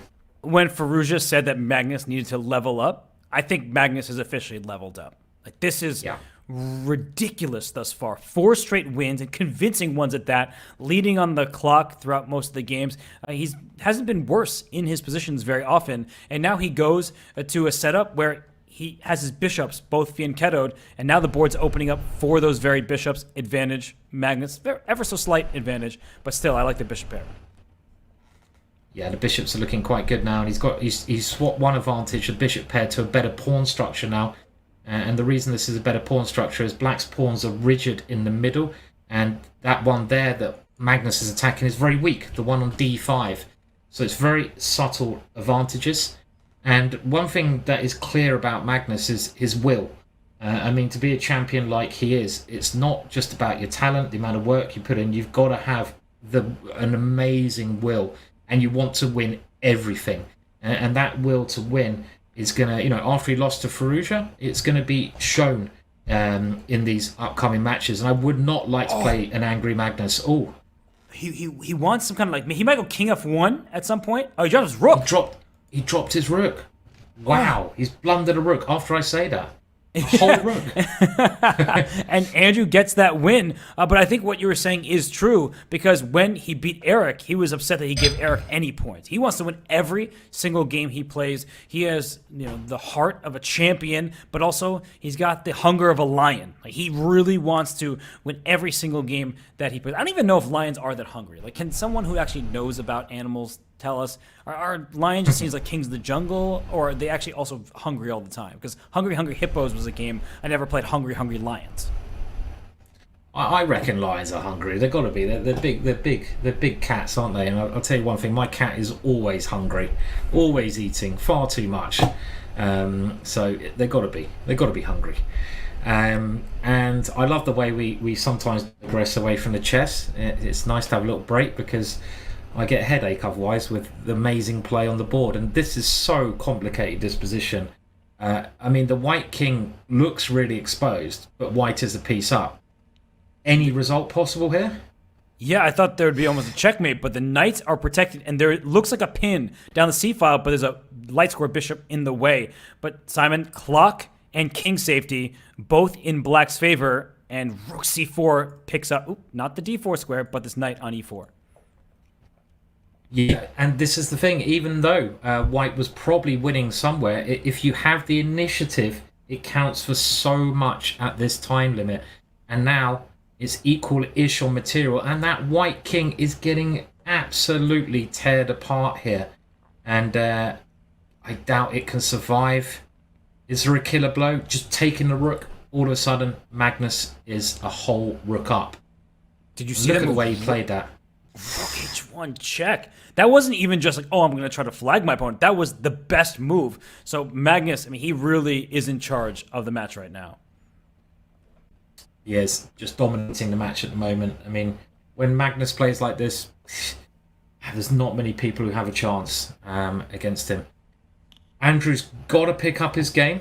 He's got to get some wins on the board. There is 20 minutes to go. Often these matches go in swings. But another strong tactic there from Magnus, knight c6. And this is simply going up a whole rook. And he won that game in a matter of seconds. Phenomenal play. And I love this comment from Fractured Soul. This is like watching Messi play. Simply sublime. And as an American, welcoming Messi to the MLS and Inter Miami, that should be fun. But yeah, watching Messi play throughout his career has been a treat for everybody. And watching Magnus when he's in form, it's a treat for everybody except for his opponents, because I don't think Andrew's having the best time thus far. No, I mean, it's not enjoyable when anyone tries to smash you. But look at that. That is a beautiful move from Andrew. Absolutely stunning vision. I love that. The whole point is the white bishop can check the black king, and then it can pick up the queen in the middle. Magnus counter strikes now, so you have to be a little bit careful, and Andrew spending his time. But that just shows how strong Andrew can be and how quickly he also spots tactics. Andrew Tang is world class, and I think when we are looking at this match, we will always acknowledge that. And Magnus just happens to have jumped out to a hot start, and he's trying to run away with his king. So considering he lost his queen, but he lost it for a knight and a rook, he does have compensation. He's worse, and now he's going to drop another pawn in the center. But I'm looking at the clock, and maybe black is even better because of the time. Yeah, it's true. And the black knight is now secured itself in the middle of the board, and the only way that white can probably win this is by using that passed pawn, which he has shoved up the board. But the clock will be important. If it was anyone else, I'd be backing black, but Andrew is pretty well known for his speed, and that should secure the game. Nice. That was a brilliant win from Andrew. We need more of that. He's got a nice point on the board, and let's see if he can get a roll going. He needs to get a roll going now. And point very well taken that Andrew, when he has even a time deficit, how quickly he plays, it's a sight to behold. And he was able to win that game. He kept enough time on the clock and found the killer blow. And in this game, Magnus just kind of playing this slowly. He's giving away a pawn to open up some lines. And bishop takes d6, queen takes d6 to follow. The e6 pawn will be tender. I think Andrew doing the right thing, being brave. Yeah, you're right. This is lovely. Oh, nearly. It was close. Oh my goodness! Does it work? I'm just shocked at all moments when moves like that happen. Like here's the queen a4. I wasn't even looking in that direction. I was looking along the c-file, and well, Andrew's done well to hold on here. The knight takes f5. That's a good shot from Magnus, but what in the world of an opposite color bishop rook endgame where white's pawn structure is better? Yeah. I mean, that again, it's going so quickly. I mean, white is better here because white's got the potential to get a passed pawn. So you see the pawn on the right-hand side. Okay, it's still a little bit better for white, but should be a draw. There goes the passed pawn. Going to come down to the clock, though. Extra extra lot of time for Magnus, but I feel that 50 moves should be made here in time. Yeah, there they are. Draw. Yeah. They actually repeated the position 3 times, and I was going to say if the colors were reversed, I think Andrew may be able to get that job done and flag Magnus, but the moves were so easy to play. You just move your king back and forth, and so pre-moves were available. And now in this game, we get a London system, Andrew Tang's specialty, and so far looks pretty normal. I think Black has escaped the opening without any disadvantage whatsoever. Yep. And here comes the Black Pawns moving down the board. I mean, that's the other thing about, I would say like a regular Grandmaster. I don't mean that with any disrespect, but not a world champion. And Andrew is nothing. He's not a regular Grandmaster. That's the wrong thing to say. But someone who hasn't played in World Championship matches, Magnus's openings are just so good because he's prepared for so many of these big encounters with a team behind him, and he's able to swap in and out of certain openings, and he should be okay in most positions. I say that, though. He is playing 1a6 quite a lot in this match, which is a very peculiar opening to play. And here it's Black attacking again, Robert. It looks like that to my eyes, but Andrew is stopping that attack by playing in the center. That's often how you combat somebody who's going after your king. And I just want to quickly follow up what you were saying, that as regular grandmasters ourselves, no, I think we know what you mean, that our opening preparation, oh gosh, that's a blunder of an exchange there on E3. But even though some games, some openings, oh, that was a mouse slip by Magnus, and he gets away with it because Andrew was pre-moving, and a little smile out of Andrew. But we get away with things in individual games, some moments, openings, but on the whole, people who played the candidates in the World Championship matches, their opening preparation is much deeper and better. And Magnus, he's looking to pick up this game with the black pieces. He has a rook against a bishop. Those pass pawns are stopped. Simon, this looks like a win for Black based on how much time remains. Yes, another point. Just racking them up at the moment, even after a mouse slip there. Yeah, I mean, it's just a show of class at the moment, the way that Magnus is playing. He loves having the 2 bishops as well. Magnus, there's little things in his games that you will see happen time and time again. And I think maybe the stronger you get as a player, the more you appreciate having the 2 bishops. That's why I like having the knights, because I find them trickier. Mm-hmm. And here you can see those bishops working very well to win the exchange. Black has some attacking chances here, though. And what? Magnus just blundered a bishop on f5 with check. He is not going to... And h6 is an important move because queen takes b4. There are back rank threats. So right now, Andrew is in charge in this game on the board and on the clock. But finding the knockout, not so easy here, because if the queens come off the board, winning from there will be far from simple. Yeah. You've got to win this one. The white king, very weak. Get your dark square bishop. Maybe g6 is a move here, or g5. That would be quite... maybe it doesn't work so well now, getting on the dark squares. I agree with what you said about keeping the queens on. When you've got the knight and bishop versus the rook, you want to keep the queens on the board, generally, because they're great attackers. And I think now it will be Magnus resigning, and he does, because the queen was about to check white's king, and it's just too exposed there. And we got a just resign from Simon, and you were spot on. Simon says, and it happens. And this kind of position, I feel like, is nice in bullet, the one we're seeing from the white side here. A7 just dropped, so Magnus didn't take care of his a-pawn, and now it's off the board, and the advantage very heavily in Andrew Tang's favor in this game. It is, but look at that a-file. I mean... Oh, straight in with a tactic. Does that work, or is it bluff? Another thing I've noticed is that Magnus does bluff occasionally. You know, when things go a little bit wrong, he will play a quick move, confidence, and because he's Magnus Carlsen, his opponents won't always, capitalize on that. Yeah, you believe the former world champion and the number 1 rated player in the world for such a long time now. I believe that Andrew will win this game, as he is 2 knights for a rook in the position. He's about to gobble up the queenside pawn, and now his passer just runs. There's still a chance. I mean, it's not all over. It's 7.5 to 3.5. There's 12 minutes left. Andrew is now getting into a bit of a rhythm. He's playing really well just to get points on the board against this horrendously strong player. And if he wins this one, well, it's still doable. Still possible. He needs to win this one because Magnus is trying to catch up on the clock, but finally the rook's under attack, the g6 pawn, the b6 pawn is passed. So that was a resignation. Andrew gets it. It's a 3-point deficit now. And Magnus, he shows that, hey, there are times where he missteps, and Andrew was able to scoop up that bishop on f5 with check and then win the game. Yep, important win there. He's getting a bit more into the match now, Andrew. His confidence is growing, and you need to have that. In this one, we see Magnus playing with a knight instead of the bishop, but he has a nice compact pawn structure, no weaknesses in white's position, and maybe black's pawns are even a little bit overextended. There you go, 1 pawn drops, and there could be some more exchanges here, but is that a pawn going to drop? It does drop, so a pawn up for Magnus. Clean pawn. And this king on g1, if queens were on the board, we say maybe black can get an attack on the light squares, but without queens on the board, there's no checkmating threats, and f3 stops all of that before I can even finish my sentence about it.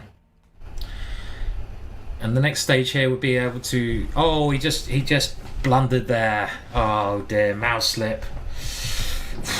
4 points in it. Yeah. Mouse slips, they happen, especially in bullet. We saw Danya drop his queen in front of a bishop and lose that earlier because of a mouse slip. So none of these players, it's not a foreign concept to them, but probably a moment that Andrew's like, can I mouse slip later today? Not in my match against Magnus Carlsen. Yeah. You always mouse slip when it's the worst possible time as well, I found. You know, you don't mouse slip on like move 1 where it doesn't matter. It's always when you're winning and you drop a queen. And here, well, again, look at black's pieces. Black has won a piece with that pin, and the black king is very safe, so there's not really any compensation, and that's why Andrew resigns, just to get on with the next game. I love the use of the king's gambit. I play the king. I'm one of the only grandmasters who still plays it. You mentioned Bobby Fischer playing the king's gambit. I think the most famous world champion was Boris Spassky. He won every single game he played in the king's. Played his opening still, even at the top level. Yeah, I mean, Magnus and Hikaru also, he dabbles with the King's Gambit and played it for a long time, but this is terrible. This is why you don't play the King's Gambit, is because the king is still in the center, and black is happily up a pawn, and you could probably just start taking things, and the knight on e4 is in trouble. This is just game over. It should be, yeah. Bishop g6, a class move. Yeah, it is game over, Robert, you're right, and a nice little touch there at the end. Really good play from Andrew. He's spotting the tactics there very quickly. There's now a clean exchange with the safer king, and Magnus, he shouldn't resign. And he's taking a drink of water. He'll probably let his time elapse. Look at how much time is left in this match. 8 minutes, and now about to be 40 seconds. He did resign. Wow, as soon as I said that he resigned, he could have let that time go.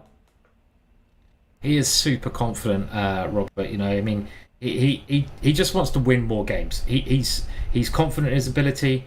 He's thinking, I don't need to do any of these tactics. I'm just going to win more games. And I want to know what he's singing. At least we've got a question for the interview, right? What music is he listening to? And what's he singing? Anyone got any predictions in the chat? What will Magnus say he's listening to? You know you're asking for it, Simon, by getting the chat involved about what he's listening to. We're going to get some funny answers. Yeah. But I am actually curious. We heard Bortnick say he likes to listen to rock music and just different, whatever he's vibing to at the moment. But right now, Magnus in this game, up and outside pawn, king very safe. The e-pawn advances, and those hanging pawns in the center, they can be strengths if you can get them going, and they take away squares from enemy pieces, but they can also be dangling and weaknesses. Yeah. And it's weird. There's too many knights in this position for me to be able to work out what's happening. But there goes the exchange. Even though the exchange is gone, black's knights, they're holding a lot of squares. Very good play so far. And there it goes. Andrew wins another one. So he's keeping himself just about in the match. And Magnus was really unhappy about that. I see that Michael Jackson beat it. Shout out there. Guardians of the Galaxy music. See, I told you didn't just get ridiculous answers. Yeah, I know. I was asking for it, as you said there, Robert, a little bit too much, wasn't I? So I was setting myself up. Barbie girl, I've seen... He's listening to Hikaru's stream. That's a really good answer by Fidai. FID. Okay, we see him in this game using tactics a little bit more. Just to run the clock down. Now there's 6 minutes 46. And the score is 3 in it. So, okay, Andrew needs to win a game or two to make this interesting. And no more. I love this opening. Yeah, no more. This. I would say no more King's Gambit, but he sacked a piece. This is your style. This is actually supposed to be pretty good for White, and I was thinking, why did in the previous match this wasn't tried out? Because G6 is a little mistake. A3 actually sets up G6 and the sacrifice. It's kind of a very weird delayed Halloween Gambit idea, and now it's equal material, and there's a big check with the knight misplacing Black's king, but this also looks like a decent way to play. Black's pawns are horribly distorted here. But I also love what Magnus did there. He just lost the advantage by his follow-up decisions. But instead of going for checkmate or a check that might not have amounted to much, he just ruined his opponent's pawn structure. But Andrew now, if you push this pawn to c3, then the queen comes into a2, and you're just going for checkmate. Queen a2 is still a great move. The c2 pawn is loose. This looks resignable. Yeah, this is a chance, and it's only going to be 2 points in it. This is where, even if you are Magnus Carlsen, you start to get a little bit nervous. You don't want to lose this big lead. And you can see, I think he swore a little bit there. He's letting his time go down. He's readjusting. Andrew has a chance. He's back in the match. There's 5 minutes to go. Remember, you need to win by 2 points. And if Andrew takes the next one, well, it's game on. He'll be cutting it to 1. And now you see no more 1a6. He probably going to stop playing the King's Gambit going forward. Magnus is now like, this is getting too close for comfort. Now I need to give my full focus and play more mainline stuff. And I don't think Andrew knows this line nearly as well as Magnus does.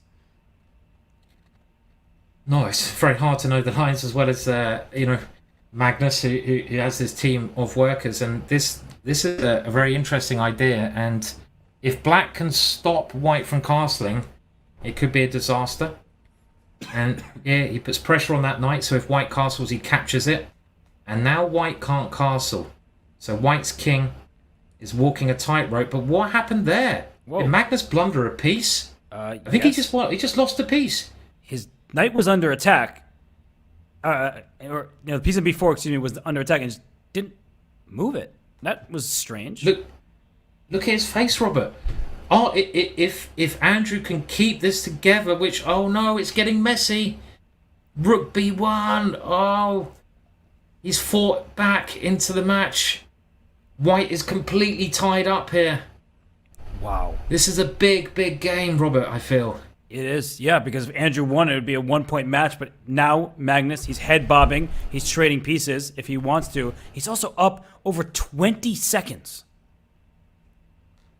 Yeah, this is a massive game because the difference with this one was, as you said, it could be 1 point in the match or 3 if Magnus wins. And Magnus wins to take it to 3 points, meaning that, and look at him, he gives a little laugh there, realising he was very lucky, meaning that Andrew must win this game now with the black pieces and maybe the next game as well. I mean, this is a must-win scenario, isn't it, this game? He needs to win this one, and he needs to win the next one, and he doesn't have a choice in the matter. So from the black side of this position, it looks like the pawn structure, not particularly good for either side.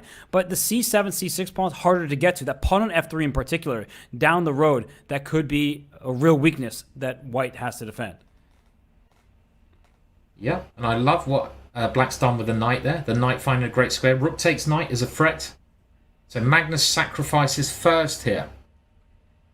And Black has chances in this one. Chances to get that important win, which he must win. Yes, but the f-file, that's going to give Black a lot of the action there. With the knight on d3, that is one of the best placed pieces you could possibly ask for. Yeah, and those two pawns also, Robert, they're coming through the board, aren't they? I mean, two connected pass pawns, very scary here. And the rook now has to give way to the h-pawn with... Okay, maybe that could have been played better. Yeah, what a find, though. King g6, but now knight f4 kicks the king away. h7 falls, and... it looks like mate. Knight e6, rook e7. I think that could be it. You can see Andrew shaking his head there. There's only 2 minutes left, and Magnus giving a little cheer there. He realises he's through, and maybe a little sigh of relief. Yeah, I don't think he'll be complete. Sorry, I was gonna say the same thing that you were about to say, so please finish, Simon. I was gonna say I don't think Magnus will be 100% happy with the way the match went, but I don't know. It sort of hasn't been that clean. And I think that's why he celebrated, because if he was going to win this match by a large margin, he'd be like, yeah, okay, another day at the office. But the fact that Andrew gave him a serious fight and there were some odd blunders and things of that nature, even in Bullet, odd for Magnus, I think that he felt like he was on some rocky terrain. And, well, even in this game, like he was doing just fine, and suddenly he's dropped a pawn in an endgame, and his pawn structure is bad. So it has not been a perfect performance by any stretch of the imagination, but that's who Magnus is. Even when he's not playing perfectly, he's still beating stars like Andrew Tang by several points. Yeah, I mean, he's done enough, I think, in this one, but he needs to play better than this if he's going to beat Hikaru, I would say. If we do see a Magnus Carlsen Hikaru final, I think Magnus will have to play a little bit better, because Hikaru is just not going to show any mercy. He'll have to play better than this to beat Danya tomorrow, right? The way he's played in this match, Danya beat Andrew Tang by 8 points. And of course, things change day to day and match by match. But the way Danya's been playing in this event, I really think that Magnus will have to improve his play. And, well, I don't know if this last game, maybe it's off in time. It doesn't change the match victor, that is Magnus. So, yeah, this game has concluded. They stopped it. And Magnus is like, why? I'll play another one. Yeah. I mean, okay, well, Andrew's resigned that one, realising there's no point. It's not going to affect the match at all. And we see Magnus winning that one. And it got a little bit close at one moment, but the stronger player did win. Throughout that match, Magnus was always ahead. And, a pretty good performance there. Yeah, pretty good. 5-point win over Andrew Tang. And it's going to be scary for opponents when he levels up even more from pretty good to his best. So Magnus Carlsen, he wins the match against Andrew Tang. He stays alive in this Bullet Chess Championship. He will face Daniel Naroditsky. So Magnus has ensured himself a top 4 ranking, and we will surely get him in for an interview. So I believe, are going to head for a quick break after we look at the bracket, and as we look at the bracket, we see that Magnus is playing against Daniel Naroditsky, and that is in the loser's semifinal. But up later today is Hikaru against Alireza Firouzja in the winner's final. That's our last match of the day, Simon. Yeah, what a match that's going to be. I mean, we've just seen, the strongest chess player in all formats against, I guess you could argue, the strongest player in online bullets. And that is going to be a brilliant match as well, isn't it? I mean, Hikaru, it's always good watching Hikaru play. Magnus through, though, to the next round. So we can be happy about that. I mean, it was an interesting match. I also saw that Magnus has had a haircut. Sometimes you've got to, just reinvent yourself. I always got in the habit, Robert, of having a bit of a haircut before I played a chess tournament, because it made me feel that little bit more confident. I wouldn't touch the beard, though. The beard can just go do its straggly thing. The beard's got to stay. But sometimes a little bit of a haircut does help, I think. And, new haircut, new person. Well, the beard is majestic, new haircut, new person, new scenery, new person, because Magnus is actually on the go. We're not going to get an interview. He has to catch a cab, so we are going to head to break. But when return, it is, in fact, Hikaru Nakamura versus Alireza Firouzja. You will not want to miss that.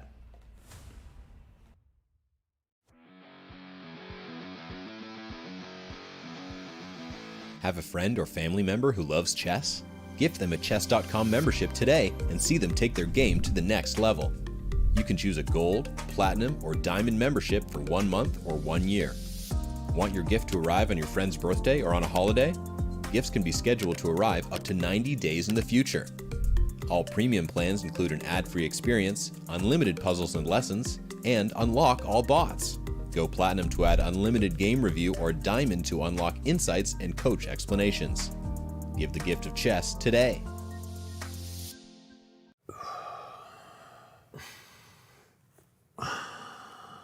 Dude, it's impossible to not hear you just breathing super loudly. Okay, fine. I will hold my breath for 3 minutes. All right, let's go. Okay, let's go sure. right now. Got the Ready? chess clock app right here. Almost there. And you did it.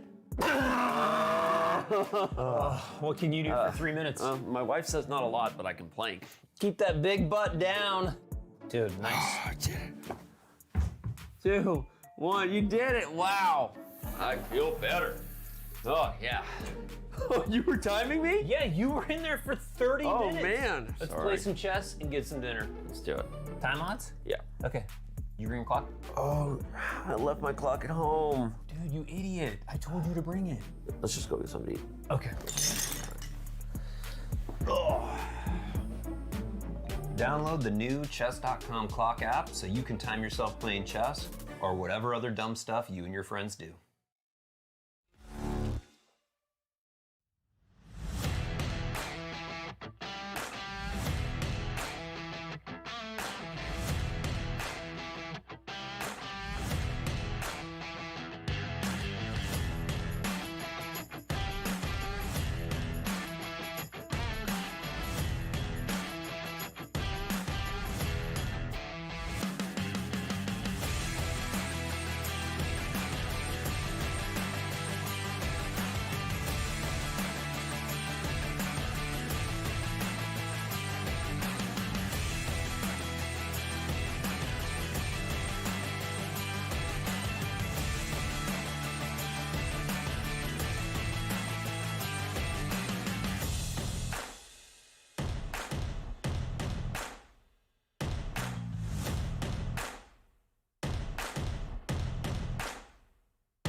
Oh, 97. 97, he misses the fork.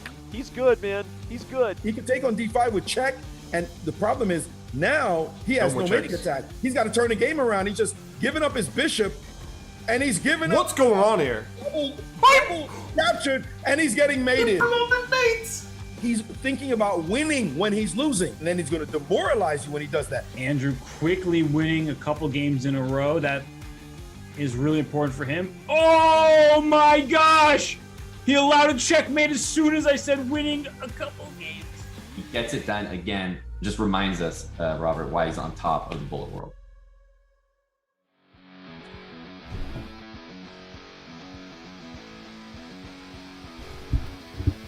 You're a 3-time bullet chess champion, the biggest chess streamer on the planet, the number 2 rated player in the world in classical chess. That is Hikaru Nakamura in the winners finals, taking on Alireza Firouzja. And what we just saw there is his resourcefulness, his tenacity, his ability to turn games around. Yeah, 100%, Robert. Hikaru is just good at everything in bullet. He can play the openings incredibly well. Danya mentioned how he picks the openings for certain opponents and he can tune in to their weaknesses. He can play positional chess incredibly well, endings well, tactics amazing. If he gets an advantage, he doesn't let the advantage slip, and he also creates major problems when he's in a worse position. He's pretty good at everything. I mean, that's just everything, Robert. How'd you beat him? How can you beat Hikaru? I don't have the answers, so I think we'll have to wait and see if Alireza Firouzja does, because that is our matchup starting in just under 10 minutes. Firouzja, originally from Iran, now playing for France. He is really, really, really good at bullet himself, and we've heard his confidence. Firouzja saying, I didn't feel like I was an underdog against Magnus. He wasn't the favorite against me, and I think that he feels that Hikaru isn't much of a favorite either. Yeah, he's full of confidence. He's young, he's quick, he's an amazing attacker, and he's dangerous at everyone. He's got lots of experience in bullet chess, and he's been tipped by so many people as being a future world champion as well. He's basically the whole package, and I think this is one match that everyone can be really excited for. I mean, what better way to continue a streak? You beat Magnus Carlsen, or one day, and you face Hikaru the next day. And if you beat Hikaru, then it's like, yeah, okay, I'm the daddy. Who's the daddy? I'm the daddy. And it's now time for Firouzja to try and prove that he's the daddy. So, will he be the daddy? Am I saying daddy too much? I'm not going to judge you for it, but you called out that he beat Magnus yesterday, so why not Hikaru today? And that's the type of event that Alireza Firouzja wants to continue having, because you look up in the winners final, it's Firouzja, it's Nakamura. Alireza took down Magnus Carlsen. It was Hikaru taking down Daniel Naroditsky. And the loser of this match, the good news for them is that they're not eliminated. They just go down to the losers final, where they await the winner of Danya versus Magnus. So we're at our final 4. And Alireza Firouzja, he doesn't want to be the person floating down to the losers bracket and having to work his way back up. This is a determined kid. Is he still a kid? He's like 20 years old now, but it still feels like a kid, because he is one of the game's great prodigies. He was personally selected, handpicked by Magnus Carlsen, saying, I would only play him if I was going to compete for the World Chess Championship. Alireza, he floundered in the candidates tournament as he leaves his chair there. He actually was playing a lot of bullet when things weren't going his way. Danya and Alireza played a long match during the candidates that was much talked about, but Firouzja, he's proven himself in this time control. He won the 2021 Bullet Chess Championship. It's his 5th appearance. He's peak rating 35-21. Incredible player. I mean, both of these players are just incredible. We mentioned a lot about Firouzja and how Magnus handpicked him. Firouzja had won that candidates tournament. Magnus would have played the World Championships, and being handpicked by Magnus Carlsen is quite special. I think the other thing that we should note, though, is that pressure upon your shoulders, right? If you are Alireza Firouzja and you're being picked by the world champion, everyone's saying, oh, you're going to be the next world champion. It can make you crumble, right? It's just too much pressure for most people, and to be able to handle that, you have to be quite special. And Alireza, he's shown that he can handle that, and that he's got a very good confidence about him, and he's going to need to have that confidence to take down Hikaru today. So this is probably the match I've been most excited about so far, Robert. I mean, you can't get more excited than this match, can you? I don't think so, because not only is it these two powerhouses, but there's so much on the line. Neither player wants to drop to the loser's bracket, as we were talking about. So the elimination, that's not going to happen to either player here. But the winner is guaranteed minimum $16,000 and a top two final placement, whereas the loser drops down to the loser's final, minimum third place. But $16K for the winner is guaranteed. That's quite a chunk of change. It's not bad. That will certainly help Alireza start his fashion career. And, you know, which I wonder, we have to ask him about that if we get to an interview stage. But it's a big, big goal on offer here. I mean, you win this, you go through in a very comfortable position with a great deal of money as well.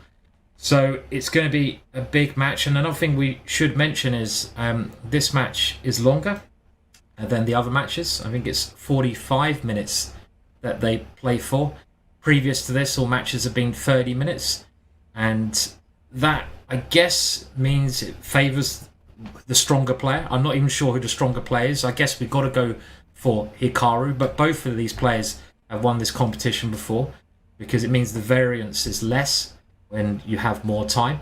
Do we think that's going to favour Hikaru, or is it just too hard to say, Robert?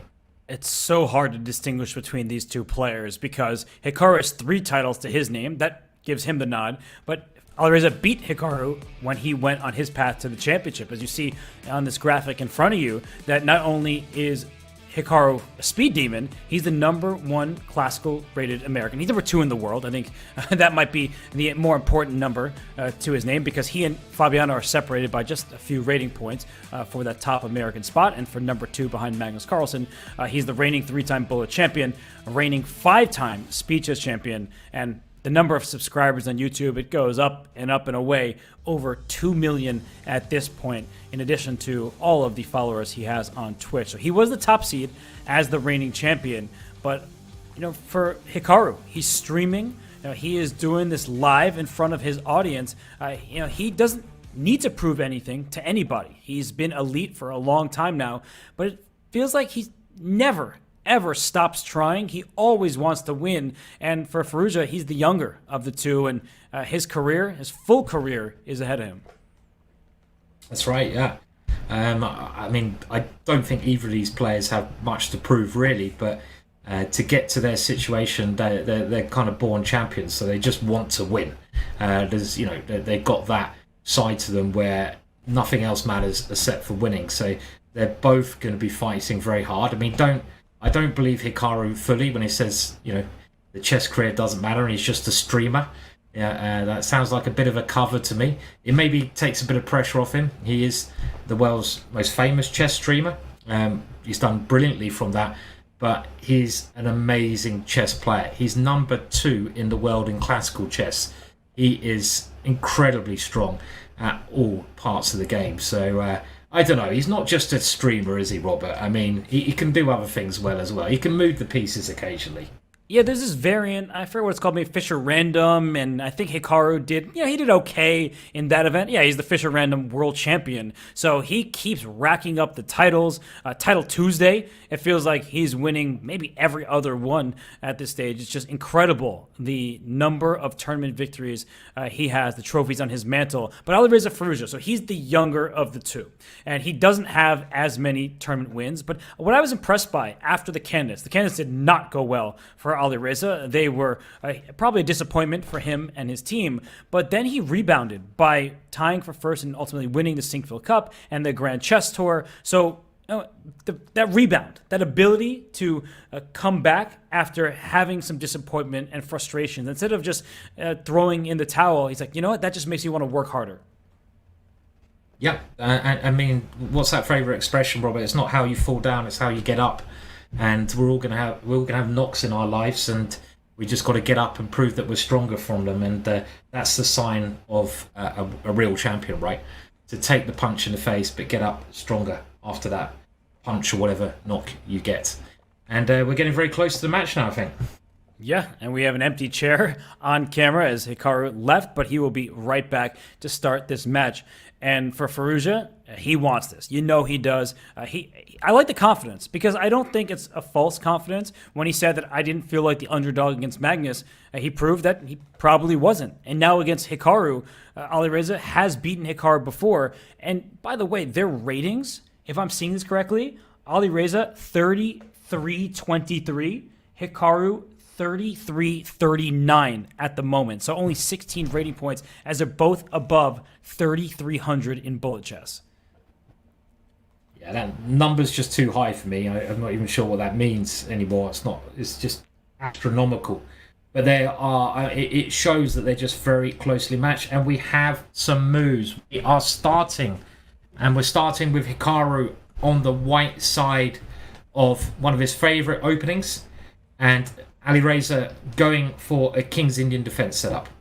Yeah, and look at this pawn chain. Connect 5 for white, connect 4 for black. And you typically attack in the direction of your pawn chain. So black's pawn chain is heading towards the king side. I really like this for Firouzja. And as white finally strikes with e4, if a knight can get to d6, maybe you have some compensation. But at the first glance, I think that black's position looks very healthy.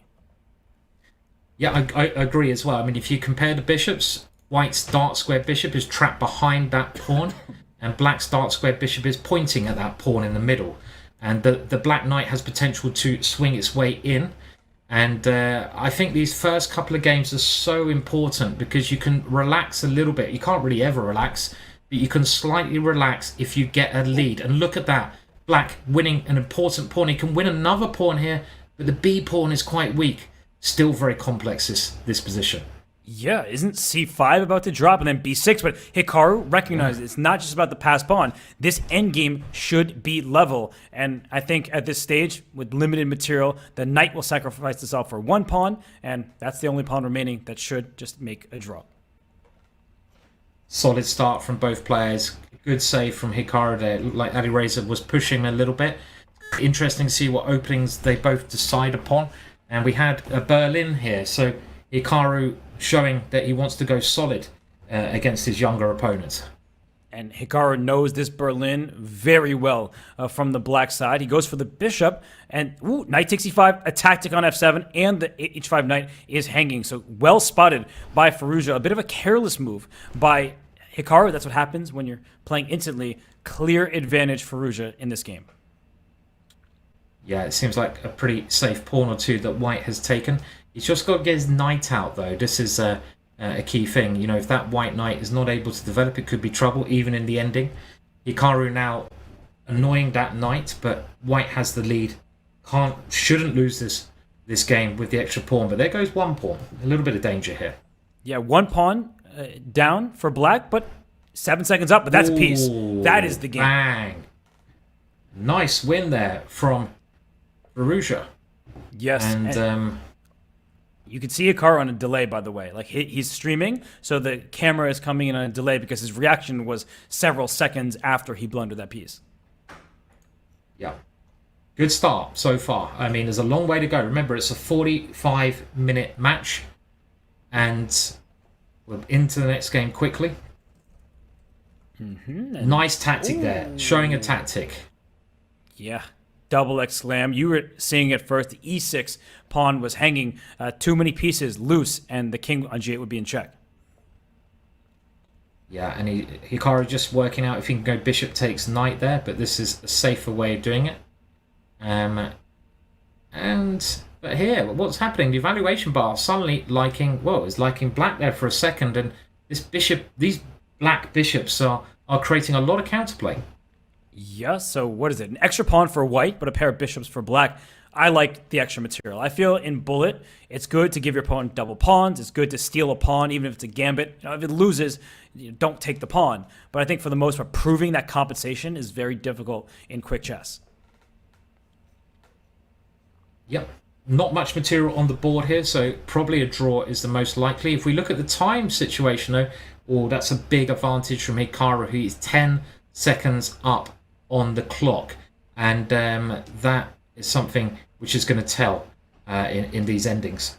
And we're seeing pawns get traded on opposite colored bishops. I think Hikaru should try to flag Alireza here.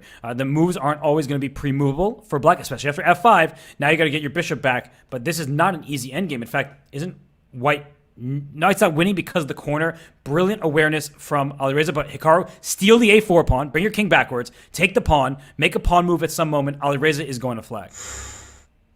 Oh, this is horrible because this is a drawn position. Even though white is 4 points up, you cannot promote your pawn to a queen because of stalemate. So you just win on time, and that is painful losing like that. That's only happens in bullet chess, but it is, of course, part of the game, part of the process. I mean, winning like that, it's a bit sadistic, but you've got to be sadistic if you want to be a top chess player. Yeah, and if you want to win the Bullet Chess Championship, you simply must. We say it every day. Do not have shame in flagging your opponent. It's not even a dirty flag. It's part of the game. You're playing with 1 minute to start with. If you wanted to play stellar chess, perfect chess, you're not going to be playing bullet chess. So it's good to see how they work in the scrambles. Hikaru, too much extra time for Firouzja to deal with. And in this game, Hikaru's king looks wide open, whereas the king on g1 looks very, very safe. It does. 1.5 all, and I think this is how the match is going to go. It's going to go blow for blow.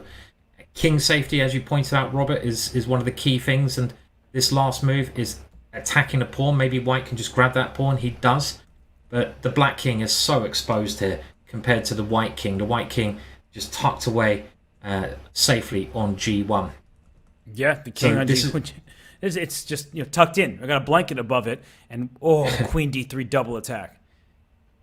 Beautiful move there, attacking the knight and the bishop in the middle. Great awareness from Alireza. Yeah, blanket up that king, and Alireza now goes up a point as well. He's looking very good at the moment, Alireza, Robert. And 70% of the chat predicted Hikaru would win this match. So it's still anyone's match.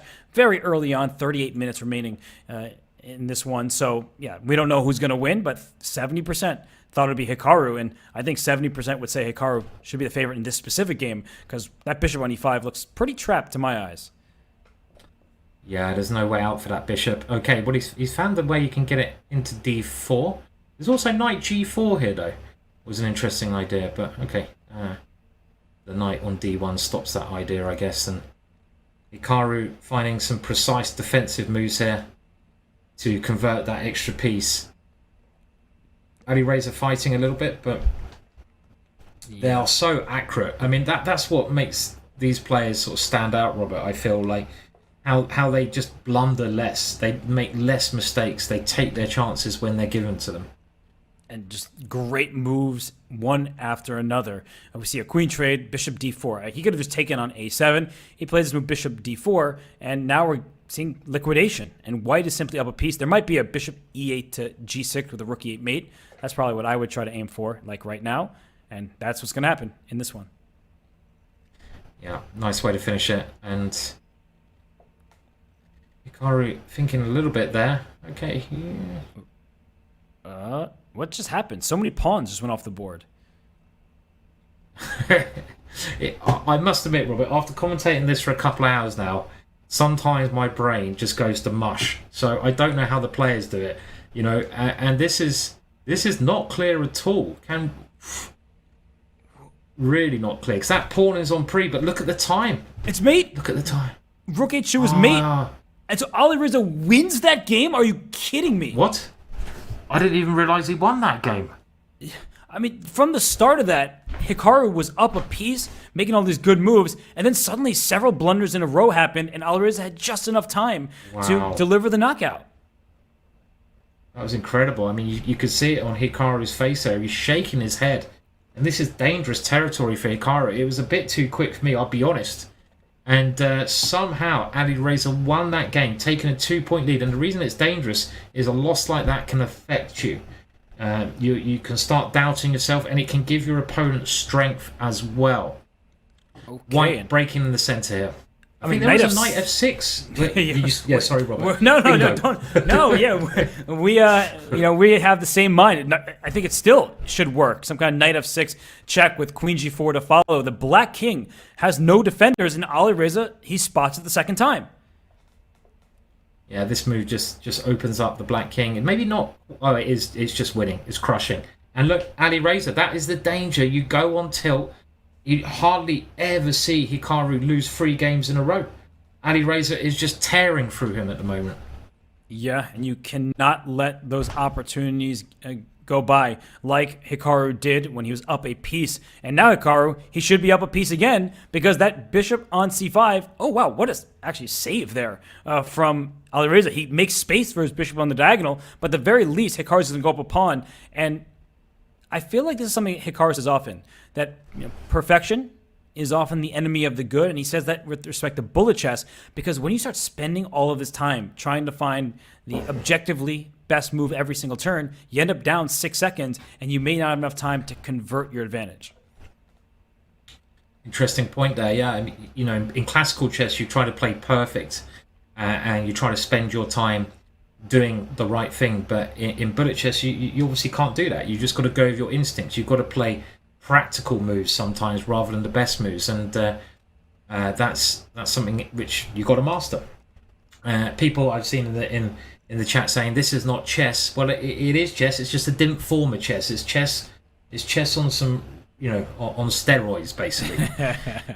Steroid chess, which is Hey, it's still chess, right? Barry Bonds might have done steroids. He still was a baseball player.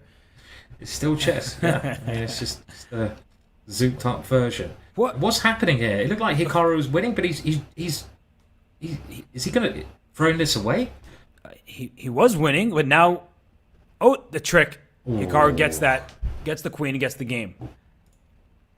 Important win there. Very important win. Hikaru could not have lost another game.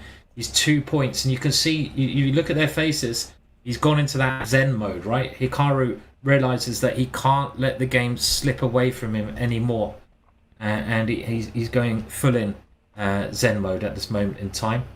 They swap off into an ending, and it's a position which is fairly even at the moment. So when you get these situations, the time is very important, right? The time situation. And we know Hikaru's camera is on a slight delay because he is streaming. But we saw, a little head bopping there, and then a little bit like, maybe not so much. So I don't know what it is about this game, but you see the eval bar all of a sudden saying white is better. Watch out, king g4, king h5. I think white does have the upper hand on the king side. Yes.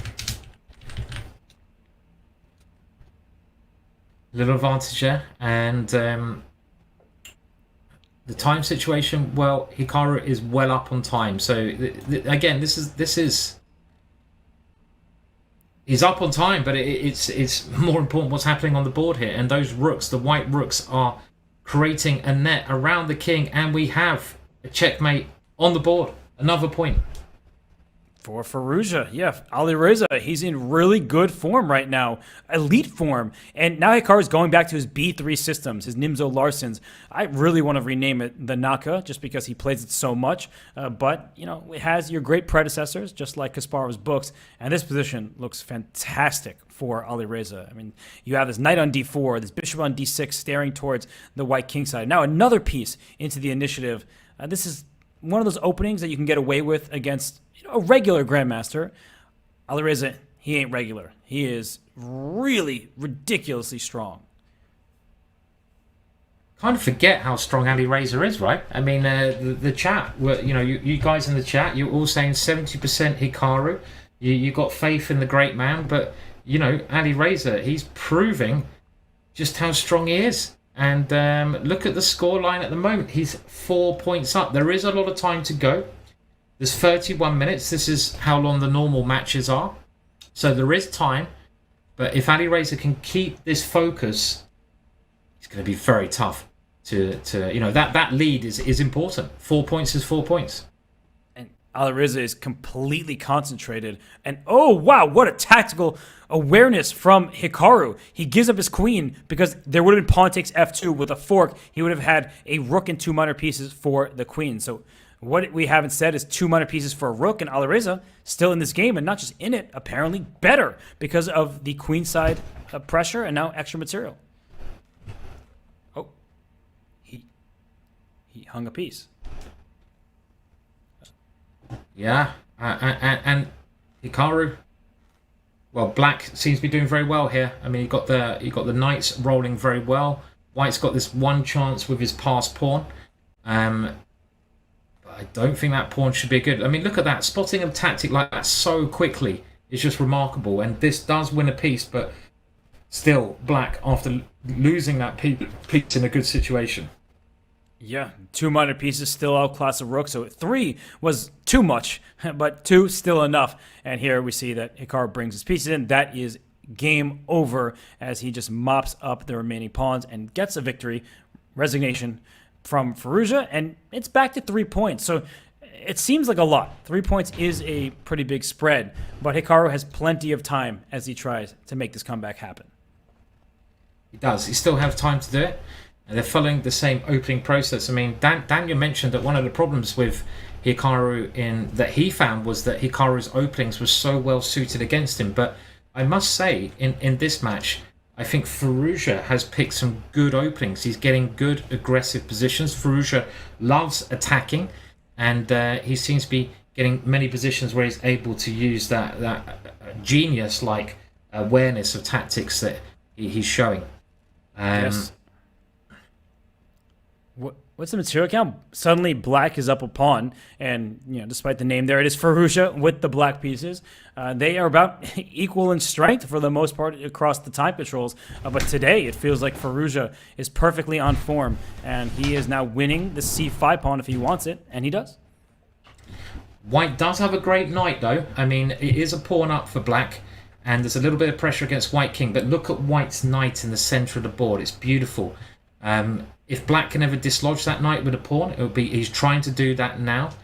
And hang on a minute. What about the Black King? The Black King now very exposed, and White comes in with a check, and you can try to target that Black King. Knight takes pawn, and all of a sudden Hikaru has turned it around, and complete turnaround, Robert. That's mate. I mean, he's just winning down the H file. He takes that game, and I mean, Simon, he was down a pawn. But you called it. I think that I wasn't paying enough attention to that knight was better than the bishop. The light square bishop was staring into nothing, and that knight was able to reroute and deliver a win. Yeah, I mean, the games are coming so quick and fast as well. I mean, it's incredible the speed they're playing at, the speed they're playing the next games. And we're getting similar positions to this. I love this last move from Alireza. It makes the Black King a little bit weaker. Black doing well maybe on the Queen side, but actually that's not clear. I think White must have an advantage here. I'm with you. I think that Black just doesn't get access to the move pawn c4. If Black can play that, then you open up the queen side for your pieces, and Hikaru's doing the right thing. Give me those dark squares. h4, knight h5 type of ideas, or g5, g4. He can try to attack on the king side. Yes, using the h-pawn, and look at that knight and queen. So Hikaru targeting White's king here, and Firouzja is now forced to bring his pieces over to defend his king. There comes another knight, that black knight coming into those holes. Look at that knight. What a beautiful square. Hikaru playing a great game here, but Firouzja defending with all his might as well. And yeah, all of a sudden, I think White's better. Yeah, like all of a sudden that rook on a6 is miserably misplaced, and there probably are some tactics against that king that's standing out on g6. Look at the maneuver of that knight, Robert, and wow, a beautiful trick there from Hikaru. Beautiful. Both of them, right? You couldn't take the rook on f5, and you can't take it now because the queen's hanging. And if you take the queen on c1, knight e2 check. Both of these players spotting brilliant tactics, but Hikaru is up several seconds. I mean, incredible chess from both players. They're spotting difficult tactics in less than 0.1 of a second. My brain's sort of about 4 seconds behind here. And Hikaru winning that game, that was an amazing save that he found. That idea of the knight fork, incredible. My goodness, I felt like I was watching a pendulum back and forth, back and forth. My head didn't know where to turn. The clock, the board, the queen side, the king side. That was an absolute slugfest. And Hikaru Nakamura, he takes that game. He's only down by 1 point. So it was a rough start for him. But now he is taking charge in this match. Disposition, okay, you get C7 pawn. Queens are off the board. Black doesn't look worse at first glance, but maybe those queenside pawns are a bit vulnerable. Yeah, White has managed to grab a pawn as well. So if White can sort of stabilize, then White has good chances. But Black pieces, they're coming in. They're coming in nicely. The White rook looks really bad. F5, I love that move, trying to make the rook bad. And G4 try to free the rook, but you can't take either E4 or G4 without dropping your F2 pawn. So bishop takes E4, the pawn, oh gosh, G3, there's a pin along that second rank. So I think you can just take on F2 and you're ready to promote that pawn. And there could be now F1 or some tactic like this yes, coming. It is. And there it is. Smothered mate that you take with the rook, and then the rooks, both of them. First one rook to H2, then the second rook to G2. That's sick stuff. I think that's just the only word I can think of as well. It's just sick. It is so sick how these two are playing. It's incredible chess. This is the best chess we've seen so far in this competition. Tactic after tactic, spotting everything, it seems. Can't we just have some boring endings soon, Robert? I need a bit of time off. I don't normally ask for boring chess, but I need some boring chess. Come on, guys. Just calm down. No more tactics for a while. Let me breathe.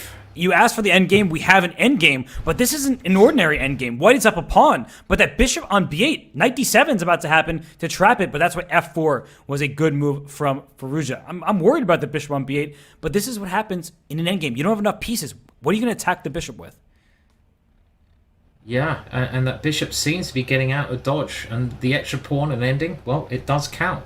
White knight jumps into a great position there. And the bishop's still not out of harm's way quite yet. Can you move the king back and try and trap it? Black counter-attacking. Yeah, bishop can slide out to c7, right? Oh, he saved it to d6. Unbelievable from both. It is unbelievable, and hopefully they just repeat and I can have a breather. Still not getting a breather. Even in the endings, there's too many tactics. It's still very much in the balance. These two, it's just not much between them. I think that's clear. They are just going blow for blow. The material left on the board, I mean, again, amazing tactics there. It's seriously amazing. Watch this. The king is going to go back to the H-file to stop the pawn. It is objectively a draw, but for the second time in the match, Hikaru is going to flag Alireza in a theoretically drawn position, in the same exact one. Yeah. That is 2 times. Yeah, it's amazing. 2 times in a row we've had this, and it looks like Black should be completely winning, but you either stalemate or you have to give away your material. So I don't know if Alireza's getting annoyed by that ending now. I would be. I'll be getting really annoyed. And just part of the game. Flagging, it's bullet chess. You got to move quicker if you don't want to get flagged. Simple as that. It really is that simple, but moving quickly against Hikaru, he'll punish you on the clock, but he'll also punish you on the board. And we see him trying to push forward on the king side, but that e4 pawn, that is not a healthy pawn. And in fact, Black is significantly better, if not already objectively almost winning, because that pawn e4, it won't be long for this board. It's already under a threat twice and is picked off. Yeah, a nice extra pawn there for Black. And you can see the bishop there consolidated by that pawn move as well. So safe extra pawn for Firouzja. This is a game that he probably needs to win psychologically to get back on track. He is a point up. And he's pushing forwards. This is another thing I like about Alireza's play. He doesn't, when he gets an advantage, he doesn't suddenly try to lock up the shop. Even though, nice tactic. Spotted there. He keeps trying to push it through. Hikaru's got his pawn back though. He's got his pawn back. He does, and he's got some pressure against the Black king. Rook f5 is a nice move. So objectively, this position, you see the evaluation, should be a draw. And now the clock is evening up, and d5, I really like that strike from Alireza, but Hikaru's going for checkmate. Rook g4 and rook g7 was a mating threat. That's why Black had to play h5 to vacate the h6 square. One thing that is certainly in Hikaru's favour is that he's slightly quicker on the clock. He's already flagged Firouzja twice. And here, it's an equal ending. But because of the clock time, this flagging... Oh, hang on a minute. What happened there? Just brilliant. What happened there? That's all you need to know. Oh, it's a check. He brought the king into the bishop's line of sight, then unleashed a discovery that won him a rook. I mean, the way that both of these players are playing this match is superb. We are so fortunate to watch this, but I don't think that black is fortunate right now because isn't white just up a piece? So Hikaru, he evens up the match, and then he drops a piece. Yeah, he does. 7.5 all, and we have 20 minutes to go. But he's a piece down in this one, and Firouzja really he can't let Hikaru get on a run. This is one thing I've noticed from watching Hikaru. If Hikaru gets on a run, he's just like, you know, he is leveling up every single game. He's getting that energy, and Hikaru, I think, resigns that one quickly so he can get on with the next game. Yeah, it doesn't feel nice to be down by a piece forever, and you know Alireza had so much time left that it wasn't worth it to Hikaru to go on. And now, in this position, what has white done in this game? Like, yeah, you have the bishop pair, but your king's still in the center. Black is just pressing forward, and I just feel like it's a healthier structure for black overall. And the eval bar says, Robert, you don't know what you're talking about. This is actually totally fine for white. I'm with you, Robert. I'm with you. I don't believe in the evaluation bar. I believe in the Hess. You know, let's just leave the evaluation bar behind. I think black's got all the pressure here. White's pieces, they're all snuggling on the first rank. I mean, they're being lazy, and black is attacking. So I would much rather be black. Yeah, but now Hikaru says, oh, wait, you want h4 to take on g3? I don't care. Let's trade knights. And that queen is getting active. The f7 pawn. Now that the f file is open, be very, very careful if you are Alireza. But queen e3, that's not a question mark. The evaluation is saying it's about even. Get that question mark out of here. You can't give question marks unless it's a mouse slip that gives away a queen or something like that. Get that out of here. Whoa, what? Giving up f7? Well, queen h6 is just saving the day there. Otherwise, it would have been checkmate. And all of a sudden, after that tactics, it says that black is better. And this is the kind of depth that these players are seeing. It's not 1 or 2 moves. In the blink of an eye, they're seeing 5-move tactics. It's so deep. Main one, rook we f8. have an ending now. Oh, rook f8. Oh, checkmate. Gosh. Completely blundered into it.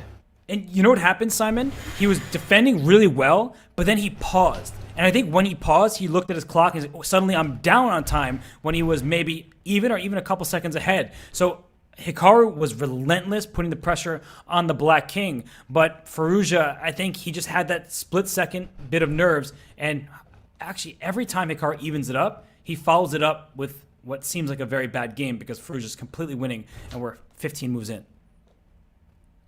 Yeah, I mean, it's a yo-yo. It's 8.5 all. If you wanted a match, this is a match. But you're right, Hikaru's getting in trouble. Maybe he's relaxing after leveling the score. It's a very easy thing to do. You level the score and you're like, whew, but you can't relax in chess. You have to play all the way to the end. White doing very well here. White a pawn up. White's bishop cutting the board in 2 there. You can't get past that bishop. And look at those pieces just floating in. A check is threatened, and maybe the rook can just slide over here. But first of all, using Harry to create more threats. He wants to set up a mating net. Hikaru gets to the back rank just in time. Rook f8, followed by rook h8 is the mating idea. But look at Alireza go. He's just trading pieces, taking pawns. He's up 2 pawns. But Hikaru is kind of up 1 pawn over there on the king side, but the a pawn seems too fast. The a-pawn must be too fast here. It's 2 squares away from queening. Let's see what tricks black can do. And he tries a rook move, but losing the rook there. Pre-moving in a lost position. And again, Alireza taking a 1-point lead. But this is where Hikaru is dangerous. Hikaru wants to keep toe-to-toe with Alireza. And as soon as he goes a point down, he fights back. Yeah, I think that Hikaru needs to find a bit of consistency because he's consistently ahead on the clock. But something about the early stages of some of these games have not been, and this is another one, right? Black is just much better because you have a healthy pawn structure and you're pushing in the center. So Hikaru, he is struggling out of the gates. He is struggling. He's getting bad positions. I mean, he's got all the tricks, he's got all the skills, but the openings are not going very well. And does black have some really good move like d4. Maybe he's calculating d4. This is also a good option. Well, maybe not actually, because Hikaru is now attacking. Yeah, and Hikaru can take this e4 pawn. So suddenly it went from an awesome center for black and to a pawn down position where white is the one on the offensive. So Hikaru, he's been playing very fast. He's playing very well right now. And yeah, Hikaru is stealing a couple pawns, but his king is also a bit open. Yeah, I would not be... Rook takes e3 looks very tempting here. I would not be entirely happy if I was white here, just because my king has a lot of air around it. And the evaluation bar thinks that white's completely winning here, but I would be scared. Okay, now the queens are off. You can breathe a bit more safer, and white has a big 2-pawn advantage there. And the score is... What's the score, Robert? Tied. It's level again, right? It's once again tied. There's no separation between these two, and it goes for both of them. I know, sometimes we're like Hikaru wins a nice game or wins a bishop end game that should theoretically be drawn. Then why is there a king on d2? He mouse slipped. I think he mouse slipped. He mouse slipped in a critical situation there. He just mouse slipped, and that has given Hikaru a pretty good position. I mean, he mouse slipped. Actually, he's okay still. I mean, normally when I mouse slip, I have to resign immediately. What happened there? Right? We saw Danya mouse slip and lose his queen, and mouse slips usually make your position collapse, but white's up a pawn here, and ooh, that was a nice move though. Bishop c4, rook takes e4, and he goes back to f1 for that reason. Yeah. And still, it looks like Hikaru must... I mean, again, the evaluation bar, I'm not always believing, because it must be black who's got the pressure here, surely. But just defending. Never doubt the computer. I've got to learn this. The evaluation bar is God.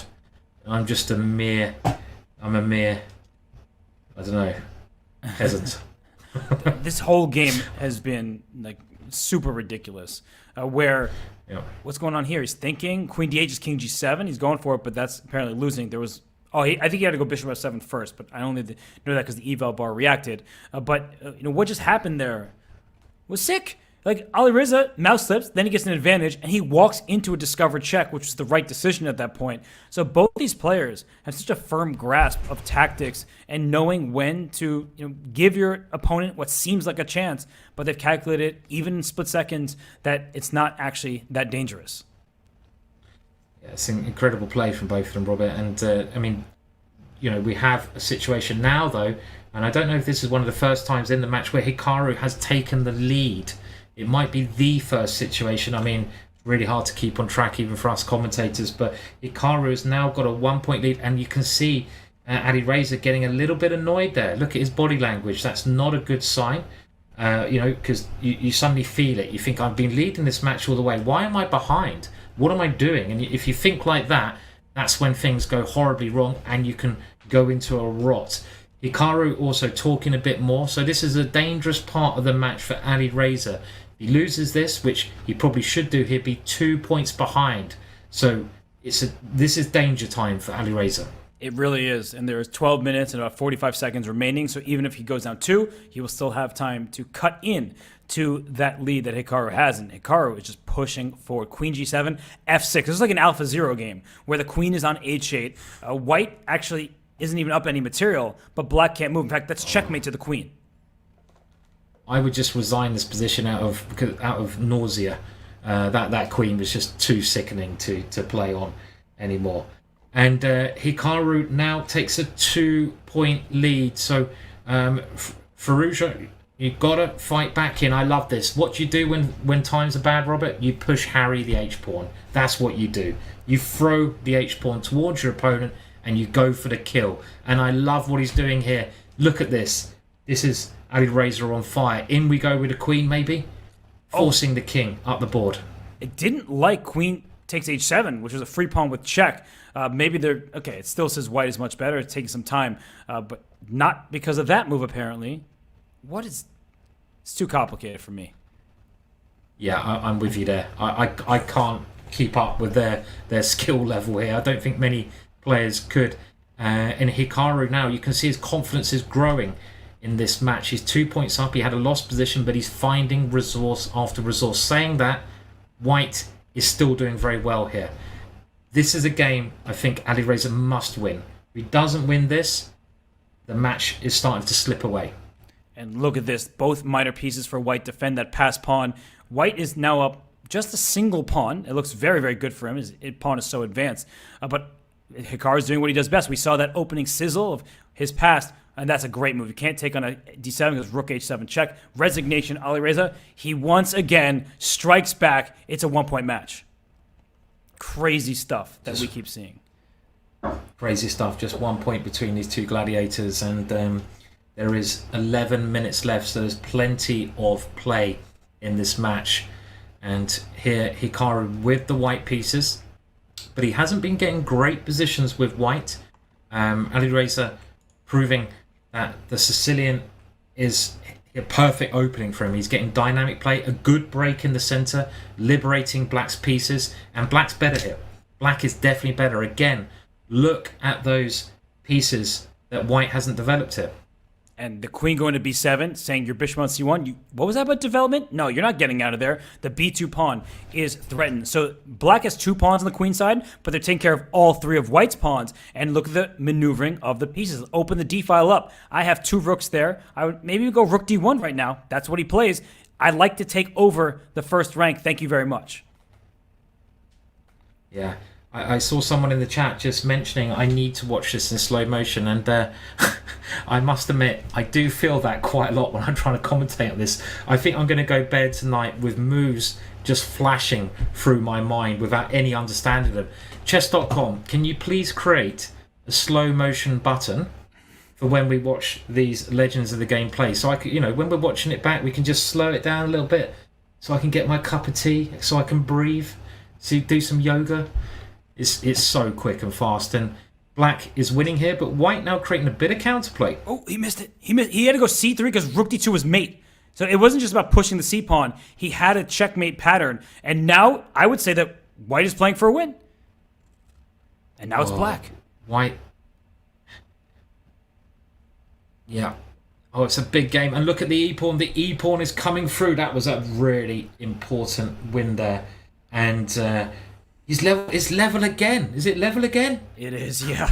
That was a win for Firouzja, 2 in a row. Insane. We're tied 11.5, 11.5. Firouzja now takes over the white pieces after evening up this match. The pawn structure, this reminds me of the match we saw earlier where Bortnick kept getting these double pawns, but he would get an outpost for his knight. Here, I think because the king is weak, that white should be the side for choice.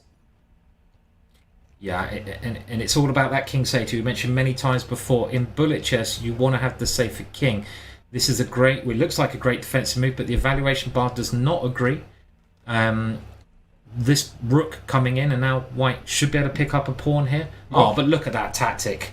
It doesn't even work, but what a tactic it was. I was so busy calculating, could that rook take a free pawn? And speaking of free pawns, he wants to nibble because that queen can go all the way back to g1. So his queen gets to take on b7 with check. 2 extra pawns for White, but now it's 1, and this king may not be able to escape all the checks. Black has at least a draw here, but Hikaru wondering if he can try to bring his knight in somehow to get some advantage, and I think he probably had to take the draw, and well, it's 12 all with 7 minutes 45 to go. If this does not go down to tiebreak, I would be shocked. I can't see how one player can get a 2-point lead in this match. It's just so close. It really isn't. Look at this game. White is throwing an avalanche of pawns up the king side, and Black saying, your king looks okay for now, but there we see the advantage starting to turn a little bit, and queen f2 was a mistake. I'm not entirely sure what would have taken advantage of it, but knight b6 was Hikaru's plan, and that knight on b6 has to retreat, and can Black open up the a file? That's the big question. It looks like White's coming through first, though, right? I mean, those white pawns, they're getting right near to the Black king, but where is the breakthrough? Black has got some kind of blockade, and I think Hikaru's done a bit of premature attaculation here. He's gone a little bit too fast in the position, and did he not? I mean, he could have done this a little bit slower. It's Black's time to attack now. Yeah, rook a8, queen a5 should deliver a checkmating idea. But the big problem for Black is the king is in the corner, and knight takes h6, you take back, that is going to be a checkmate. But, the rook was hanging. What in the world? They're zigging and zagging, and I can't keep up. Robert, I can't keep up with this as well. Where's that slow motion button? You know, this old man needs the slow motion, and it looked like white was completely winning, but now the white king is the king that is in trouble, and this white king is trying to get out of all the problems. Can he survive here? Whoa. Oh my gosh. Ridiculous draw. Absolutely ridiculous draw there. And I think Hikaru went up to d4, knowing that Alireza was going to queen e5, is hovering over the square. But I also think he realized, nope, don't do that, because if I play to win, I'm playing to lose. And so we still have a tied match. We have a locked match. We have a locked position right now. And we'll see, can black get in this move b5? That's the break that you need to get some play over there on the queen side. Whereas white is very, very solid in this position. I have to say, I like Firouzja's chances once again. So, but you know, again, who's got the attack? And black has the attack here. You can, okay, if you can lock it down on the king side before we have a chance to discuss any position. It's a totally different position, Robert. That's the problem I'm getting. They're moving so quick, finding such accurate ways to respond, and it might just be very much in the balance here. Black getting a lot of pressure actually now. Yeah, what's the score? Way too soon, right? Look at this. Black sacrificed the pawn, but was completely dominating because the side that controls the pawn breaks is typically the side with the advantage. And black controlled them, took this pawn on b2. The knight on e4, the g5 pawn can be captured, and h3 might be next. Yeah, and under 5 minutes now, and it's danger zone because if one side wins, they win the next one, they go to that golden 2-point edge.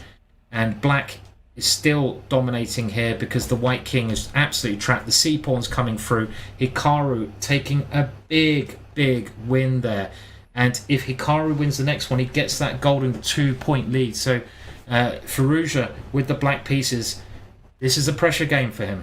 Yeah, what a game there by Hikaru. Have to give him his roses, his round of applause. That was really excellent stuff. And now Hikaru with the white side going for an attack. Watch out. There's e5 ideas in many positions, but you will remove the attacker with knight takes d3 in these positions. So be very, very careful if you are Firouzja. He gets rid of that most aggressive piece. I have to say that in classical games, I like this from the white side. In bullet, I tend to like the pair of bishops. Yes, and well, okay, we have that situation. The bishops versus the knights. If black king can again keep itself safe, I'm really liking black here, and it looks like the black king is not in really any danger. Hikaru opening up the position, and that's very dangerous because the two bishops love open structures, and I think the winning piece here could well be black's light square bishop on that diagonal, pointing all the way towards white's queen and king. So Firouzja, I think he's got to, again, we have games where you must get a result, and with 3 minutes to go, this is a game where Firouzja, I think he must win this position. He won't get a better position than this. Complicated though. He gave his queen. He dropped his queen. What was he doing? Dropped his queen. Oh my gosh. He could have taken on e4 with check, for example, but he gives up his queen, and now his rook is hanging too.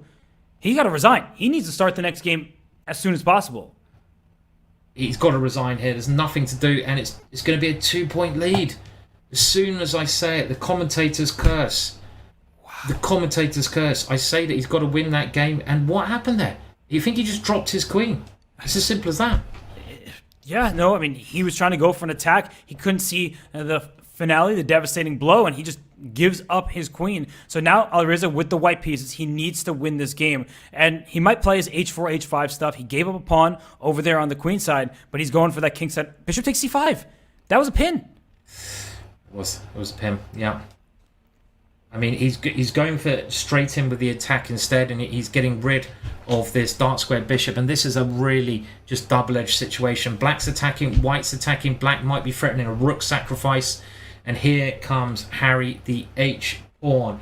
I mean, you know, for Alireza, you've got to win this game. If we want to keep the match going, white has to land a blow.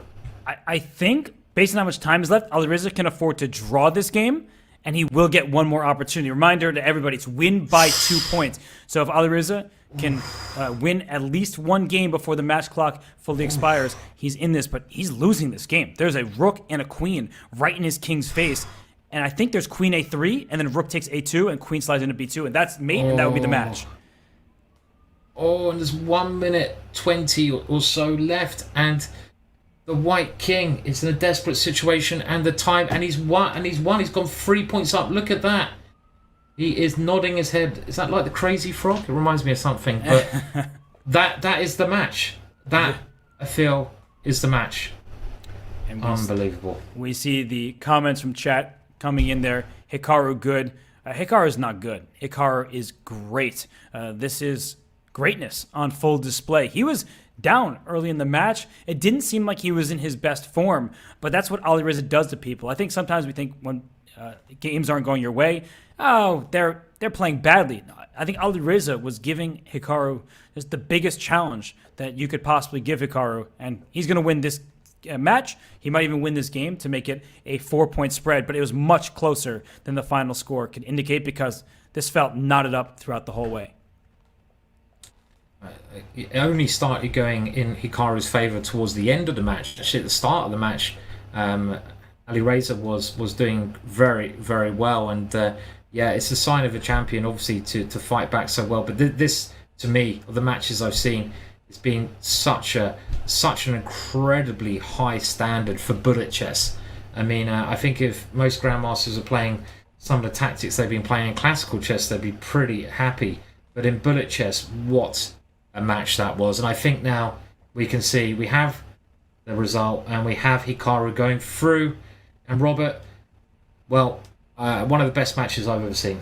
Yeah, that was epic. And that word is often overused as cliche, but not here, as Hikaru Nakamura stays in the winner's bracket. He beats Alireza Firouzja, making it to the grand final. He sends Alireza down to the loser's final, where he will await the winner of Daniel Naroditsky versus Magnus Carlsen.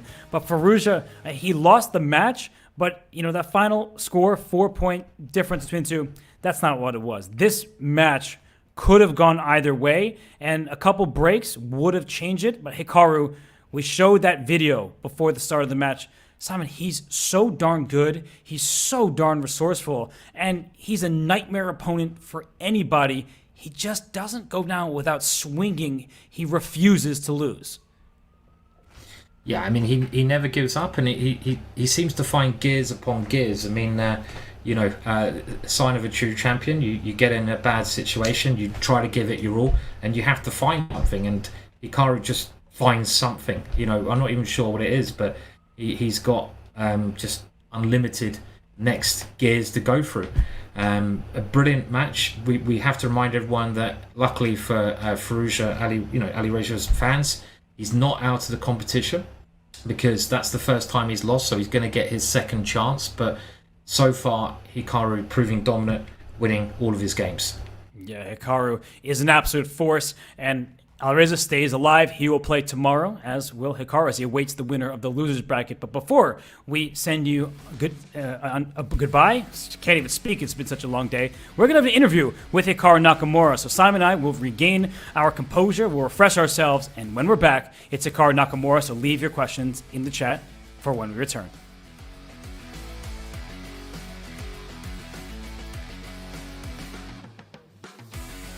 That is it. Still plenty of options and opportunities left. All right, next one. You ready? Yes. Let's do it. Kasparian study. White to move. Okay, I know this one. You know it.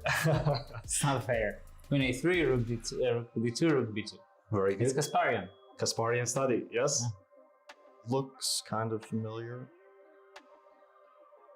But... okay, yeah. Rook d2, rook b2, rook b1. So how do you start? Queen a3, rook a2, rook d2. d2, rook takes a3, rook b2, rook a2, rook b1. Very nice. Very nice. Well done. Okay. So it's queen a3 check, rook a2, then rook d2, rook a3, rook b2, rook a3, rook b1. Very nice. Yeah. Very nice. Yes. Impressive knowledge. Another study. I mean, if you know this one, I'll be mightily impressed. White to move. Okay, this one I don't know. So it's 10 seconds as well? 10 seconds. Oh. Yeah. Bishop b6, c5, queen b8, b6. King c8. King c8, king e4. h4. h4. Now I have to... Yes, king f5 and king h5 e4. and king e4. Yeah. Very nice. Is king e4 the final move? Bishop b6, queen b6, c5, queen b8, b6, king c8, king e4. Yes, h4 and king f5, h5 and king e4. King e4 back. Yeah, very nice. Well done. Okay, this one is a bit difficult, I can say. So I guess bishop takes b6. Yes. Queen b6, c5. Yes. Queen b8, b6, king c8, c7, queen b7. c7 might not be correct. Oh, king e4. King e4. Yes. h4. h4. You have a pawn on g3, h4, and h6, right? Yes. Okay, then king f5, h5, h5, king e4. Okay. Exactly. Yeah. Very nice. Yeah. That's the one. Very nice. Yeah.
What a match that was, and we are delighted to be joined by Hikaru Nakamura. Hikaru, first off, congratulations. How do you feel having taken down Alireza? Yeah, I mean, it was a very tough match, obviously. I got up to a pretty bad start, and it just felt like I was trying to claw my way back into it after the start. I mean, I think he started off really well, and then it was sort of in the middle. There was a period where it just seemed like he ran out of steam, kind of, because... I mean, it's obviously like I would win a few, then he would win a few, and it would get back to like 3 or 4. I think like 2 times that happened. So yeah, I mean, I think I think it's just you stay in the match, you try to just do all that you can to find a way through. Yeah, brilliant match there, Hikaru. Loads of people just really enjoying that one, including myself. And could you tell us how you think this match compared to other bullet chess matches that you've had with Alireza? Yeah, I mean, the obvious match to compare it with is the match in 2021, still during the pandemic, where Alireza beat me. I think it was a 1 hour format, if I'm not mistaken. It's funny because that match was actually almost the exact opposite of this match, in that I started out very fast. I think I was up by 3 or 4, and then there was a break so that Chess.com could run some ads. And because of that, Alireza was able to come back stronger, and then he ended up taking the lead and winning that match at the very end. So, that's the match I think of. Of course, like I said, it was completely opposite, but nonetheless, I think both of these matches show that Alireza is no joke at all. I mean, he found some amazing. It was like, I thought there was this end game where he plays bishop takes a7, and I think I ended up winning that game, but I thought that was a game where I felt like he was going to turn around. It was going easily, and then he found this like bishop b8, knight d5, f4, all this stuff, and he didn't end up losing the bishop. And yeah, he's just, I mean, he's a great bullet player. Well, you flagged him in the same exact position 2 different times, those theoretically drawn positions. I mean, did you feel throughout that match, and was it your preparation, that the clock would be one of your biggest advantages? I mean, I didn't think that I wasn't thinking of the clock as being an advantage, but the one thing that I remember from Alireza when I played him in 2021 is he actually has become what I would say the new Andrew Tang, I think, for lack of a better way of putting it, where Andrew Tang used to be the guy who could get really low on time, like maybe around 10-ish seconds or a little bit below 10 seconds, and then just like boom, boom, boom, play every move and just blow you off the board. And I do remember even from the last match that Alireza has that ability where he can get really low and you think you're going to win, but he's able to show just amazing technique. And, I did that sort of around, like I would say game 5 or 6 was in my mind that I needed to try and press him on the clock. And I think, I started changing my openings a little bit. I started getting certain positions that were a little bit easier to play. I don't want to give away too much, but during the match, I was tinkering quite a bit. And I think I sort of figured it out by like the end of the match, what I should do.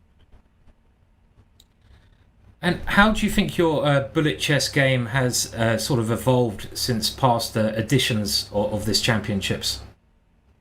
Well, I mean, I think first of all, I've gotten a little bit worse than I used to be, but I think everyone else has just gotten much better. I mean, Alireza, I probably would have like double adopted him like Amino Hanian at this like 5 or 6 years ago, but I think I've gotten maybe a little bit slower. Actually, it's kind of prophetic because a lot of things I've said on my stream about things to not avoid or things to avoid in these matches happened today. First of all, I was a little bit slow. My brain was freezing up in some critical moments where I couldn't find a move, and I would use like 5 or 6 seconds. And all these things are happening today. So, it's just tough. Everyone's getting better, and I still can compete, but there's going to come a time, probably in the next year or two, when I won't be able to win these matches. But at least today, it seemed to be good enough. Hey, you're a great champion, and everyone loves to see you play, and they also love to ask some questions. So we're going to feature this question from Chilimo, and this is a really good one. Do you think the result would have been different if the match was 30 instead of 45 minutes?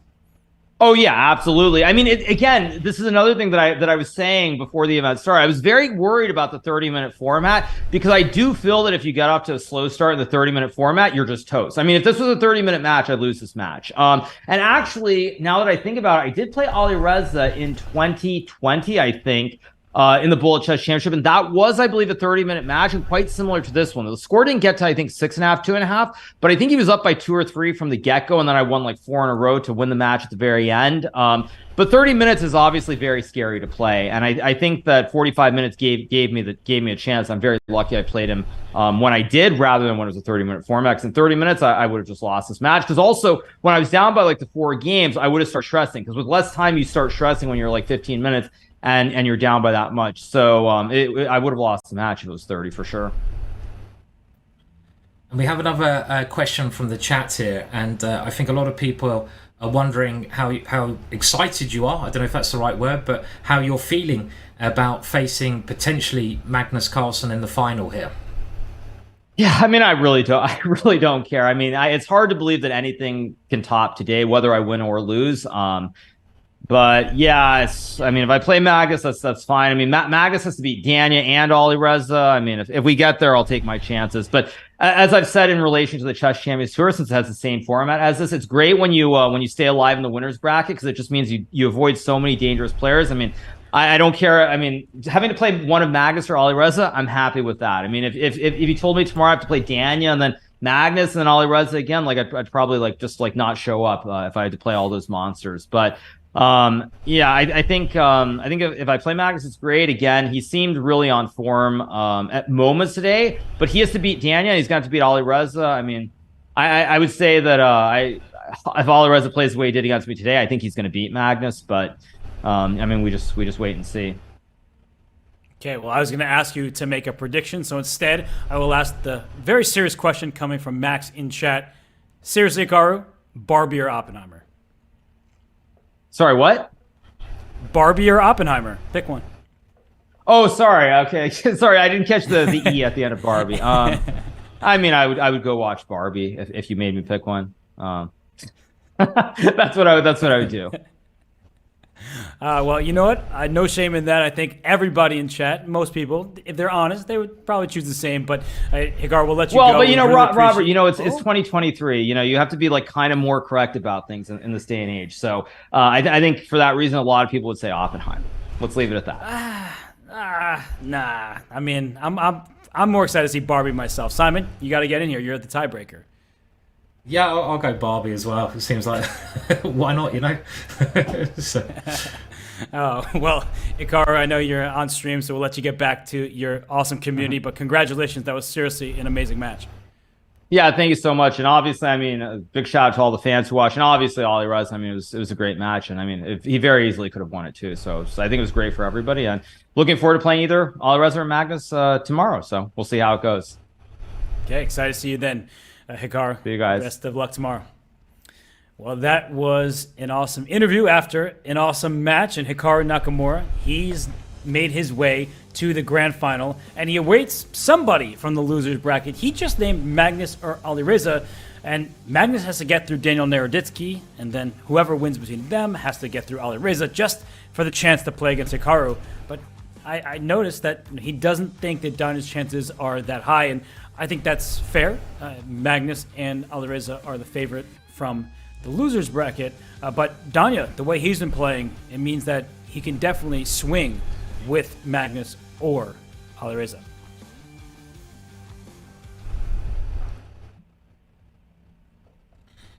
Yeah, I mean, it's going to be very interesting. I mean, I don't really know what to say after today. It was that last match has just kind of blown my mind a little bit. I mean, I was trying to keep up with the tactics, and I'm normally able to follow most of the stuff being a grandmaster, but in that one, it was just too much, Robert. The speed that they were thinking was from another world. It was just remarkable, and I think we watched something quite special in that match.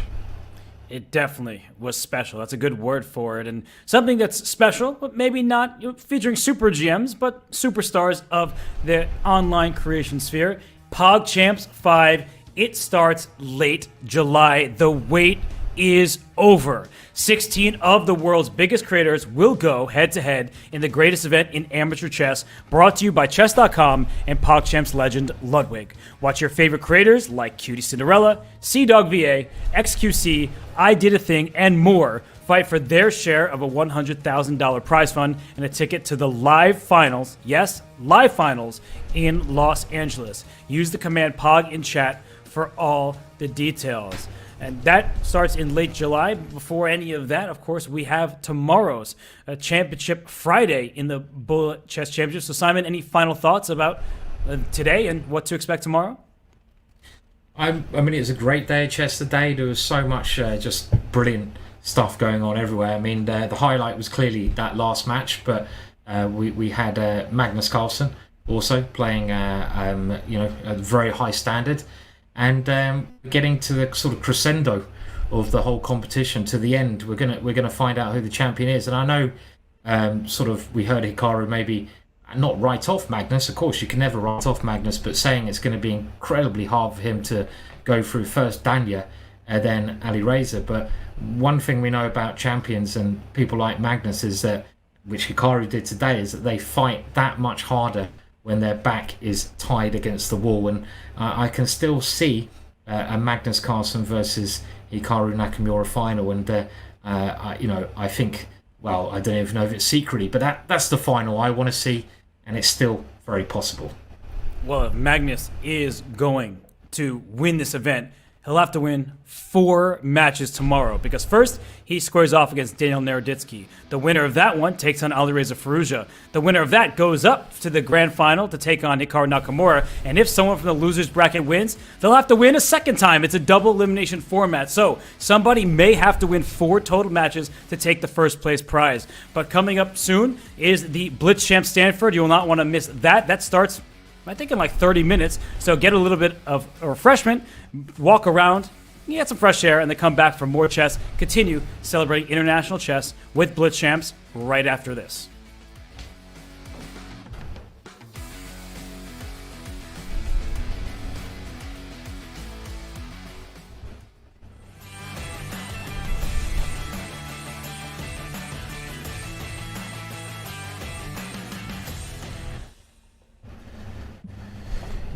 Yeah, it's hard work following the chess, you know.